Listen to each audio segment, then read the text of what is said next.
GTA 6 has been announced, and it's caused a whole bunch of rumors to swirl around. We've got a list of stuff that's actually confirmed for the game, so let's dive in. Now, the game isn't coming out anytime soon. Rockstar Games is still working hard on it. But thanks to some leaks, we've got some inside info on what to expect. We're talking vehicles, game physics, and the main characters, Lucia and Jason. Plus, we've got details on the map, the huge open world, activities, and all the weapons you can play with. There's also a bunch of cool stuff going on with NPC AI, RPG elements, and some new gameplay features. People are pretty hyped about all this, and they're chatting up a storm about what GTA 6 is going to be like. Now let's check out the vehicles in the game. The GTA forums did a solid job gathering this info, so shout out to them. So we've got confirmed vehicles like the Blista Compact, Ocelot Locust, and something that looks like a 90s Buick Skylark. By the way, I'm holding a monthly giveaway for a PlayStation 5. You just need to subscribe and you're entered. Now, back to the video.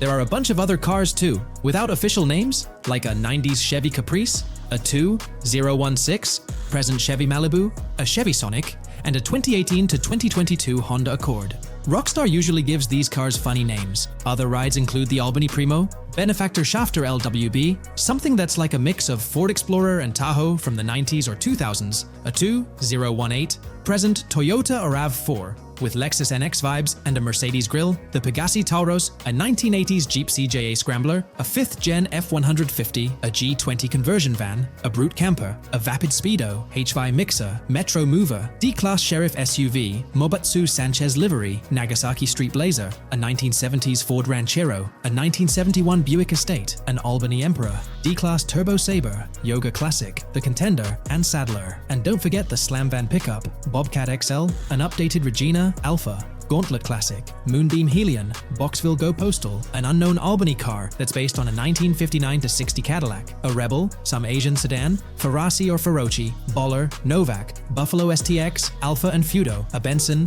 NF 890, Buffalo with no sports bumper, and the Stanier and Landstalker. With all these vehicles, GTA 6 is going to be quite the ride. Now let's talk about some gameplay clips making the rounds on social media. They give us a sneak peek at missions and what Rockstar is up to. One clip shows Lucia, our main character, trying to rob a place called Hank's Waffles, a diner. In this early test, the non-player characters look kinda generic and are jokingly called dummies in the game. The NPCs react to Lucia's aggressive moves, and their animations show they're pretty freaked out, kind of like what we saw in Red Dead Redemption 2. During the robbery, Lucia can aim her gun at a hostage, giving you the choice to rob or have a face-off. Taking a hostage adds some spice to the crime. Jason, the other protagonist, is there too, and you can interact with both characters during the heist. Jason pushes Lucia to hurry up and make a clean getaway, hinting at a Bonnie and Clyde-style partnership, which lines up with earlier leaks about the game's story. People are even saying that Lucia and Jason look like Eva Mendes and Ryan Gosling from the Place Beyond the Pines movie, but we're not sure if the game's story will follow a similar path. Lucia and Jason look like they're in their late 20s. You can switch between them in the game using the controller's D-pad. When the cops show up, Lucia can threaten another hostage, and it leads to a face-off with the police outside. The outdoor area looks like it's inspired by northern Florida with all the greenery. While trying to escape, Lucia and Jason rack up 2 wanted stars, but instead of a shootout, they skillfully maneuver through parked cars and hijack a police cruiser. You can tell it's an early part of the game from the tutorial-like prompts, including one about the police getting smarter and remembering cars involved in crimes. The clip ends with Lucia driving off in the stolen police car, and Jason assures her they can shake the cops. But their getaway ends with an accidental crash at an old car wash. In the next mission, Jason and Lucia hit up a strip club called Jack of Hearts and run into Dre, who's chatting with another lady. Dre talks about his music dreams and hints at someone named Boopy. During this chat, we get messages from 2 new contacts, Billy and RB Shaw, through a WhatsApp parody. The early footage shows a minimap that looks like the one in GTA 5, with icons that probably stand for missions from characters labeled WM and YJ. As they head up to the VIP second floor, Dre has a run-in with DJ Tip, who's upset about waiting for drinks. Dre steps in, but it's clear that Tip isn't the most popular guy. Dre moves on, and that's where the clip ends. Just remember, this is early development footage, and things might change as the game gets closer to release. Another leak spills the beans on more than 500 world events, encounters, and Easter eggs you'll come across while playing. There's too much to cover, but I'll mention a few interesting ones. You'll find stuff like missing tourists, yard sales with new clothes, an event that's a bit like the insurance fraud thing in Saints Row, a voice in the storm drain that might remind you of Pennywise, a Bonnie and Clyde mystery that spans different places, and a workout challenge that suggests fitness activities are back. Players can also stumble upon an island camp, DUI tests, UFO sightings, an animal house, a swamp safari, and even the possibility of playing some crazy golf. There's a hint that the basketball court might be back too. Events like fishing, Satanist houses, backyard wrestling rings, and mansions with big cats offer a bunch of different experiences in the game world. Now, let's talk about the main locations in Grand Theft Auto 6. Ambrosia has Ambrosia Farms and the Tarmac. Bayside Copperhead, the Everglades or Grass Rivers, Fairyland and Fairyland Forest offer different environments. The Keys region includes places like East Key, Low Key, and spots like a garage, gas station, and liquor store. Lake Okeechobee has a motel, prison, and racetrack, while Little Haiti, North Beach, and North Miami come with places like gas stations, hideouts, and liquor stores. Port Gellhorn offers a variety of spots to explore, like an abandoned building, basketball court, beach, bingo hall, bowling alley, car wash, fishing store, fruit stand, gas station, motel, pawn shop, police station, quick shop, raceway, soccer field, and trailer park. Red Hill has a forest, South Beach features a boardwalk, gym, hotel, Ocean Drive and Park. South Miami Sundown includes a beach and tarmac, and Vice Beach covers Vice City suburbs and Washington Beach. There are also other interesting places like an abandoned hotel, observatory, Fountain of Youth, homeless community, Malibu Club, Monument of Leonida, Redneck Yacht Club, Spaceship House, underwater research facility, and Dinosaur World. According to info from the GTA forums, Grand Theft Auto 6's open world is estimated to be at least 2.5 times the size of GTA 5 ES, giving players a massive world to explore. The game seems to take cues from the successful approach in Red Dead Redemption 2, promising a well-designed open world with intriguing mysteries. We've spotted some real-life Florida locations in GTA 6's development footage, like the Homestead Miami Speedway turned into the Port Gellhorn racetrack, and recognizable places such as Portofino Tower, Sombrero Key Light, Solar Amphitheater Bayfront Park, and Lone Depot Park. Even the 1000 Museum, a high-rise condo in Miami, is in the game, showing Rockstar's attention to detail. A metro map that's a match for Miami's real one suggests a deep immersion in the game world. The lush landscapes and greenery might hint at a move into Georgia, but that's just speculation until we get official word. Details like the Vice City Neighborhood Police Department resembling the Miami Beach Police Department show Rockstar's creativity and world design. As always, we're waiting for official announcements to see how all these elements come together in the final game. Until then, the mystery of Grand Theft Auto 6 keeps fans excited. There's a recent leak suggesting that Alexandra Christina Echevarri could be the voice behind Lucia in Grand Theft Auto 6. Her voice from a demo reel seems to match up with Lucia's leaked dialogue. We've covered a ton of info about Grand Theft Auto 6, from gameplay details to new features. It's important to remember that the game might still be a couple of years away from release, so we'll have to be patient. Now, let's dig into some interesting findings from the leaked clips. We see Jason and his pals hanging out by an in-ground pool in a lower-income neighborhood, cracking jokes about a parody of social media called Life Invader.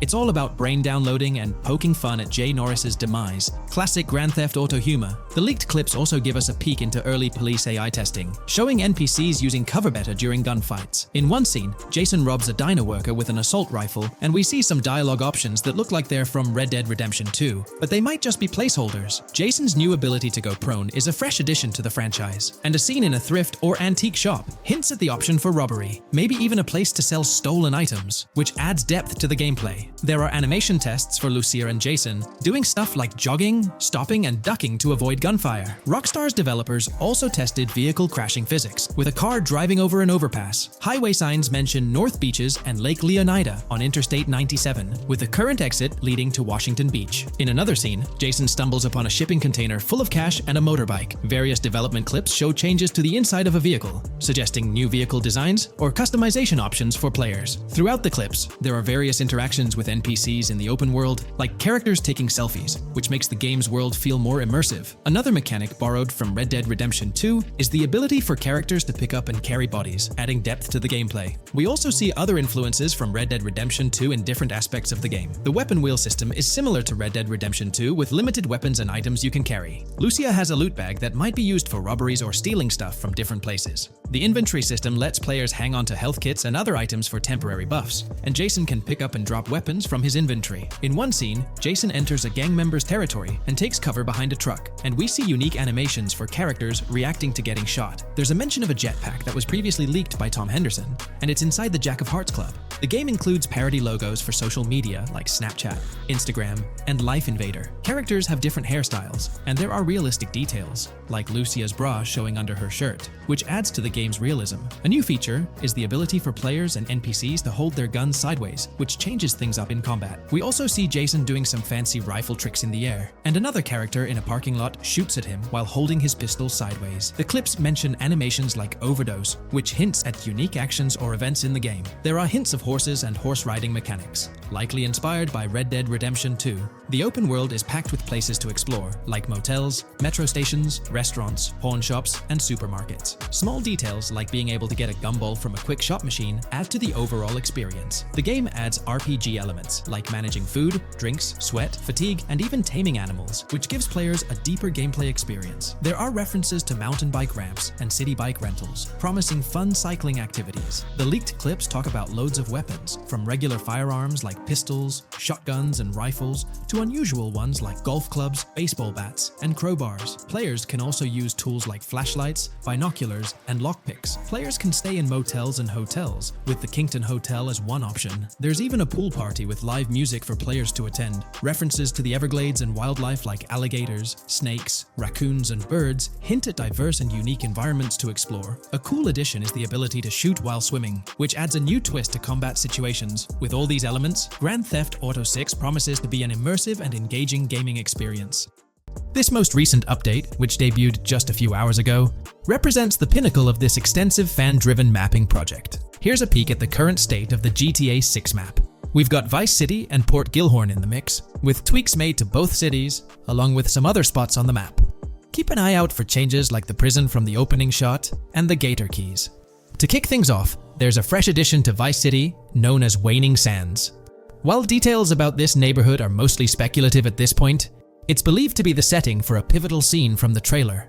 You know, the one where Jason and Lucia dodge past a few police officers in their getaway vehicle. In this vicinity, you'll find the Evergreen Mall Center, prominently featured at the start of the scene. Keep an eye out for a sign on the right side of the frame, showcasing various stores set to be part of this plaza. In a recent mapping video, there was some speculation about whether this plaza would be fully accessible. While only part of the name MLE is visible at the top of the sign, it seems the mapping community is also leaning towards it being called Evergreen MLE. However, the exact location of the MLE within the plaza is still up for speculation. Notice how the buildings on the map are marked in red? Well, there are a few other speculative additions to Waning Sands. These include a gas station, Sailbolt K condos, and Cricket Club condos. Here's what we're using as a reference. You can catch a glimpse of the gas station roof along with other nearby buildings. In a previous video, we floated the idea that this could be Topgolf in Dalal, Florida. However, it seems unlikely now since the placement doesn't quite line up. But hey, let's hold off judgment until we know more. Now, let's talk about some updates in the positioning of various elements. The placement of several buildings, basements, speculative roads, metro, rail, crosstown, downtown, and Brickell has been tweaked. We're using yellow and purple lines to show the speculative metro and railway in Vice City. The metro system has seen some significant enhancements, especially in its connectivity to Vice City International Airport and the area between Crosstown and Brickell. The buildings in this vicinity have also been reorganized to more closely resemble their real-life counterparts. Speculative roads and highways have been adjusted to better fit the new placements. We've also made slight adjustments to the rotation of the prison, from the opening scene with Luke to align with new evidence. Additionally, we've fine-tuned the positions of some trailer markers in the stockyard area, such as those for the car meet in Windwood and the bikers in Little Haiti. In terms of location changes, leaf links from the previous map version has been moved to Virginia Key, meaning earlier speculations regarding leaf links are no longer applicable. Furthermore, based on new radar map evidence, the shape of Picnic Island has been altered. Heading down south, you'll notice that Hamlet is no longer labeled as such. Instead, it's reverted to its real-life name, Homestead. This change suggests that Hamlet might be situated elsewhere in the game. Now, shifting our focus to Port Gellhorn, the other major city on the map, it's also undergone some updates. We've added more speculative details for the area across the body of water on the other side of Buer Bridge, incorporating new evidence into the mix.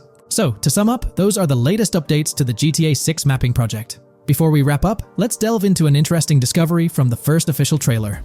I'm not into fishing, but I noticed this in the trailer, and my first thought was a swordfish. But I could be wrong. Is anyone who knows more about fishing able to confirm? Let me know what you all think this is.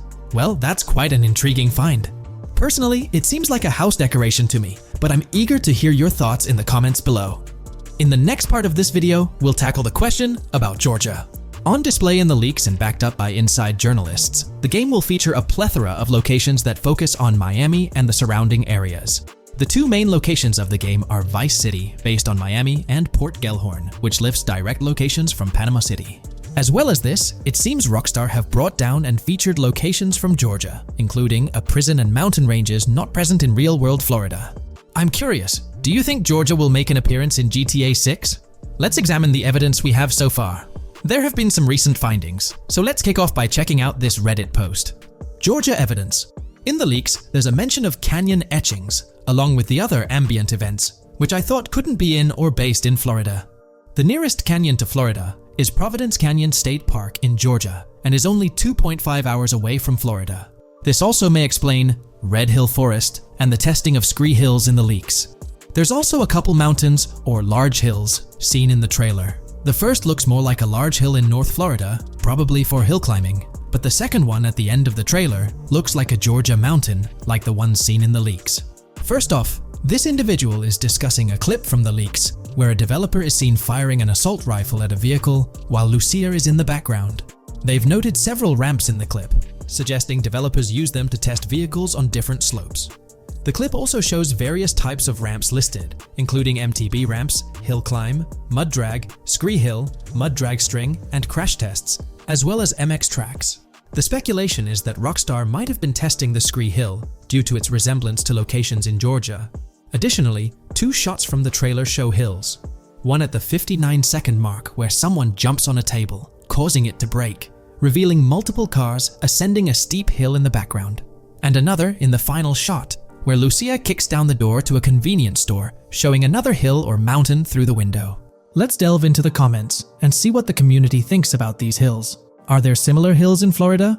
Or has Rockstar taken some creative liberties and introduced hills from Georgia? Ekanfinaka is a place in the game, shown by the leaks. And Ekanfinaka is literally the old name for a swamp in southern Georgia. Not to mention we saw a big hill, small mountain. I've lived in Florida for a long time. There are no hills, anything like that in the state. Northern Florida has some hills, but nothing like that at all. The hill in the leaks resembles the Blue Ridge in northern Georgia. It's a fictional state. It could be a collection of features from 4 or 5 states for all we know. 2 hours outside of Florida is hardly breaking the concept. I'd imagine much of the urban landscape will be much like Florida, with the outskirts being closer to Caribbean, or as you said, Georgia. There's a separate post talking about these mountains in GTA 6. We know GTA 6 is being based in Florida, a relatively flat state, so it'd be obvious to think that the game will stay true to its setting. However, one interesting thing I found in the diner robbery footage from the leaks is that a huge mountain can be seen in the far distance, particularly around the part where Lucia starts approaching the police car from the passenger side. I'm not sure if anyone else has noticed this, but it's interesting to note, considering Florida is the flattest state in the country, LOL. Maybe we can go to other states? The area does resemble rural Georgia. Thoughts? I think it will be more similar to RDR2 than past GTAs where it's only one state. I bet the map will be a hybrid of Georgia and Florida. If not, then Florida and most likely another country like Cuba or some South American country with mountains. Yes, probably we can visit the state of Georgia. A few weeks ago, someone found out that the prison you can see in one clip is from Georgia as well. Multiple states in the game. The Florida Scout lady mentioned Rockstar scouting interiors in Florida and other states in the southeast. Hopefully this means we get towns, or maybe cities in these other states, instead of simply hilly terrain.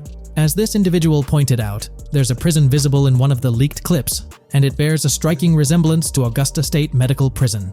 Situated in Grovetown on the county lines of Columbia County and Richmond County in Georgia, United States, this facility houses primarily male inmates with occasional female inmates and has a capacity of 1326. Built in 1982 and operational since 1983, it operates as a close security prison. Augusta State Medical Prison was one of the 7 prisons involved in the 2010 Georgia prison strike.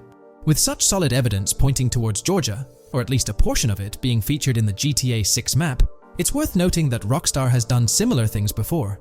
In GTA San Andreas, for instance, they created the state of San Andreas, which is a blend of California and Nevada, with Las Venturas mirroring Las Vegas.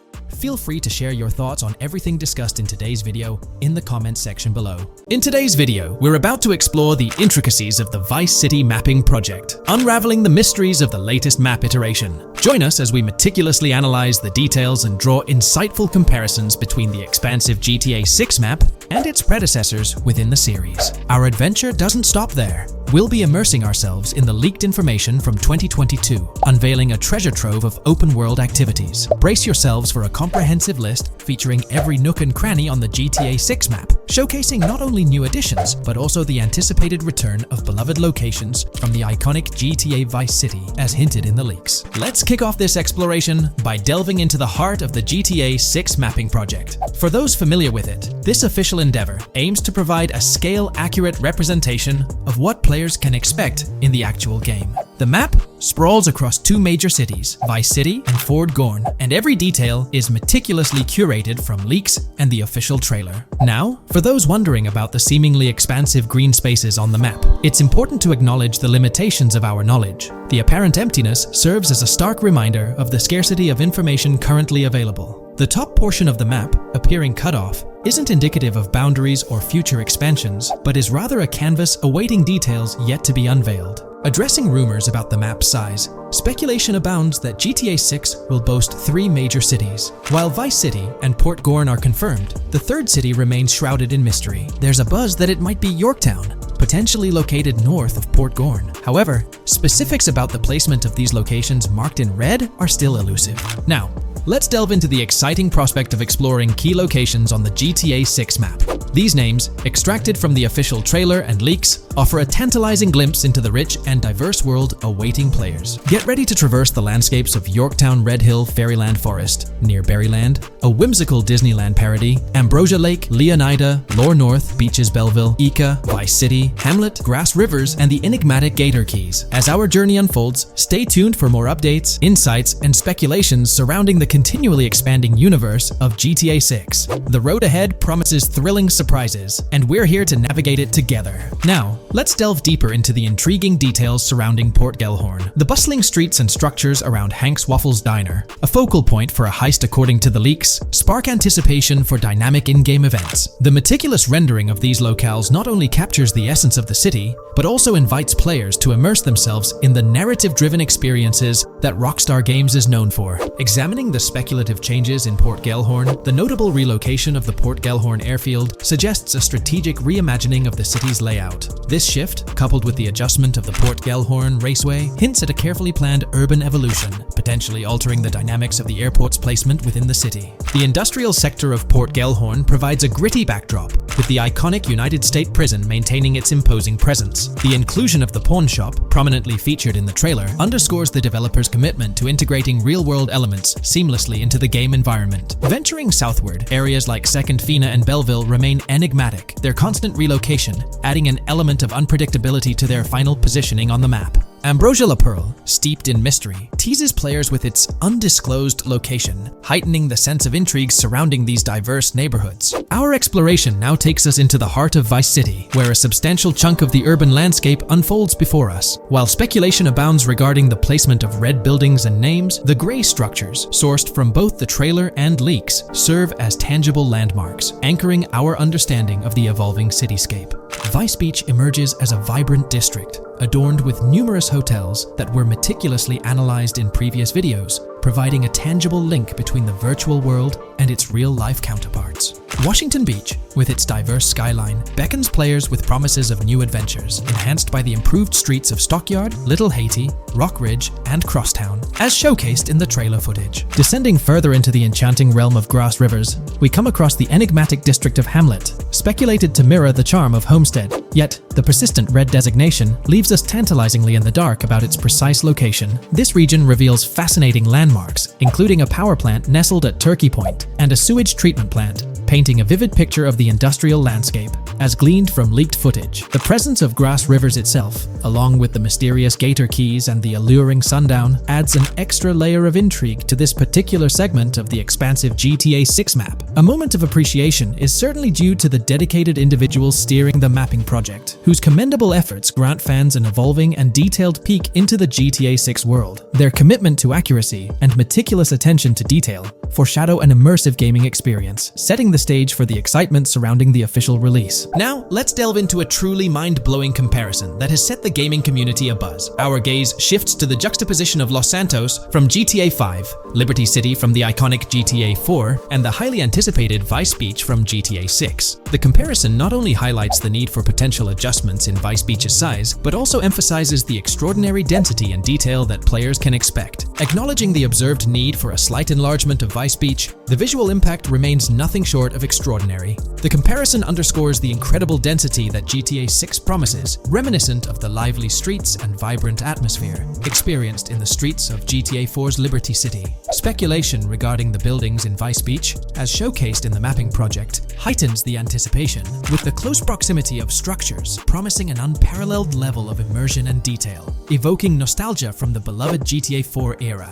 This meticulously crafted map stands as a colossal playground, harking back to the bustling streets that made GTA 4 a standout title. The intricate detailing, the tightly packed urban landscape, and the anticipated density all point towards an experience that pays homage to the franchise's esteemed roots, while pushing boundaries in the expansive open-world genre. The enormity of GTA 6, both in size and detail, heralds a new era in gaming. The astonishing comparison, showcasing the potential density and intricacy of Vice City, is nothing short of a revelation. A special acknowledgement goes out to the mapping community for their outstanding work in envisioning an entire Vice City characterized by a multitude of buildings. The level of density and detail promised is unprecedented and is set to redefine the benchmarks of open-world gaming. The concept of an expansive map allegedly featuring 3 cities elevates the excitement, presenting players with a gaming landscape of unparalleled proportions. Now, delving into the realm of open-world activities revealed in the 2022 leaks, the thrill intensifies. With 4 confirmed activities and the potential inclusion of DICE, GTA 6 promises a diverse range of immersive experiences.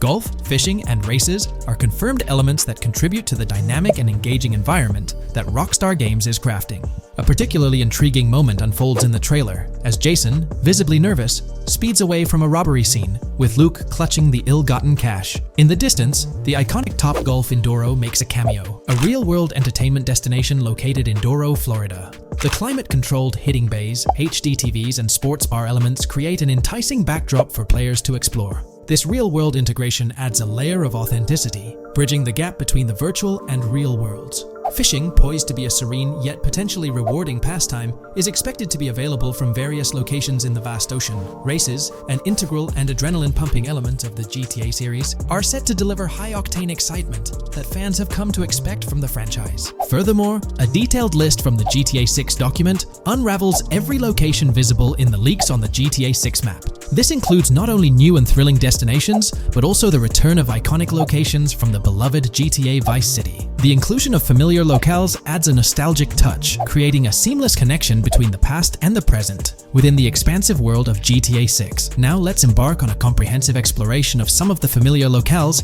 making a triumphant return in GTA 6. As unveiled by the mapping project. These recognizable names from the GTA Vice City era evoke a sense of nostalgia, rekindling memories of past gaming experiences. Leaf Links, Malibu Club, Washington Beach, Ocean Drive, Ocean View, and Little Haiti are just a few examples of the beloved spots that players will once again encounter in the immersive world of GTA 6. It's a poignant journey back in time as we rediscover these iconic locations, now reimagined and seamlessly integrated into the highly anticipated GTA 6 map. Venturing further into the extensive list of locations, our focus remains on the map, unveiling an array of intriguing places that contribute to the game's richness. Among these, the Jack of Seas nightclub takes center stage, having made appearances in both the official trailer and the leaks from 2022. While a detailed reading of every location is beyond the scope, feel free to pause the video and explore these fascinating spots at your own pace. From quaint small stores to the distinctive stone sculpture gracing Vice Beach, each location adds layers of detail and authenticity to the sprawling game world. some of which have been exclusively revealed through leaks. Shifting our gaze to Port Gilhorn, a diverse array of captivating places awaits discovery. The car wash, soccer field, a bustling basketball court, the Ambrosia farm, and the intriguing King Neptune statue are just a glimpse into the eclectic offerings in this part of the map. Sailing through the quays, exploring underwater ruins, investigating an underwater research facility, and contemplating the mysteries of the Bermuda Triangle add an extra layer of fascination to the GTA 6 experience. With the unveiling of the mapping project, the sheer depth and meticulous attention to detail that Rockstar is investing in the GTA 6 map become even more awe-inspiring. The possibilities for Easter eggs and hidden secrets in this expansive and densely packed landscape seem limitless. As we peel back the layers, the anticipation and excitement for the intricate world Rockstar is crafting only intensify.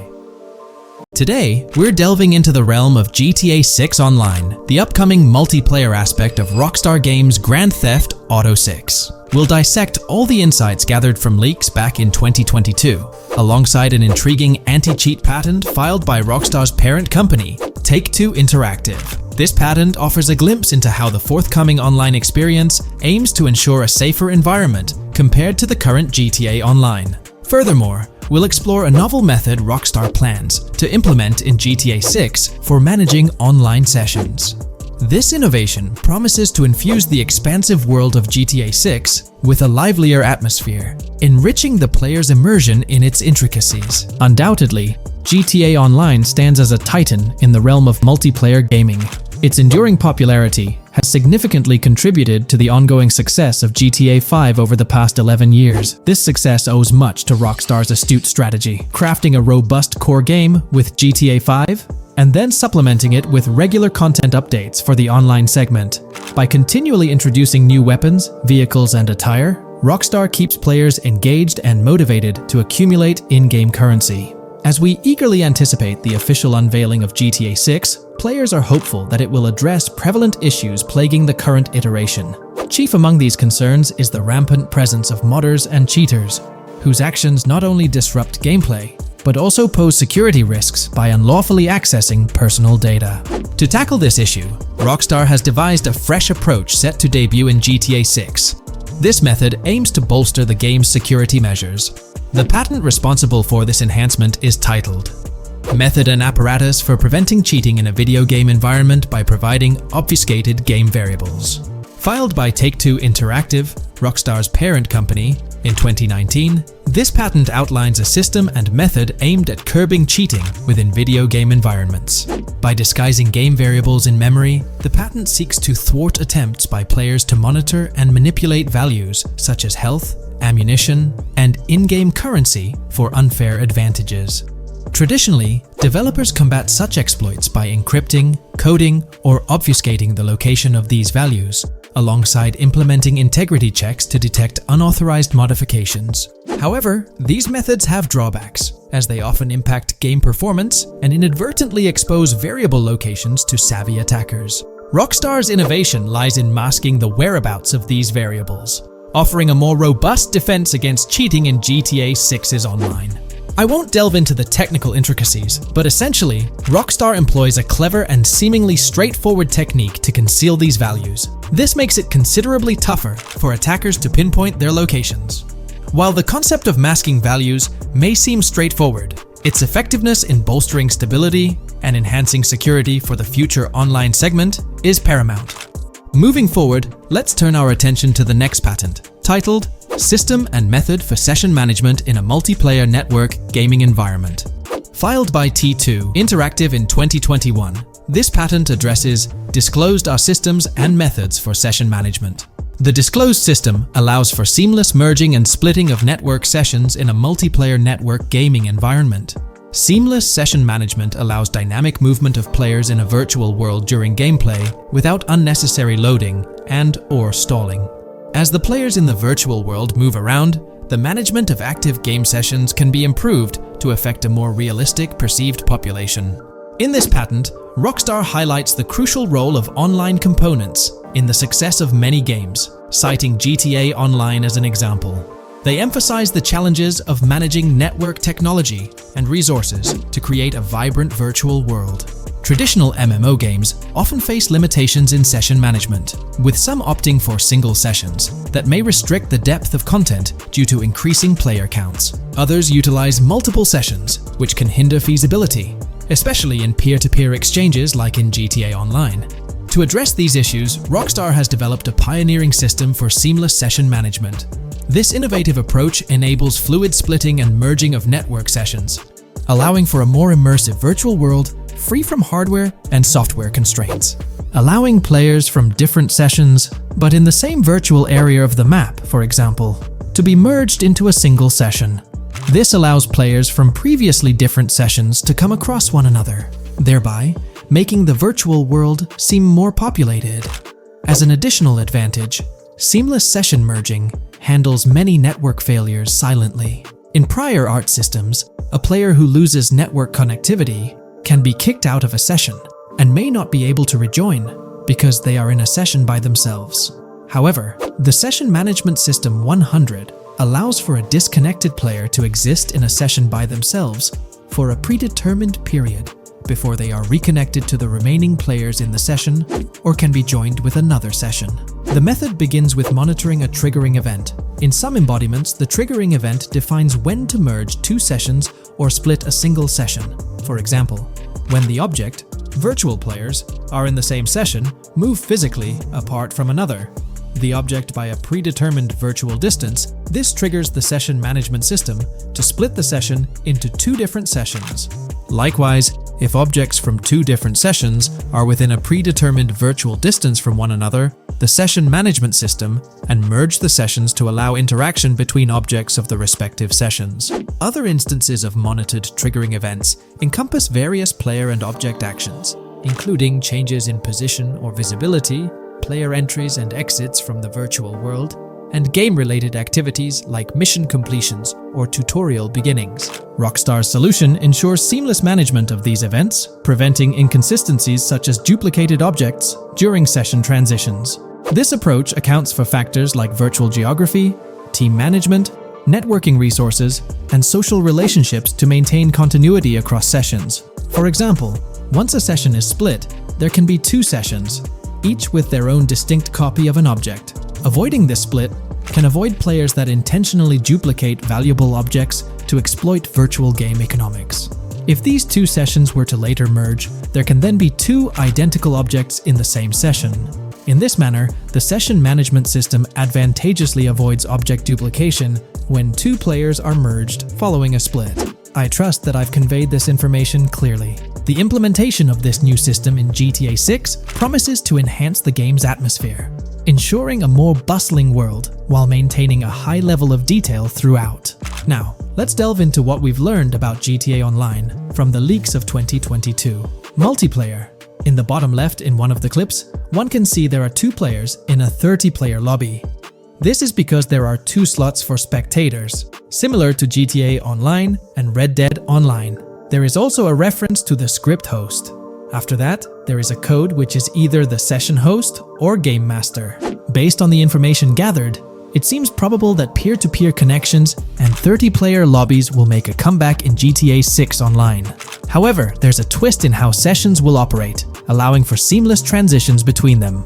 Feel free to share your thoughts in the comment section about everything we covered in today's video regarding GTA 6 Online. Taking a deeper dive into GTA 6, we find out new info around the highly anticipated Trailer 2, highly probable predictions, and the projected timelines associated with this game. Post the unveiling of Trailer 1 on December 5th, 2023, providing enthusiasts with a tantalizing glimpse into the world of the forthcoming GTA installment. Rockstar has maintained a notable silence. Despite the absence of official announcements, the internet has been abuzz with articles and claims, including a recent piece highlighting details allegedly leaked by a Twitter user. It's prudent to approach such assertions with a discerning eye, given the prevalence of misinformation in the digital space, especially with the emergence of numerous GTA 6 themed accounts. Interestingly, amidst the sea of speculations, it's essential to acknowledge the presence of individuals who accurately leaked details about the first trailer on Reddit before its official release. One mysterious figure stands out, predicting not only the featured song, but also pinpointing the release date. directing curious minds to their username as a form of verification. This individual, while refraining from sharing disruptive insights into the game's development, did provide a tantalizing glimpse into new features. Among the disclosed features are the intriguing prospect of dual-wielding weapons, confirmed instances of gore and dismemberment, and the promise of varied sunset colors. A unique addition to the GTA universe includes a Miami-themed 3v3 basketball element, with a connection drawn to a hypothetical collaboration between Rockstar and LeBron James. The figure behind these leaks, having created their account on November 19, 2023, mysteriously vanished shortly after sharing these details, leaving behind a trail of speculative wonder. As we navigate through these uncharted waters of gaming anticipation, the veil of mystery surrounding GTA 6 continues to captivate and enthrall gaming enthusiasts worldwide. Diving deeper into the intricacies surrounding the leaked gameplay footage, it's important to clarify that what we witnessed is not a true representation of the final product. The showcased gameplay is derived from an older build, and the developers have assured the gaming community that the game will undergo significant visual enhancements. This preliminary look is merely a glimpse, offering little resemblance to the expansive and refined map that will unfold when the game is officially released. In evaluating the validity of information, it's pertinent to underscore that Jamie King's perspectives on GTA 6 hold little value, and the credibility of the Reddit leak stands stronger. As is customary in the gaming landscape, a level of skepticism is warranted, particularly given the prevalence of misinformation circulating through various GTA 6 related accounts. Now, turning our focus to the anticipation surrounding the release of the second trailer for GTA 6, historical trends provide valuable insights. Examining the timelines of previous releases, such as GTA 5 and Red Dead Redemption 2, reveals a consistent pattern. The second trailer typically arrives approximately a year after the debut of the first one. This established rhythm aligns with expectations for GTA 6. Considering the guidance from Rockstar and its parent company, Take-Two Interactive, which envisions the game's release in fiscal year 2025, ending on March 31st, the stage is set for an eagerly awaited gaming experience. The projected revenue of $8 billion underscores the ambitious plans to deliver groundbreaking titles, with GTA 6 at the forefront. The confirmation of the 2025 release through the first official trailer adds another layer of certainty to the equation. With the prospective release of GTA 6 in the first quarter of 2025, the logical assumption is that the second trailer will make its debut sometime in 2024. Speculations within the gaming community have surfaced, with one user dissecting the first trailer and estimating an August or October release for Trailer 2, followed by a potential final trailer in January. The sentiment resonates with the idea of maintaining momentum and sustaining excitement among fans. An intriguing twist enters the narrative with the potential release of the PS5 Pro in November, suggesting a strategic move to reduce the waiting time for additional information. As the community engages in this dynamic dance of anticipation, excitement mounts for the next trailer, where glimpses of actual gameplay are eagerly awaited. Venturing deeper into the realm of anticipation surrounding GTA 6, comparisons with Red Dead Redemption 2, which boasted 6 trailers, underscore the immense budget and expansive scope that the upcoming installment is set to showcase. Expectations are set for a dynamic marketing approach with 2 trailers, each dedicated to unraveling the story of a protagonist. This anticipation is further fueled by the likelihood of a dedicated gameplay trailer, shedding light on the mechanics and features, as well as a comprehensive trailer providing insights into the vastness of the game's map. Additionally, there's a tantalizing prospect of a trailer focusing on the diverse groups and gangs that inhabit distinct zones within the game. This comprehensive promotional strategy is indicative of a monumental project that promises to redefine the gaming landscape. Now, let's unravel the rationale behind the assertion that GTA 6 is poised for a late 2025 release. Examining the historical trajectory of game releases, particularly the 2-year gap between the initial trailer and the game hitting the shelves, aligns seamlessly with fiscal reports. This alignment serves as a solid foundation for confidence in predicting the game's availability by the end of 2025. Pondering the intriguing possibility that GTA 6's launch timeline might mirror that of its predecessor, GTA 5, sparks curiosity. Noting the first teaser trailer's debut on November 2nd, 2011, and comparing it with GTA 5's unveiling on December 5th, 2023, there's a parallelism that invites speculation. Expanding this analogy to include the release of the first 2 screenshots for GTA 5 on July 12, 2012, suggests a timeline for potential content drops for GTA 6. If we entertain the notion of a one-year gap between the first and second trailers, mirroring historical patterns, and factor in Rockstar's potential aim for a fall release, an intricate timeline unfolds. Of course, acknowledging the industry's unpredictability, potential delays could sway this projection. Encouraging the community to share their insights, the script opens a channel for predictions regarding the release of GTA 6 Trailer 2. For those intrigued by a personal timeline, a meticulous projection is presented. The anticipation of Trailer 2, making its debut around April or May 2024, strategically ahead of the summer, is poised to keep the gaming community buzzing. Subsequent to this, the prediction of a third trailer, potentially a gameplay trailer, surfacing around October or November of the same year, with the possibility of extending into December, adds to the excitement. Early 2025 is earmarked for another critical trailer, presumably a launch trailer, complemented by TV spots to amplify the buzz. During the interim periods, additional content drops are anticipated, featuring new screenshots, short-form videos, and artworks, ensuring a sustained engagement with the gaming audience. Acknowledging the evolving landscape of marketing, the script posits that character trailers, a hallmark of GTA 5's promotional strategy, may not be a focal point this time. The shift from 3 protagonists in GTA 5 to 2 in the current installment lends credence to this assertion. The first trailer introduced Lucia, and the prediction is that the second trailer will shift the spotlight to Jason, offering glimpses into his character and potentially unveiling more facets of the game's map, including Sport Gilhorn. Furthermore, a dedicated story trailer is envisioned, delving deeper into the narrative, characters, and plot. If Rockstar aims to sustain the momentum generated by the first trailer and is eyeing an early 2025 release, the likelihood of witnessing the second trailer before the summer of the current year becomes plausible.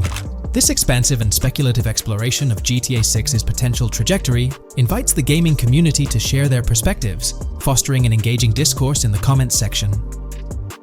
The GTA 6 community has just found some major clues left by Rockstar Games, and it was under our nose the whole time. GTA 6's Trailer 1 revealed a ton of new things about the game off the bat, but recently, there's been even more developments that show off the GTA 6 main character story, Lucia. We learn a bunch of new things about her background, so if you're not interested in potential spoilers, this may not be the video for you. This information is directly from Rockstar Games, so this is the real deal. So getting into the details of Lucia's jail cell, let's focus on those newspaper clippings. I'll do my best to zoom in and enhance the image, but there are 2 distinct white clippings with black text. One of them appears to have a portrait, and I can only speculate that it might resemble a modern-day wanted poster. This could be showcasing the story of Lucia's alleged crime, accompanied by an image like a visual representation of what she's accused of. It's almost akin to a wanted picture that you'd find in a newspaper. This phenomenon isn't unheard of in real life.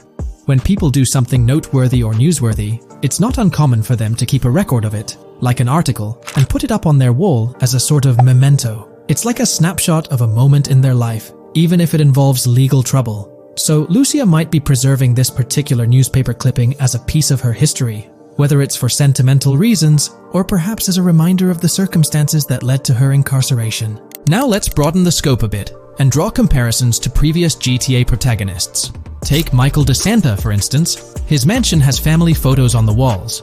Franklin Clinton's house features similar personal touches. Even Trevor Phillips, in his trailer, has pictures that tell a story about his life.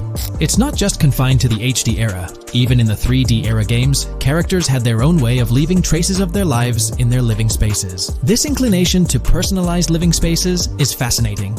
In Lucia's case, the jail cell is an unexpected canvas for her personal story. It makes you wonder about her background, the choices she made, and the events that led her to that cell. Exploring these details could give us a deeper understanding of who she is and why she's in the predicament we find her in. Considering Lucia's attachment to those newspaper clippings, it raises interesting questions about her attitude towards her crimes. Perhaps she finds a sense of pride, or even enjoys the bit of notoriety or fame she's garnered from her actions. Keeping those clippings might be her way of cherishing the attention or recognition she's received. The prospect of spending a substantial amount of time in prison also suggests that it could involve more than just a brief cutscene, but potentially a series of missions within the jail environment. Now, shifting our attention to the picture above the bunk bed, it's a bit of a visual puzzle.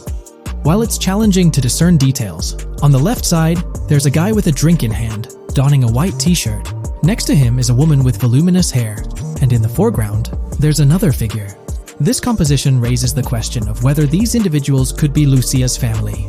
The dynamics and connections between characters are often crucial in unraveling the narrative of any GTA game. Acknowledging my limited knowledge about jail life, it's uncertain whether inmates generally have the privilege of keeping photographs with them as mementos. However, in this specific scenario, it appears that Lucia can. This might imply that the prison depicted isn't a maximum security facility, given the freedom for inmates to keep personal items. While the setting is far from casual, it offers a level of interaction and mobility, allowing inmates to go outside, engage in conversations, sit at tables, and soak in sunlight. The orange jumpsuits signify their status, but the absence of being handcuffed to the ground suggests a certain level of relative freedom. In this context, the allowance of pictures and photographs could offer an additional layer of insight into the characters and their personal connections, providing players with a unique perspective on Lucia's life, both inside and outside the jail cell. Taking a closer look at the latest image, which I've adjusted to bring out more details, there's another intriguing photograph.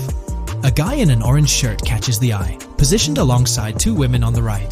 The one on the left appears to be sporting a hat and sunglasses, although discerning whether any of them is Lucia remains challenging. They could very well be family members, close friends, or simply individuals from her social circle. Amidst all the uncertainty, Lucia seems notably fixated on reflecting upon her actions and the community's response. Beyond this, it's evident that Lucia maintains a distinct connection with a specific group of people, as indicated by the presence of their pictures in her jail cell. It's not just about her individual experience. There's a shared history captured in those photographs, hinting at relationships that go beyond the confines of the jail cell. Directly below the image featuring the guy in the orange shirt and the other girls, there's yet another photograph. Although the details are obscured, the presence of someone standing in the picture is noticeable. Lucia is seemingly constructing a collage of photos, creating a visual narrative that serves as a repository of memories.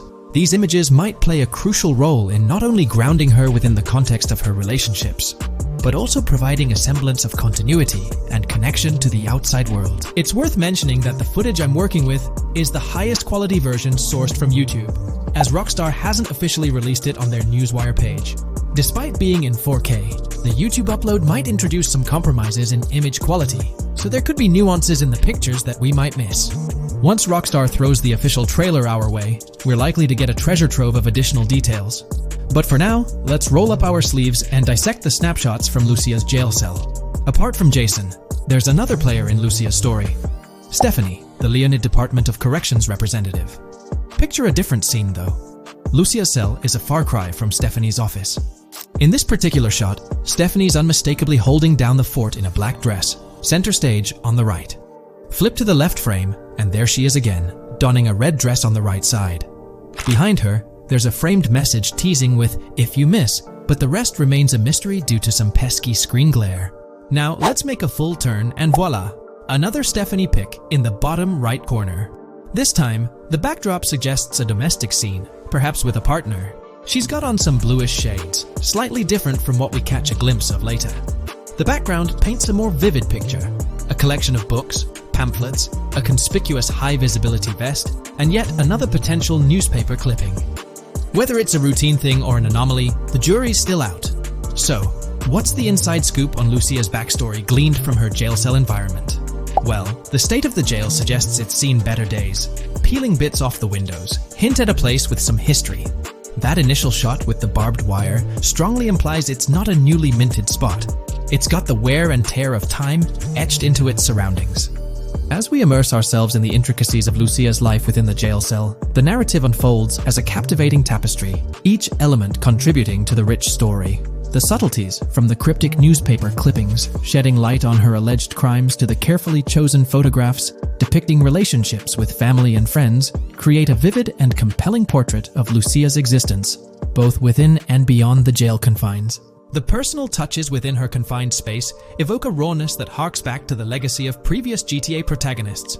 Lucia's jail cell, unexpectedly, becomes a canvas revealing a story that transcends the conventional GTA narrative. It prompts curiosity about her past, the decisions that led her to incarceration, and the intricate web of relationships that define her. The permission granted for personal items like photographs in the jail cell adds an intriguing layer to the storytelling, suggesting a nuanced sense of freedom within the constraints of imprisonment. Lucia's attachment to these items, whether they be newspaper clippings or family snapshots, beckons players to ponder her perspective on her own actions and the recognition she may have garnered. While we eagerly await the official trailer release from Rockstar, it is clear that Lucia's story is woven with complexities and mysteries that leave us yearning for more. The weathered appearance of the jail environment, with peeling bits off the windows and subtle signs of aging, hints at a setting steeped in history, amplifying the anticipation for the unfolding narrative. Thus, with these glimpses into Lucia's world, we find ourselves surrounded by a plethora of unanswered questions. When did she find herself behind bars, and what duration does her stay entail? Your insights are eagerly awaited in the comment section. If this exploration into Lucia's jail cell has piqued your interest, a thumbs up would be much appreciated. Comment down below what you believe caused Lucia to go to jail. And did you spot these hidden Easter eggs in the trailer on your first watch? I'm interested to hear back from you guys. Thank you for watching. If you would like to support our analysis content on GTA 6, make sure to subscribe and leave a like. This video we're delving into the most recent iteration of the GTA 6 mapping project. Our focus centers on a comprehensive analysis of the map's latest updates, incorporating newly unveiled areas and event coordinates derived from leaked information.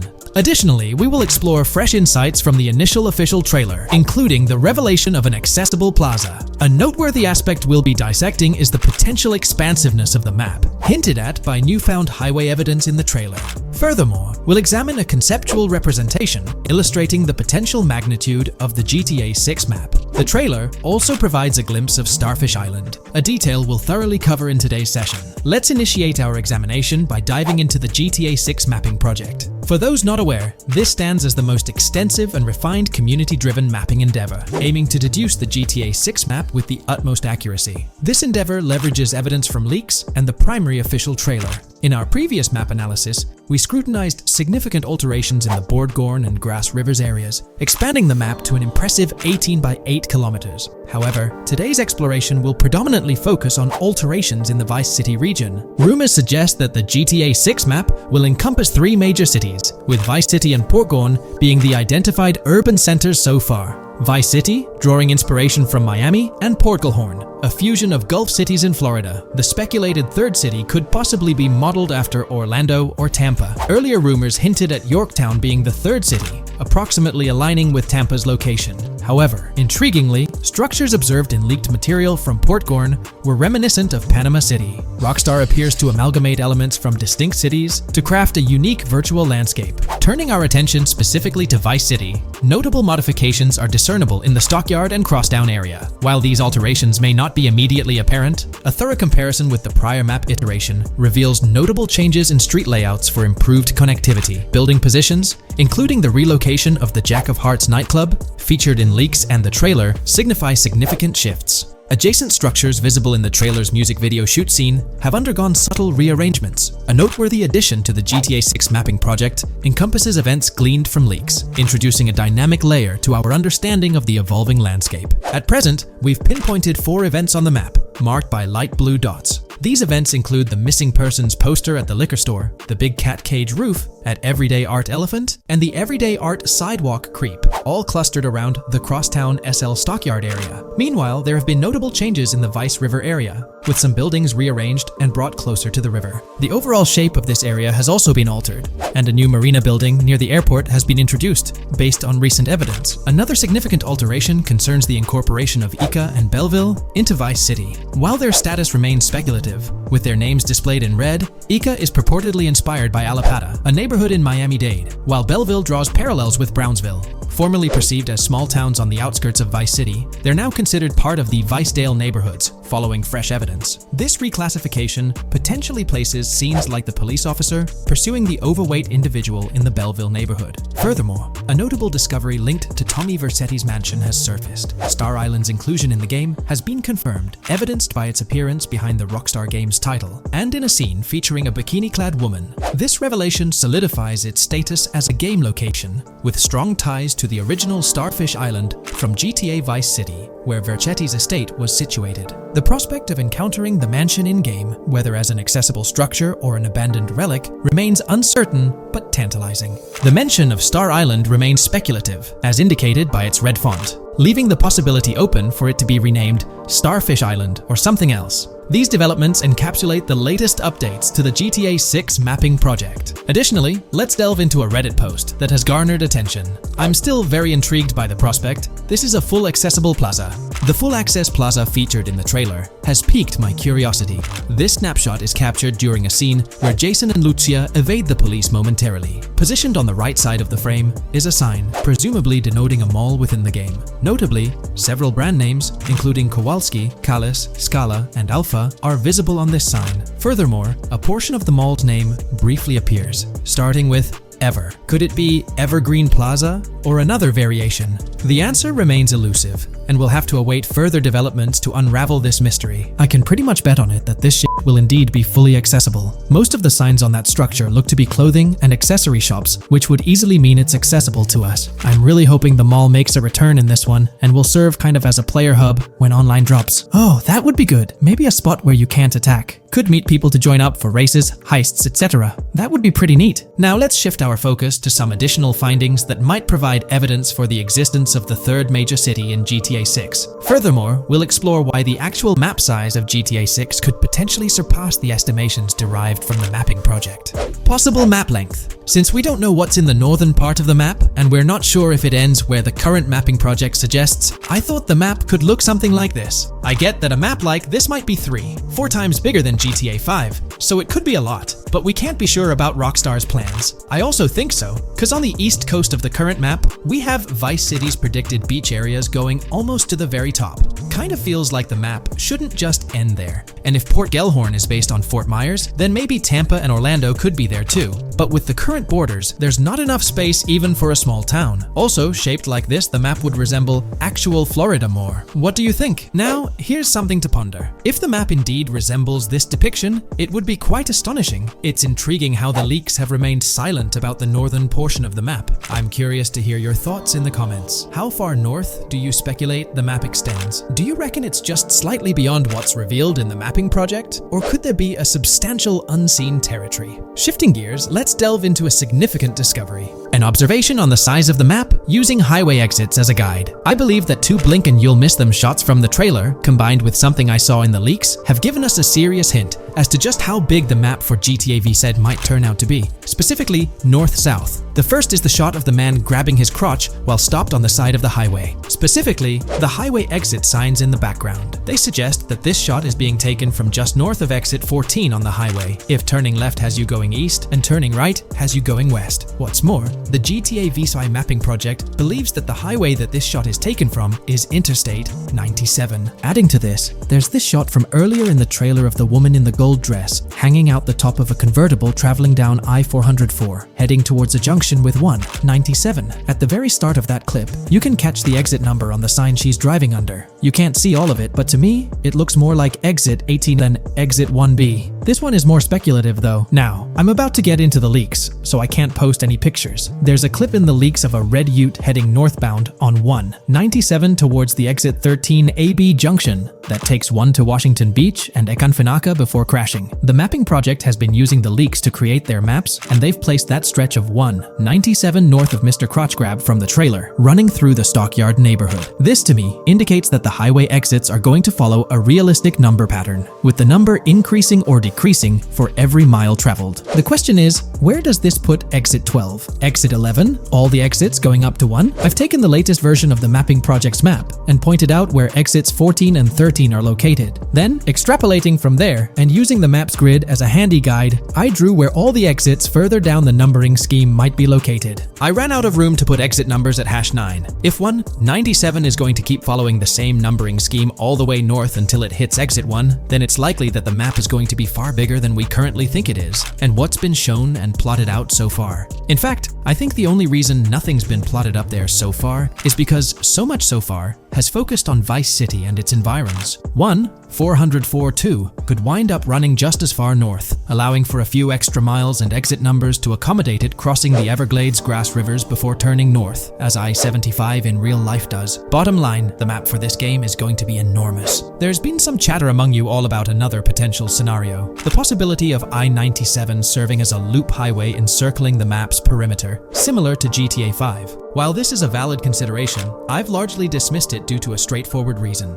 As previously mentioned, I-44 boasts exit numbers and highway markers that suggest its considerable length, likely extending westward until it reaches the Gulf of Mexico before veering north, mimicking the real-life trajectory of I-75. If the map's northern boundary remains close to its current cutoff point, and I-97 extends west and south extensively, then it's plausible that I-44 would mirror this pattern in the opposite direction.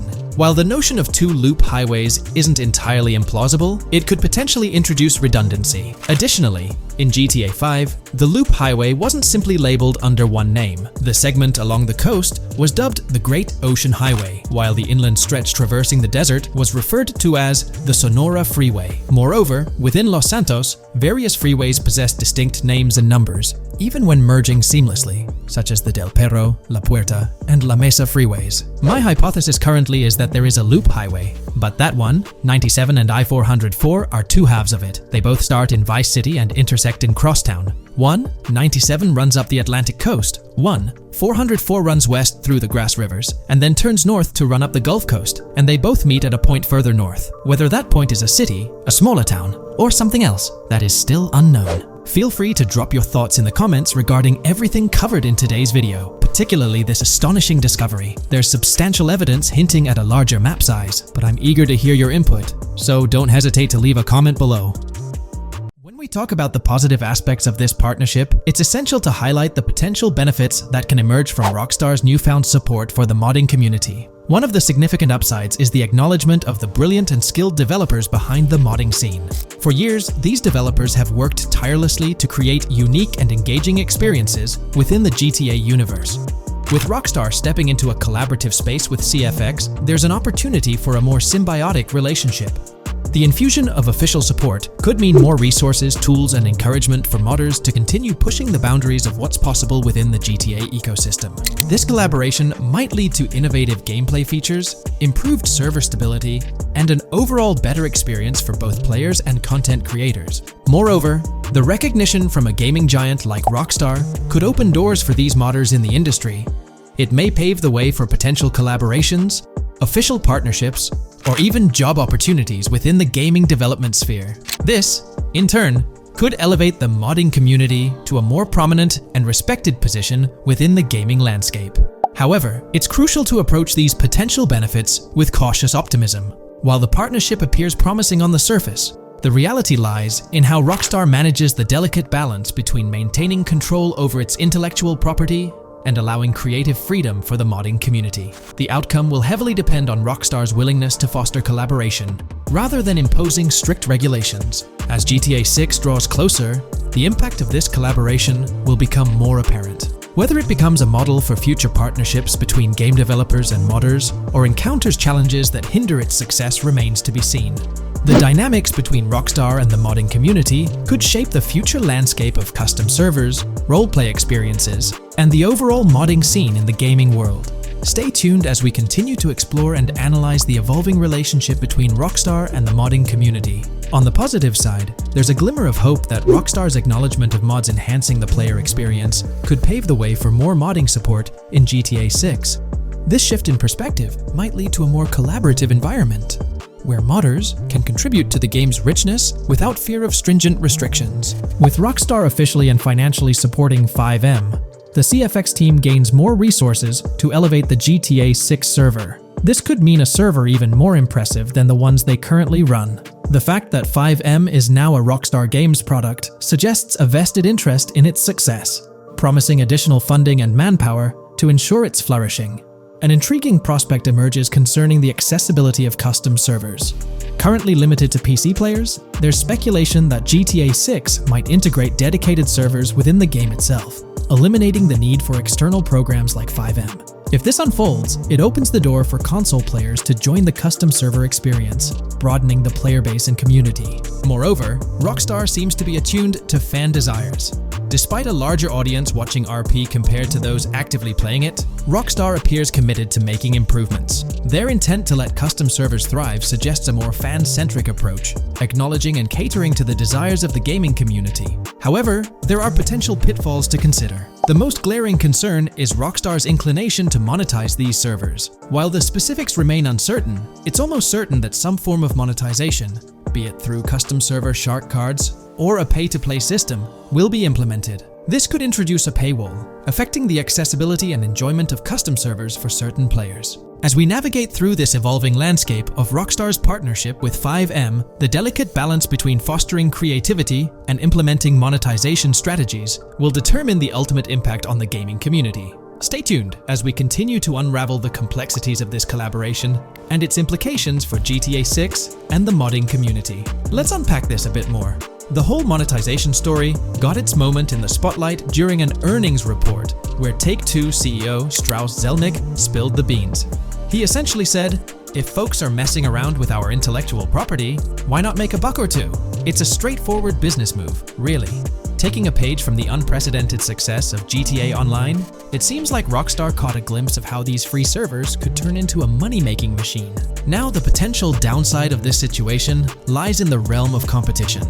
Rockstar's got its A-team working on the custom servers gig. That means anyone outside the Rockstar circle trying to whip up something akin to 5M is practically painting a target on themselves for a cease and desist. Let's face it, Rockstar might have eyed this strategic move with 5M from the get-go. However, with those servers gaining crazy popularity and the game becoming a sensation on Twitch and YouTube, shutting it down wouldn't have been the smart play. Instead, they pulled off a masterstroke, acquiring the team behind the biggest servers, effectively cornering the market and positioning themselves to profit from any potential imitators. Now, with GTA 6 on the horizon and servers in the works, Rockstar's sitting pretty. Some in the gaming community are even giving them a nod for finally throwing a bone to the community.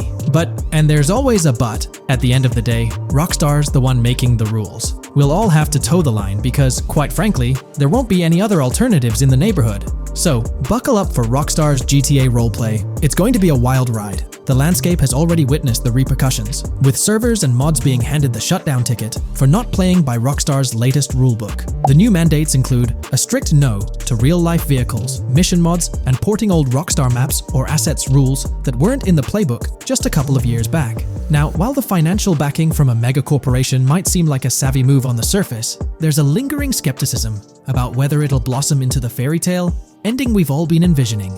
It's a bit premature to slap a final verdict on the fate of 5M once GTA 6 hits the stage. Now, let's consider the potential repercussions for the vibrant RP community. While the partnership between Rockstar and 5M could bring about positive changes, there's an underlying worry within the RP enthusiasts. The fear is that with increased control and potential monetization, the organic and immersive RP experiences that players have come to love might face disruptions. RP communities thrive on creativity, flexibility, and a sense of autonomy.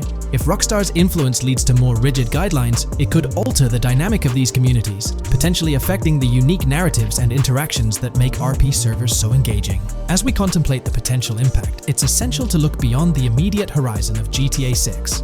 The dynamics established through this collaboration could set a precedent for future interactions between gaming giants and modding communities across various games. Whether it becomes a model to be emulated or a cautionary tale will be closely watched by both players and industry stakeholders. The future of 5M and the broader modding community remains uncertain as GTA 6 inches closer to release. While concerns exist, there's also room for hope.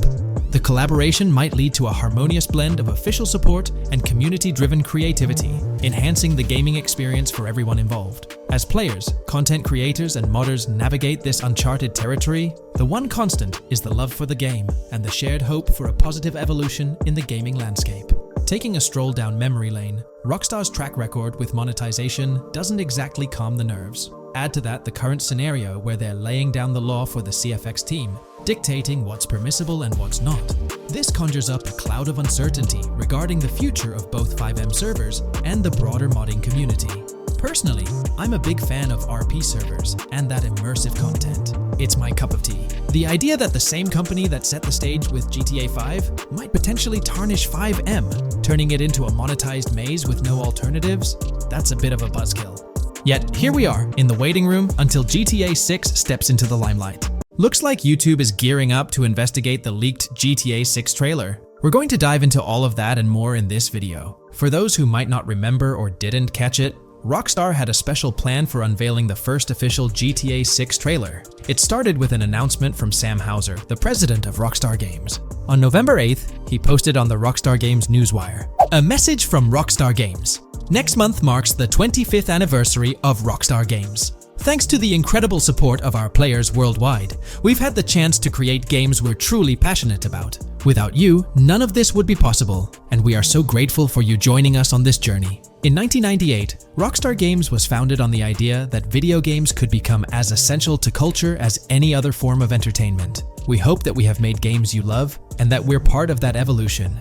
We're very excited to announce that in early December, we'll be releasing the first trailer for the next Grand Theft Auto. We look forward to many more years of sharing these experiences with you all. Thank you, Sam Hauser. We knew the GTA 6 trailer was set to drop in early December, but the exact date was a mystery until December 1st. That's when Rockstar Games posted on all their social media accounts announcing that Trailer 1 would be released on Tuesday, December 5th at 9 a.m. Eastern Time. They also mentioned that the trailer would be available on YouTube. It was set to be a premiere, which for those who don't know, means the whole video is uploaded to YouTube with a countdown clock. This wasn't just Rockstar doing their thing, they had a partnership with YouTube. They even had a custom URL and a special countdown timer for the video. This was definitely a collaboration. However, a little over 12 hours before the trailer was supposed to go live on December 4th in the evening, it leaked. The trailer surfaced on X, formerly Twitter, from an anonymous account named Trailer Leaker. Their handle was GTA 6 Trailer Leak, and they posted the entire Grand Theft Auto 6 trailer in very low quality,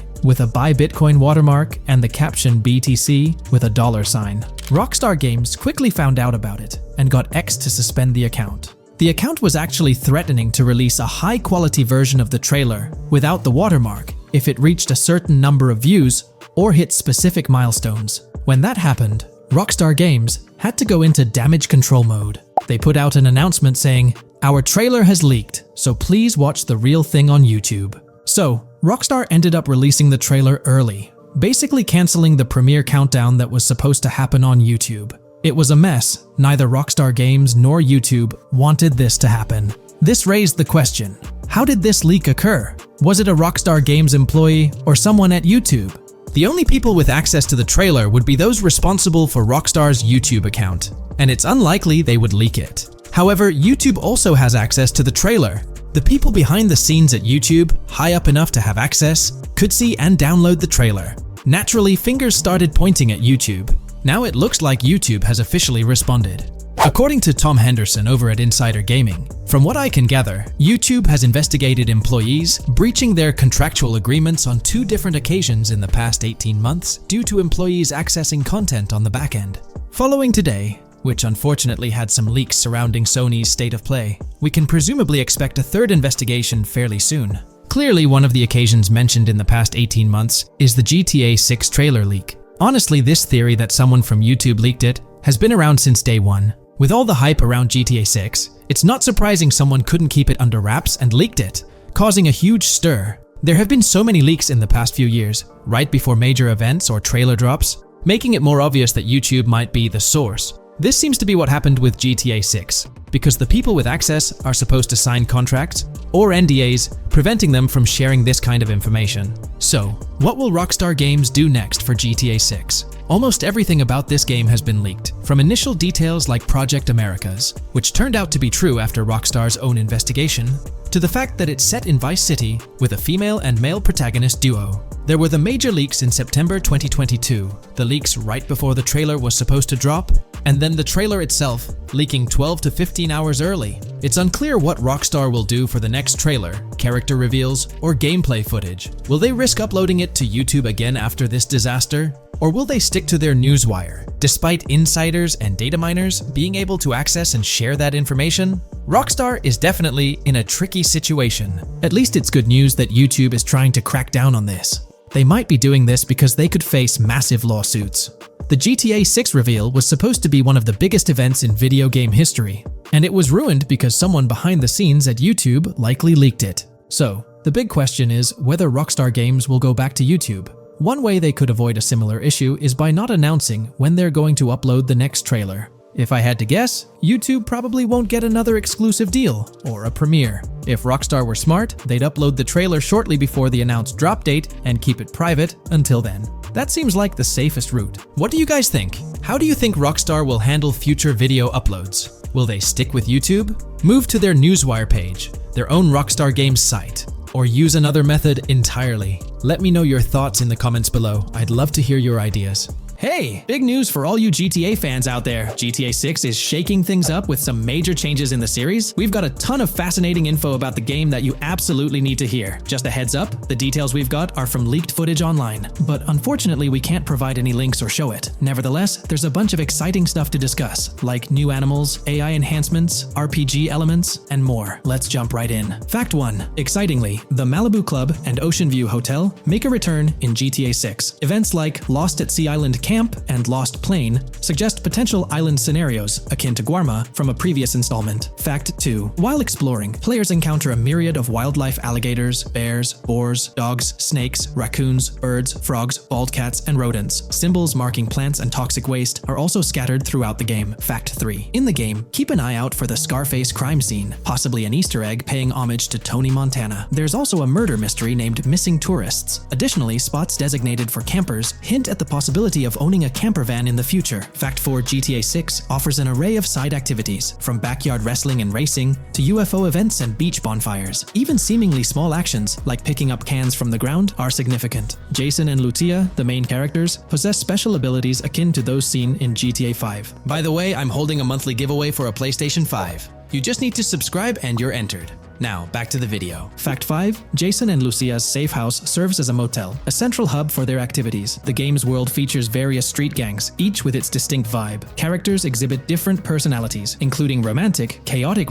cool, pragmatic chaotic, and pragmatic cool. Fact 6. Gameplay enhancements in GTA 6 introduce the option to use zip ties on NPCs for stealth mechanics, alongside the ability to carry bodies, enriching the depth of stealth elements. Fact 7. The gunplay in GTA 6 mirrors the mechanics seen in Red Dead Redemption 2 and Max Payne 3. It might be worth exploring those games before GTA 6's release if you haven't already. And activities? GTA 6 offers an abundance, from fishing and wild golf to basketball, football, and soccer. There are gyms for training, a yacht club, and even a racetrack. Fact 8. Prepare for a contemporary setting, post GTA 5 events. The game meticulously recreates numerous Miami landmarks, such as a grand tennis court, a bustling football stadium, and a lively amphitheater. The map encompasses an airport and a functional tram system with an airport stop. And that's not all. The Florida Keys and a swampy region named Grass Rivers, reminiscent of the Everglades, are part of the game. Players can navigate swamp boats in this area. Fact 9. GTA 6 boasts a diverse arsenal, from melee options like golf clubs, pool cues, crowbars, and bats to a spectrum of firearms ranging from pistols to snipers and RPGs. The weapon selection is extensive. You can even personalize how your character handles weapons. Additionally, there's an assortment of throwable items like grenades, molotovs, and yes, even golf balls. Fact 10. Get ready for some seriously upgraded NPC interactions. Now, you'll have choices such as threatening, robbing, shooting, or restraining them. Some missions will even involve gesture-based actions, taking a cue from Red Dead Redemption 2. Car damage has been ramped up for realism, and the interior detailing is insanely intricate, complete with functional dashboards. Fact 11. Weapons are undergoing a transformation in GTA 6, drawing inspiration from Red Dead Redemption 2. Instead of a sprawling weapon wheel, you'll have specific slots for small firearms, melee weapons, rifles, and shotguns.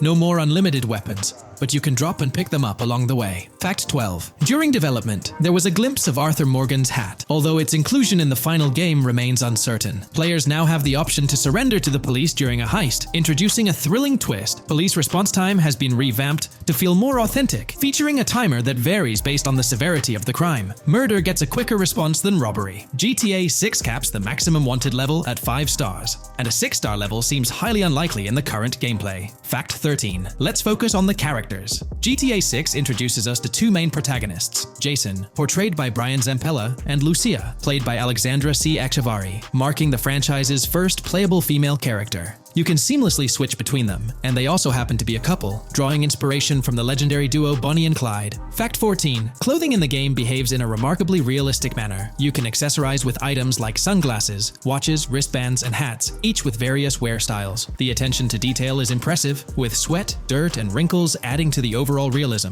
Fact 15. Internally referred to as Project Americas, GTA 6 had a codename during its development. akin to GTA 5, Rush, and Red Dead Redemption 2, Bonnier. Originally, the plan was for a larger map encompassing North and South America, but Rockstar's approach changes scaled it down. Nonetheless, the game promises to deliver a memorable experience with its features and diverse locations. Fact 16. The game incorporates RPG elements like weight and muscle management, highlighted in the Spool Couple Workout Challenge. Leaked footage revealed Jason and Lucia's apartments. For instance, Jason's place includes a bathtub for in-game baths. Fact 17. Rockstar plans to continuously introduce new missions and cities post GTA 6's launch. Whether this expansion is for online or story mode remains unclarified. Expect an enhanced cover system, surpassing what we've seen in other Rockstar games. Fact 18. Don't overlook the Kingston Hotel. It's a bustling spot with pool parties and live music, adding vibrancy to GTA 6's world. Fact 19. A significant enhancement in GTA 6 revolves around NPC behavior. NPCs come in varied sizes and shapes, and their reactions feel incredibly authentic. Wave a gun around and nearby folks might understandably panic. The game also features an intricate injury system, including concussions. Fact 20. Now, let's delve into the stunning visuals and exciting new features. Characters will naturally grow facial hair over time in GTA 6. Moreover, the game world will introduce a social platform called What's Up, resembling a playful version of WhatsApp.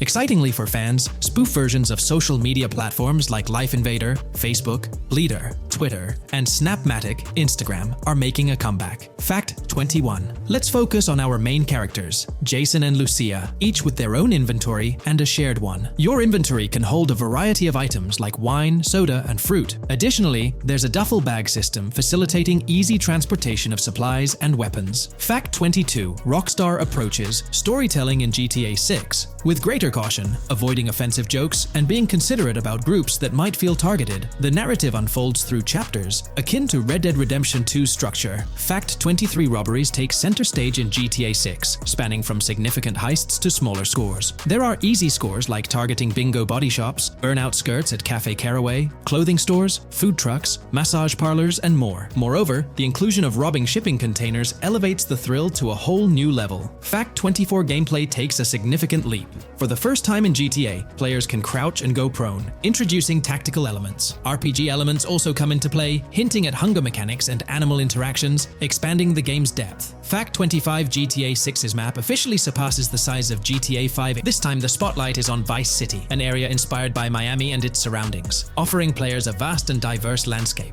There's even a lake featured in one of the videos hinting at a significant part of Florida being included in the game. Fact 26. Hold tight, the jetpack makes its return. Shooting from cars is also part of the thrill, adding an extra layer of excitement. And brace yourself. GTA 6 introduces 18 brand new vehicles to the franchise. Fact 27. In GTA 6, players will encounter various events, including random muggings and NPC-hosted yard sales. There are hints at riding events, which could potentially mean horse riding, possibly involving the Red Dead Redemption 2 team. Fact 28. Police AI has undergone significant improvements compared to the previous game. Instead of blindly rushing in, they exhibit more realistic and intelligent behavior. If you commit a crime and escape in a vehicle, cops will note down the specific vehicle and license plate, making evasion more challenging. Fact 29.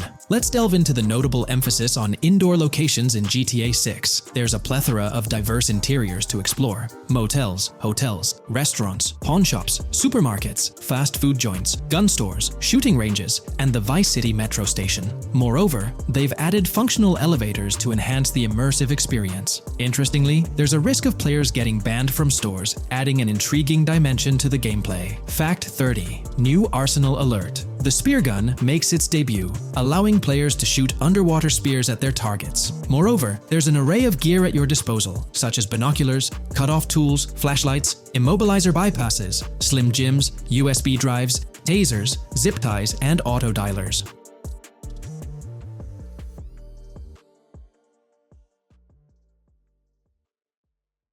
In today's video, we're delving into the character creation aspect of Grand Theft Auto 6 and exploring how in-game NPCs will be generated. We'll take a look at a recent patent filed by T2 Interactive, the parent company of Rockstar Games, which sheds light on the character creation process within the world of GTA 6. The patent reveals details about a new system developed by Rockstar Games, designed to streamline character creation and leverage the capabilities of current generation consoles more effectively. As game worlds grow in size and complexity, filling them with diverse and compelling characters and environments becomes increasingly challenging.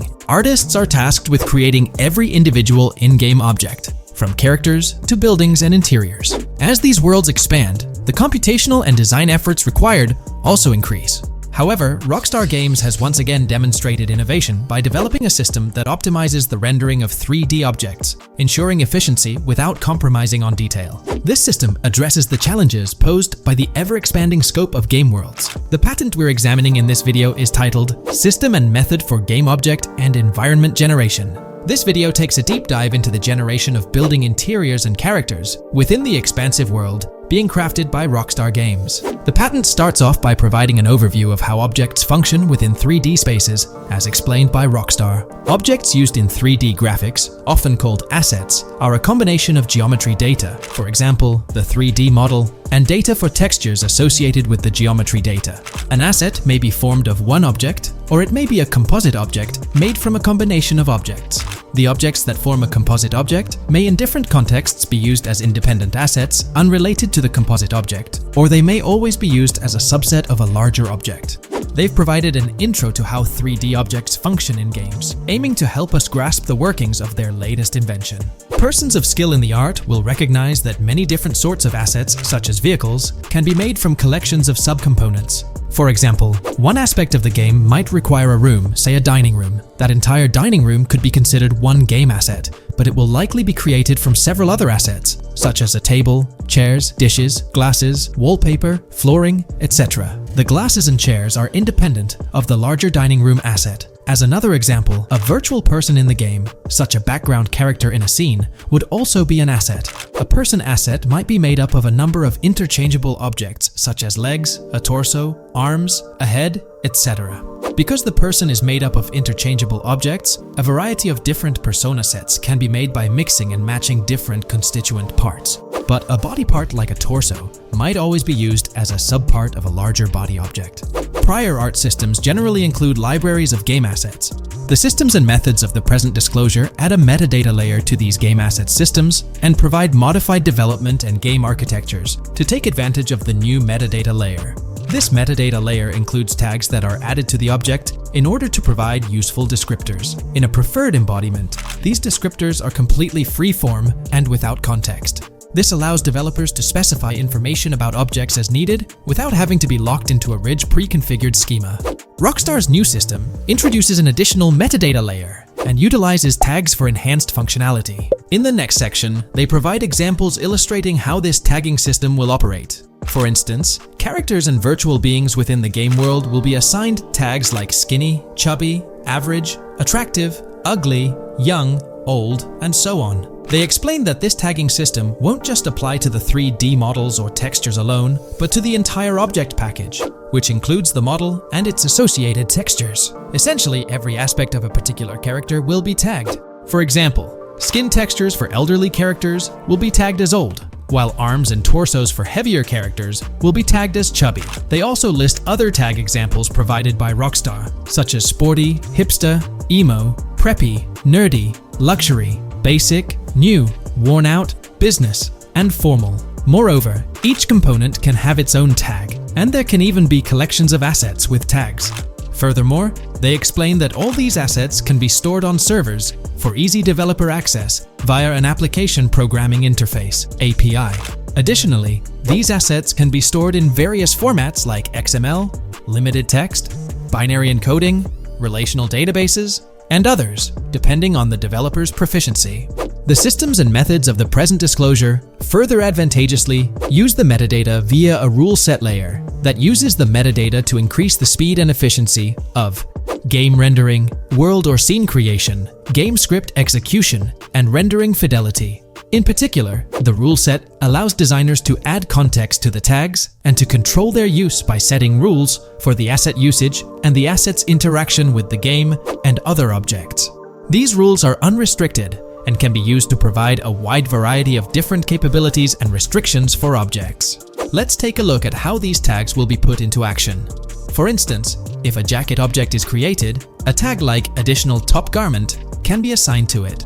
Then, During gameplay, certain rules might search for this specific tag to identify objects like jackets. Furthermore, in a cold setting, the character's health stat may decrease at a slower rate because the character stays warm with the additional top garment. Moreover, the additional top garment tag could enhance rendering efficiency. For instance, if a character wears a shirt underneath a jacket, the shirt occupies memory space. Since the shirt is mostly covered by the jacket, Rockstar plans to replace the full shirt with a smaller texture, only containing the visible parts under the jacket, thus conserving memory. The combination of tags and the rule set can also be used advantageously for procedural generation of game objects and environments. For example, a game scene could be created in a game script by calling assets based on tags, rather than calling the assets explicitly. For example, if the game scene called for virtual characters in a movie theater, the game designer could simply specify a need for predetermined X number of characters with casual dress. If the designer wanted a sci-fi movie playing at the theater, it might also call for a higher percentage than normal of characters tagged nerdy. The metadata rule set interface would interpret these general instructions at game runtime to randomly generate virtual characters fulfilling those needs. Additionally, this system offers increased efficiency. For instance, the entire character object doesn't need to be packaged before streaming to the GPU for processing. Instead, they can be generated directly on the GPU using existing model and texture assets. Of course, Rockstar aims to utilize as many preloaded GPU textures as possible, while maintaining a realistic variety in the scene. Moreover, this system allows them to control the number of preloaded textures used in a scene. For instance, more textures can be preloaded for complex scenes and fewer for simpler ones. The goal of this video is to provide an overview of the key aspects of this new system, so I won't delve into every example described in the patent. Turning to the details of the specified metadata, in a particularly advantageous embodiment, the following metadata is included for each model and texture: IDs, property tags, match tags, randomization restrictions, expression data, and optimization data. While this selection of metadata has been found advantageous, different groupings and subsets of these tags can be mixed and matched as needed to accomplish particular design goals without departing from the spirit and advantages of the present disclosed inventions. The uses, embodiments, and benefits of each of these fields are described as follows. These elements constitute the metadata, and while I won't delve into each one individually, they essentially represent the various tagging methods Rockstar employs to organize models and textures. These tags facilitate accurate and efficient filtering and sorting of assets within the virtual world. I trust this video provided you with an understanding of the tagging system Rockstar has devised. I'm personally excited about the potential for greater NPC variety in this vast world. Feel free to share your thoughts in the comments below. Hey there! In this video, we're diving into an upcoming terrain system in GTA 6, brought to you by Rockstar Games. Additionally, we'll explore some cool graphics enhancements like ambient occlusion, global illumination, and material tinting slated for the next GTA. The scoop comes straight from an official patent filed by Take-Two Interactive, Rockstar's parent company. So let's kick things off by checking out the patent titled Method and Apparatus for Enhanced Graphics Rendering in a Video Game Environment. According to Rockstar Games, the rendering of real-time graphics usually happens in a pipeline setup like this one. At the core of it, the process kicks off by handling 3D vertex information, moving on to render pixel-level details like light color and shadows. In the current systems, one or more shaders are employed for this pixel-level rendering. These shaders are essentially programs that operate on the GPU. The challenge in rendering lies in finding the right balance between realism and detail, while ensuring smooth performance, aiming for that higher frame rate. For example, a virtual world should illustrate various terrains that mirror a number of lifelike geographical areas. Each of these terrains can provide unique interactions with a virtual character in the video game. By way of example, a virtual player traveling through sand or snow should leave footprints that are different than the virtual player walking down a concrete sidewalk. However, because of the number of various terrains that need be accounted for, and the unique behavior of each terrain, conventional graphics systems do not have enough processing power to account for dynamic terrain and the associated interaction with players of the game. So, Rockstar Games developed a shader system for efficiently rendering various types of terrain with high realism. Let's take a peek at the system. The world level map, visible in the bottom right, outlines all the different dynamic terrains, such as muddy, sandy, grassy, hard ground, snowy, and more. Take a gander at this world-level map showcasing the diverse terrains. Now, let's explore the various dynamic terrain zones within the game world. Using Red Dead Redemption 2 as an illustration, this world-level map plays a pivotal role in determining the terrain that players or NPCs interact with. Essentially, it acts as the foundation to generate a trail map. Think of a trail map as a record of all the imprints left behind by characters, vehicles, and other objects, like the aftermath of explosions. Take this image for instance, showcasing how the snow has been altered by the actions of this NPC. Different shaders of the shader system are used for different terrain types and with different trail map types. For example, basic terrains do not require special shaders, while shallow mud terrains can advantageously benefit from a parallax surface shader to efficiently show ruts and tracks in the terrain with a high-detail trail map. As an additional example, deep mud terrain may use a tessellation surface shader to model the ruts and tracks in the mud. You might be aware that in Red Dead Redemption 2, you can leave realistic footprints in the snow and mud. Rockstar explained that they employed two shaders for this effect: parallax maps and desolation. These shaders create a convincing illusion of high-level deformation, where footprints appear on the terrain's surface. In reality, the surface is warped but not physically deformed, ensuring a smooth and polished movement experience. In GTA 6, they're applying the same technique to bring an extra layer of realism. This will be particularly noticeable with explosions, firing RPGs at the ground, walking through mud, or driving vehicles through it, each leaving distinct tracks based on the terrain. RPGs, for instance, will create craters on the ground. This adds a significant level of interactivity, making it feel like you're genuinely impacting the game world in real time. Despite it being an illusion, the result will be remarkably realistic, akin to the snow in Red Dead Redemption 2. To sum it up, this graphics rendering patent encompasses the dynamic terrain, ambient occlusion, global illumination, and material tinting, all exciting new features making their way to GTA 6. Rockstar has invented and patented new graphics rendering systems, which aims to fix some of the problems of traditional graphics rendering systems to make graphics rendering more efficient, thus improving performance and allowing for better, more realistic, and more immersive visuals. Dynamic Terrain System. This is a system that records and creates trail maps which make it possible that terrains can be visually deformed when being interacted with in various ways. Players, NPCs, vehicles, objects, and explosions can affect the terrain. For example, leaving footprints or vehicle tracks in sand can be seen in action in Trailer 1. Explosions will leave craters in the terrain as well. It's also possible for certain changes to the terrain to disappear over time. For example, footprints and tracks in mud disappearing after some time, since the viscosity of mud makes it return to its normal state after some time.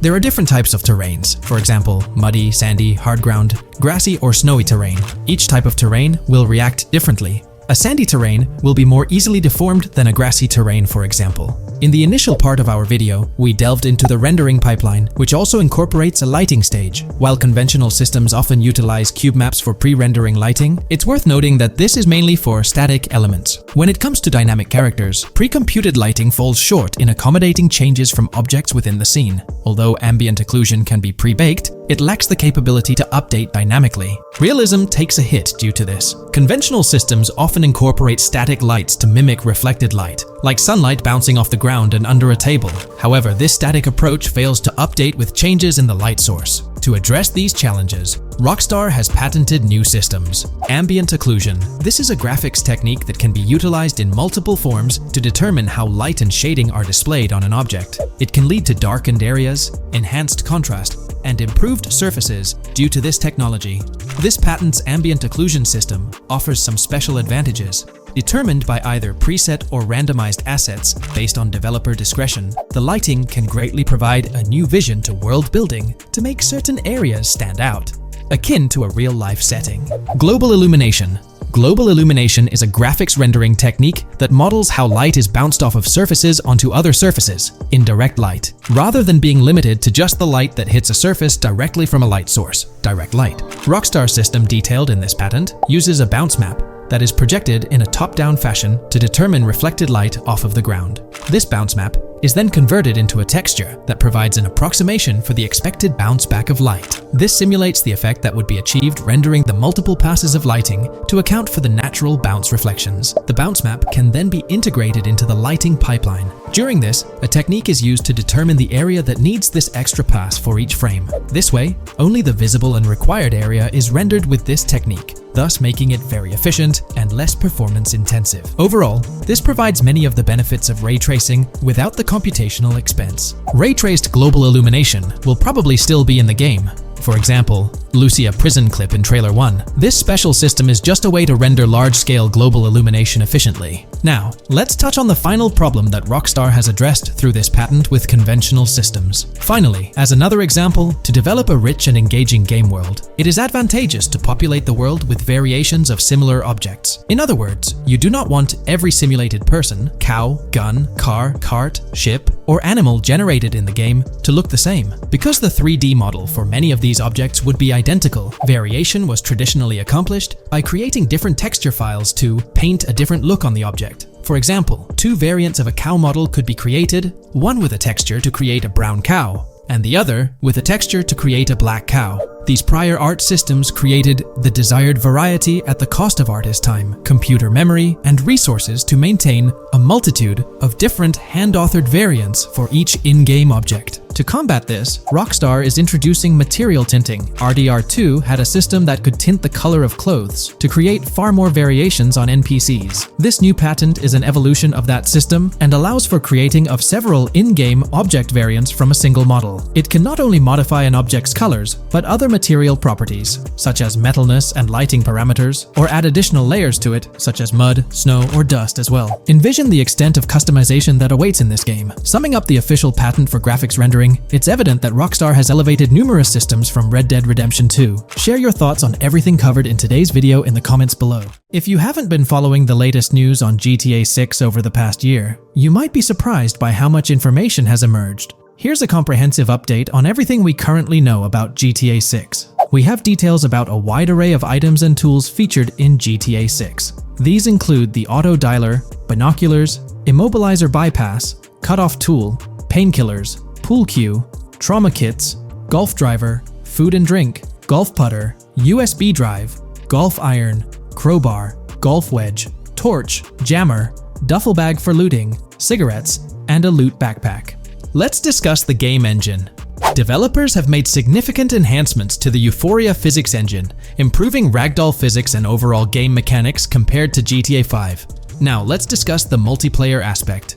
In a leaked clip from GTA 6, we observed a multiplayer session with a player count. This suggests there were 2 players present in the lobby, out of a maximum capacity of 32 slots. This mirrors the setup seen in Red Dead Online and GTA Online, where the capacity is stated as 32, but practically accommodates 30 players plus 2 spots reserved for spectators. While hopes for larger lobbies persist, it appears the testing phase involves 30-player lobbies. Leaks also suggest advanced weather systems, including heavy fog, a feature that was less common in GTA 5. Moving on to collectibles, there's mention of Wyman car parts. In a clip featuring Lucia, a developer is seen placing a cardboard box with a circular icon, indicating it as lootable.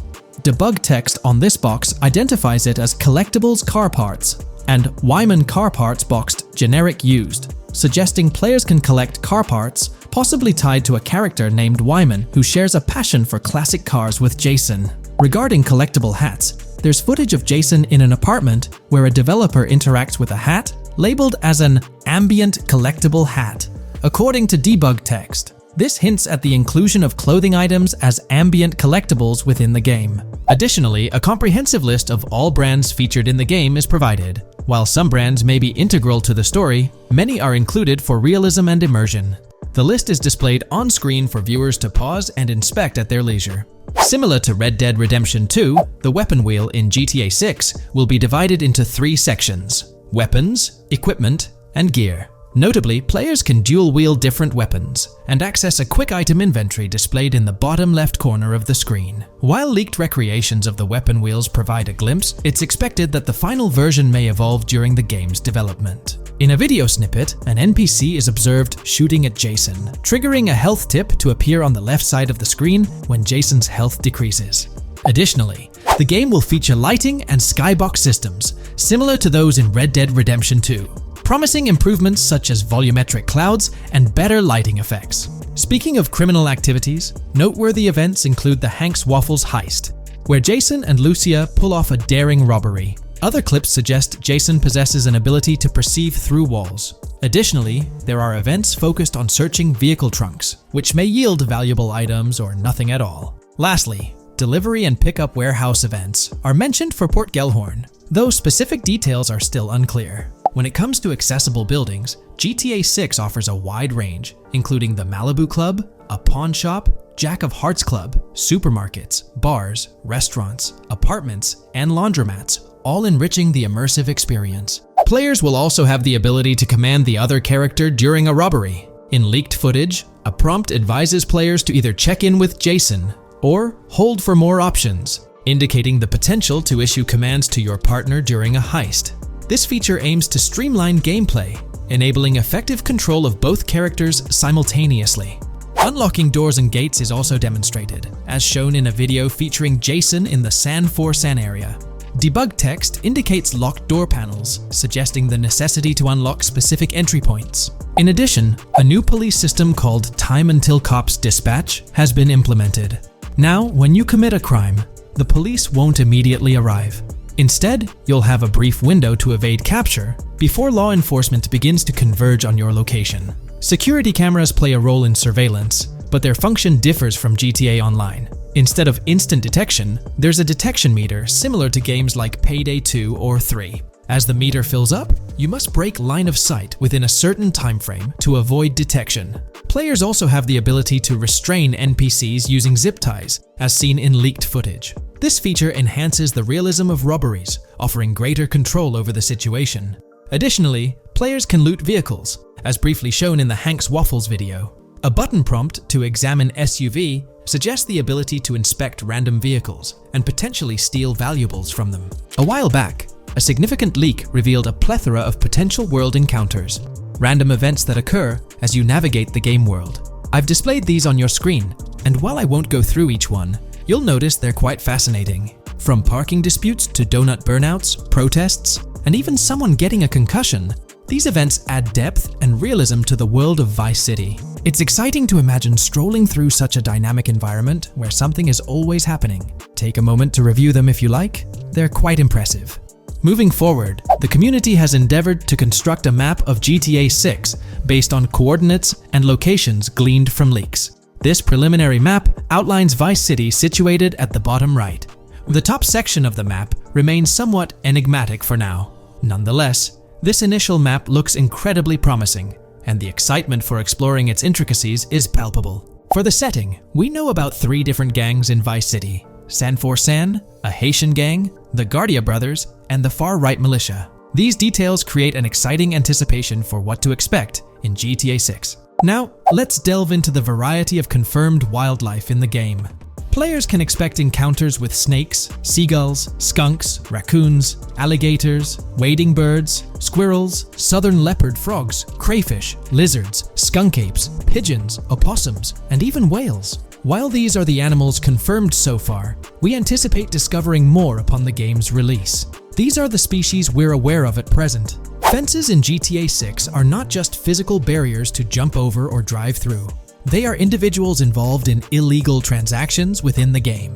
Acting as middlemen, these characters buy illegal items from players to resell them to others. Now, let's explore the AI witness system and police recognition feature, which are notably significant. In the Hank's Waffles robbery video, beneath the wanted level stars, there's a mention of full description, suggesting that witnesses can provide detailed information about you. This implies that once identified, the police will recognize you. When Lucia enters a police vehicle, there's initially no vehicle description, but this quickly changes to a full vehicle description. This indicates that law enforcement will possess detailed information about your vehicle. Moreover, the text warns that any vehicle seen entering will be noted by the authorities. This suggests that even after losing a wanted level, if spotted again in the same vehicle, the police will pursue and apprehend you. During the robbery scene, Jason attempts to prevent customers with yellow icons above their heads from calling the cops or fleeing. Additionally, a female NPC inside the diner exhibits similar behavior, with her icon flickering as Lucia leaves, turning red when surrounded by cops, and then fleeing upon spotting Lucia. These advanced NPC systems indicate a more sophisticated interaction model. Regarding item sharing, Jason and Lucia appear to be able to share items between them. For instance, in one clip, Jason steals items from containers, keeping some for himself while sharing others. Regarding sound design, it's no surprise that GTA 6 will feature more realistic soundscapes. Weapon sounds are crisper and more authentic, with increased volume for a more immersive experience. The impact of bodies hitting the floor will have a deeper thud, creating a more visceral effect. Police sirens will reverberate off buildings and environmental elements more realistically, while the sound of items will vary depending on the surroundings. For instance, if you're in a shipping container, sounds will echo more, adding depth to the auditory experience. Overall, these sound enhancements aim to emulate real-life scenarios more accurately, contributing to the game's realism.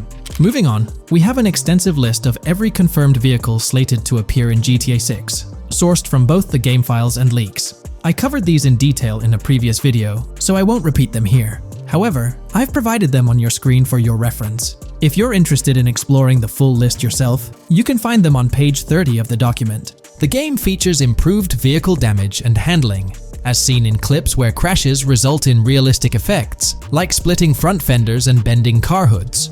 Furthermore, car interiors now include a functional GPS and waypoint system, enhancing immersion, especially in first-person driving. Players also have the option to enter a car from the passenger seat, adding a touch of realism to gameplay.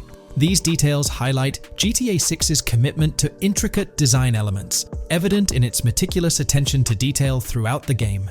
In addition, several new gameplay mechanics have been revealed. Players will now have the ability to walk while in cover, a long-awaited feature that introduces prone movement for the first time in GTA gameplay. Loot bags will allow for storing additional items, and players can now drop and pick up weapons. A new under fire animation has been introduced where characters cover their faces during combat, and players can opt to self-revive after sustaining heavy damage. Other significant mechanics include the ability to switch shoulders while aiming down sights, grappling during hand-to-hand combat, and the introduction of buddy communications and a buddy ping system. This system, likely shared between protagonists Jason and Lucia, remains intriguing, with its full functionality yet to be revealed. Additionally, a new cover mode has been introduced, altering the way shooting from car windows is executed.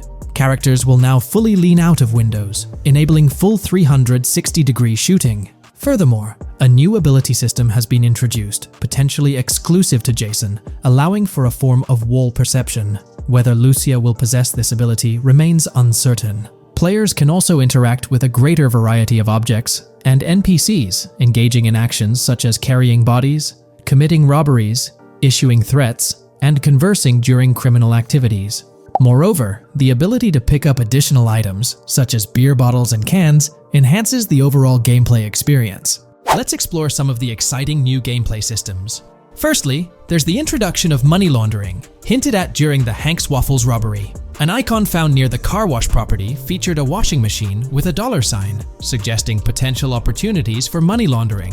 This implies that players may be able to purchase properties with the intent of laundering money, although specific details on mechanics remain undisclosed.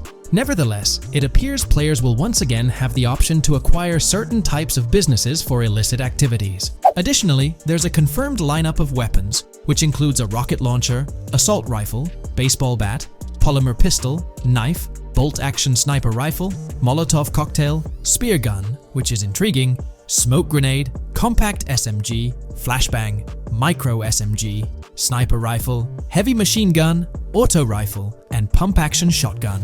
Moreover, glimpses of Jason in various states, sporting different hair lengths and facial hairstyles, suggest a hair growth system akin to Red Dead Redemption 2. This feature seems highly likely given the game's lineage. In terms of sustenance, players can consume items directly from their inventory. In a scene at a gas station, Jason adds wine, soda, and fruit to his inventory, highlighting the ability to eat and drink on the go, akin to mechanics seen in Red Dead and GTA Online. In GTA 6, you can expect to encounter raccoons rummaging through trash cans and stealing food bags. This is evidenced in the game files, which document 3 world events: raccoon climbing out of garbage, raccoon rummaging through trash, and raccoon stealing food. While there are numerous intricate details to explore, We've uncovered a multitude of confirmed locations spread across Vice City and its surrounding areas. Naturally, Vice City serves as the central hub, encompassing neighborhoods such as Edgewater, North Vice City, Rock Ridge, Little Haiti, Vice Beach, South Beach, Washington Beach, and Key Biscayne. Additionally, there's Port Gellhorn, which appears to be a distinct city akin to Sandy Shores or Palito Bay from previous games. Other notable spots include Yorktown, Ambrosia, Sundown, The Keys, La Pearl, Red Hill, Lake Leonida, Hamlet, Stockyard, Homestead, Grass Rivers, Ikenfaka, various underwater locations, and more. Each of these locales is meticulously detailed, with numerous mini locations nestled within them. It's remarkable how much information we already have about the game's expansive geography. In GTA 6, if your character sustains injuries, health will regenerate slowly over time. To expedite recovery, you can access the weapon wheel and utilize a healing item. Unlike GTA 5, where health only regenerates up to 50% naturally and requires snacks for full recovery, GTA 6 appears to allow for natural regeneration to full health, albeit at a slower rate. While not officially confirmed, it's implied that using a medical item will accelerate this healing process. Regarding open-world activities, there are 7 confirmed activities thus far: dice, golf, fishing, races, adventuring, shipments, and delivery van events. A video showcases a delivery van event near the industrial area of Port Gellhorn, featuring active security cameras that add complexity to potential heists. 2 distinct event types mentioned in the events list are Pragmatic Cool and Chaotic Romantic, introducing a new event type called Cop Trap, strategically placed in various locations across the map. The confirmed locations are displayed on your screen, indicating that law enforcement will deploy different tactics to apprehend you. Next, let's explore the array of new features spanning 2 full pages. Firstly, an enhanced AI system is showcased in a video, where enemy AI targets Lucia once she turns around. These adversaries demonstrate improved decision-making, adapting their shooting tactics dynamically based on the situation. Notably, they adjust their positioning relative to nearby objects, aiming to avoid frustrating head-glitching tactics. Additionally, they display more tactical behaviors, such as lowering their profile during reloads and employing lateral strafing while firing. NPC behavior has also undergone enhancements, with AI groups no longer wandering individually, but moving in clusters, reminiscent of the dynamics seen in Red Dead Redemption 2. This is evident in a video where Lucia encounters a group of tourists engaged in conversation as they pass by. This enriches pedestrian interactions beyond the independent roaming seen in GTA 5, now featuring diverse groups and even couples strolling together, enhancing the game's realism. A new gameplay feature allows players to surrender to the police during a robbery, introducing an intriguing dynamic with consequences yet to be fully revealed. Additionally, players can purchase gumballs from vending machines, potentially serving as a health boost, although specific effects remain speculative. Similar to GTA 5, your character's attire will accumulate dirt over time, adding a layer of realism. Hacking will also be a significant element, with Lucia seen carrying various hacking tools, though it's unclear if Jason will have access to these tools as well. Previous leaks suggested Lucia's role as the designated hacker, but further details will emerge in due course. Expect an enhanced car hijacking system in GTA 6. For example, the inclusion of an immobilizer bypass suggests that stealing luxury cars will be more challenging. Additionally, a tool called a Slim Jim will be used to unlock older vehicles, adding complexity to car theft. Moreover, events such as Steal Car in Progress and Steal Car Fail indicate potential complications during vehicle theft. Events like Carjacking Dash Cat and Carjacking Dash Advanced AI suggest further intricacies in vehicle-related activities. Finally, the document concludes with approximately 20 pages detailing locations found in leaks that correspond to real-world locales in Miami. This inclusion underscores the meticulous efforts put into crafting a rich and immersive game world. Today, let's delve deeper into the scoop we've got about Jason and Lucia, straight from the game's artwork and that initial trailer drop. Seems like Rockstar's shining the spotlight a tad more on Lucia this time around. Not to downplay Jason's role, but Lucia's getting some special attention, you know? Alright, so the trailer kicks off with Lucia finding herself in what appears to be a detention center, or maybe some kind of confinement. She's sporting the classic inmate gear and hanging out with a few others. Now, it's a bit fuzzy whether it's an all-girls club or a mixed bag. But here's the twist. It doesn't look like your hardcore, maximum security joint, more like a temporary pit stop. Then we see this scene with Stephanie, a counselor at the place. Stephanie's having a chat with Lucia, trying to untangle her situation. Stephanie asks why Lucia's landed there, and Lucia nonchalantly responds with something like, "Bad luck, I guess." It's got me thinking, maybe Lucia's in for something minor. You know, the wrong place, wrong time scenario, or maybe a string of small-time scrapes. By the way, I'm holding a monthly giveaway for a PlayStation 5. You just need to subscribe and you're entered. Now, back to the video. So, Lucia's starting off in a bit of a pickle, but I'm itching to see how the story unfolds, how she got caught up in this mess in the first place. Rockstar's got us all on the edge of our seats with this setup, and I can't wait to see what twists and turns are in store for these characters. Taking a closer peek at Lucia in this clip, she doesn't strike me as too old or hardcore, you know? Surprisingly, she's not all cuffed up or tightly restrained while having a chat with Stephanie, the counselor at this place. Stephanie's vibe doesn't scream in danger while talking to Lucia, so maybe her time in jail isn't as intense as we might think. So, Lucia's got a date with jail at some point. But yeah, she's not going to be stuck in there forever, that's for sure. Let's shift gears to this artwork Rockstar's thrown at us. In that pic, Lucia's flaunting an ankle monitor. Now that's the kind of thing they slap on you when you're out but not really free. It's like they're keeping tabs on you, making sure you stick to a certain area, like your home turf or maybe a specific part of town as set by the powers that be. Now let's dive into some wild speculation on how this whole ankle monitor deal might mix things up in the gameplay. Imagine navigating the game with that kind of electronic ball and chain. It's gotta influence how Lucia moves around or what she can get into. Maybe it restricts her to certain zones or forces her to lay low in certain situations. The possibilities are buzzing around my head. It's like a marker that says she's out of the big house, but under some major watch. You see, when you've got one of those strapped on, it's like a 24/7 reminder that you're under strict scrutiny. It's like a digital leash telling you, hey, no funny business or else.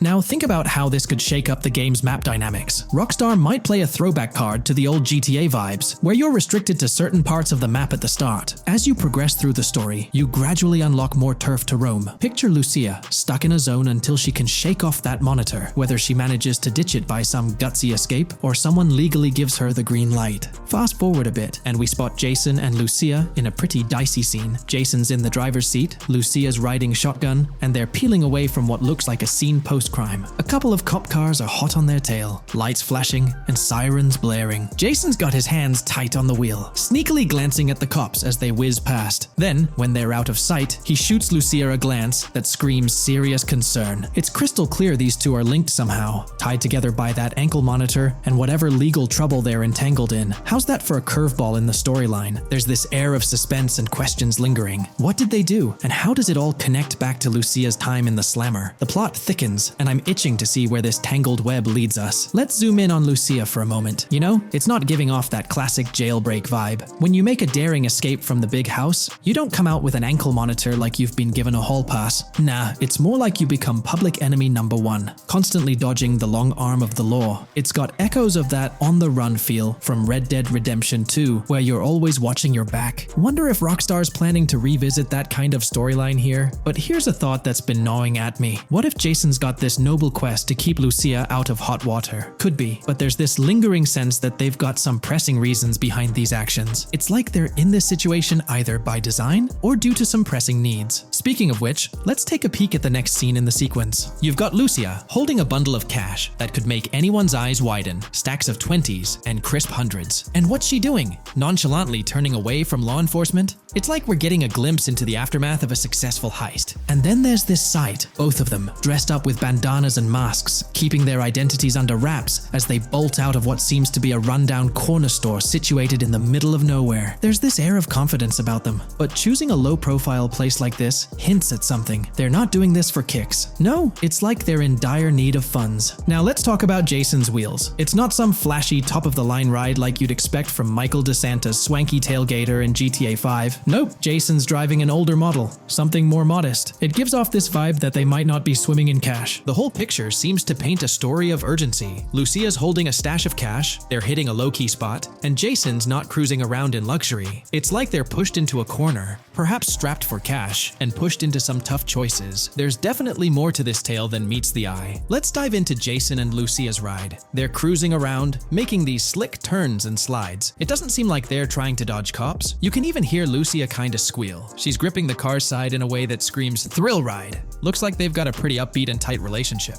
They're heading towards a motel. And guess what? Surprise, surprise, they're more than just partners in crime. Yup, Jason and Lucia are romantically involved. Now, Rockstar's not laying it all out for us, but you can pretty much read between the lines. Now, let's dissect this trust business. Feels like Rockstar's planting seeds for the storyline's ending. Trust can either be kept intact or shattered, right? It's like a pivotal point in a tale of two partners in crime. Maybe they'll face a dilemma where they have to choose between both making it out alive or going for a massive score, but someone doesn't make it to the finish line. Trust seems to be the crux of it all. And here's the kicker, the final scene. They kick open the door of this corner store, all confident, guns out, ready to hit the jackpot. The story concludes on that note. Now, let's switch lanes and talk about the trailer's song choice, Tom Petty's Love Is a Long Road. Interestingly, there's a tweet from Tom Petty's account expressing gratitude for having their song featured in GTA 6's first trailer. The song itself talks about the struggles of maintaining a relationship, how it's not a smooth ride, but worth the effort. So, GTA 6 might just be more than a crime tale. It's shaping up to be a love and trust story. I think Rockstar's aiming for their twist on a Bonnie and Clyde vibe with Jason and Lucia. That's pretty much all the scoop we got about them in the Grand Theft Auto 6 trailer. They didn't spill much, but we kinda got a glimpse into their journey, the hurdles they face, and this theme of trust that seems to run deep in their story. There's this one scene where it looks like they're gaining some traction in their journey.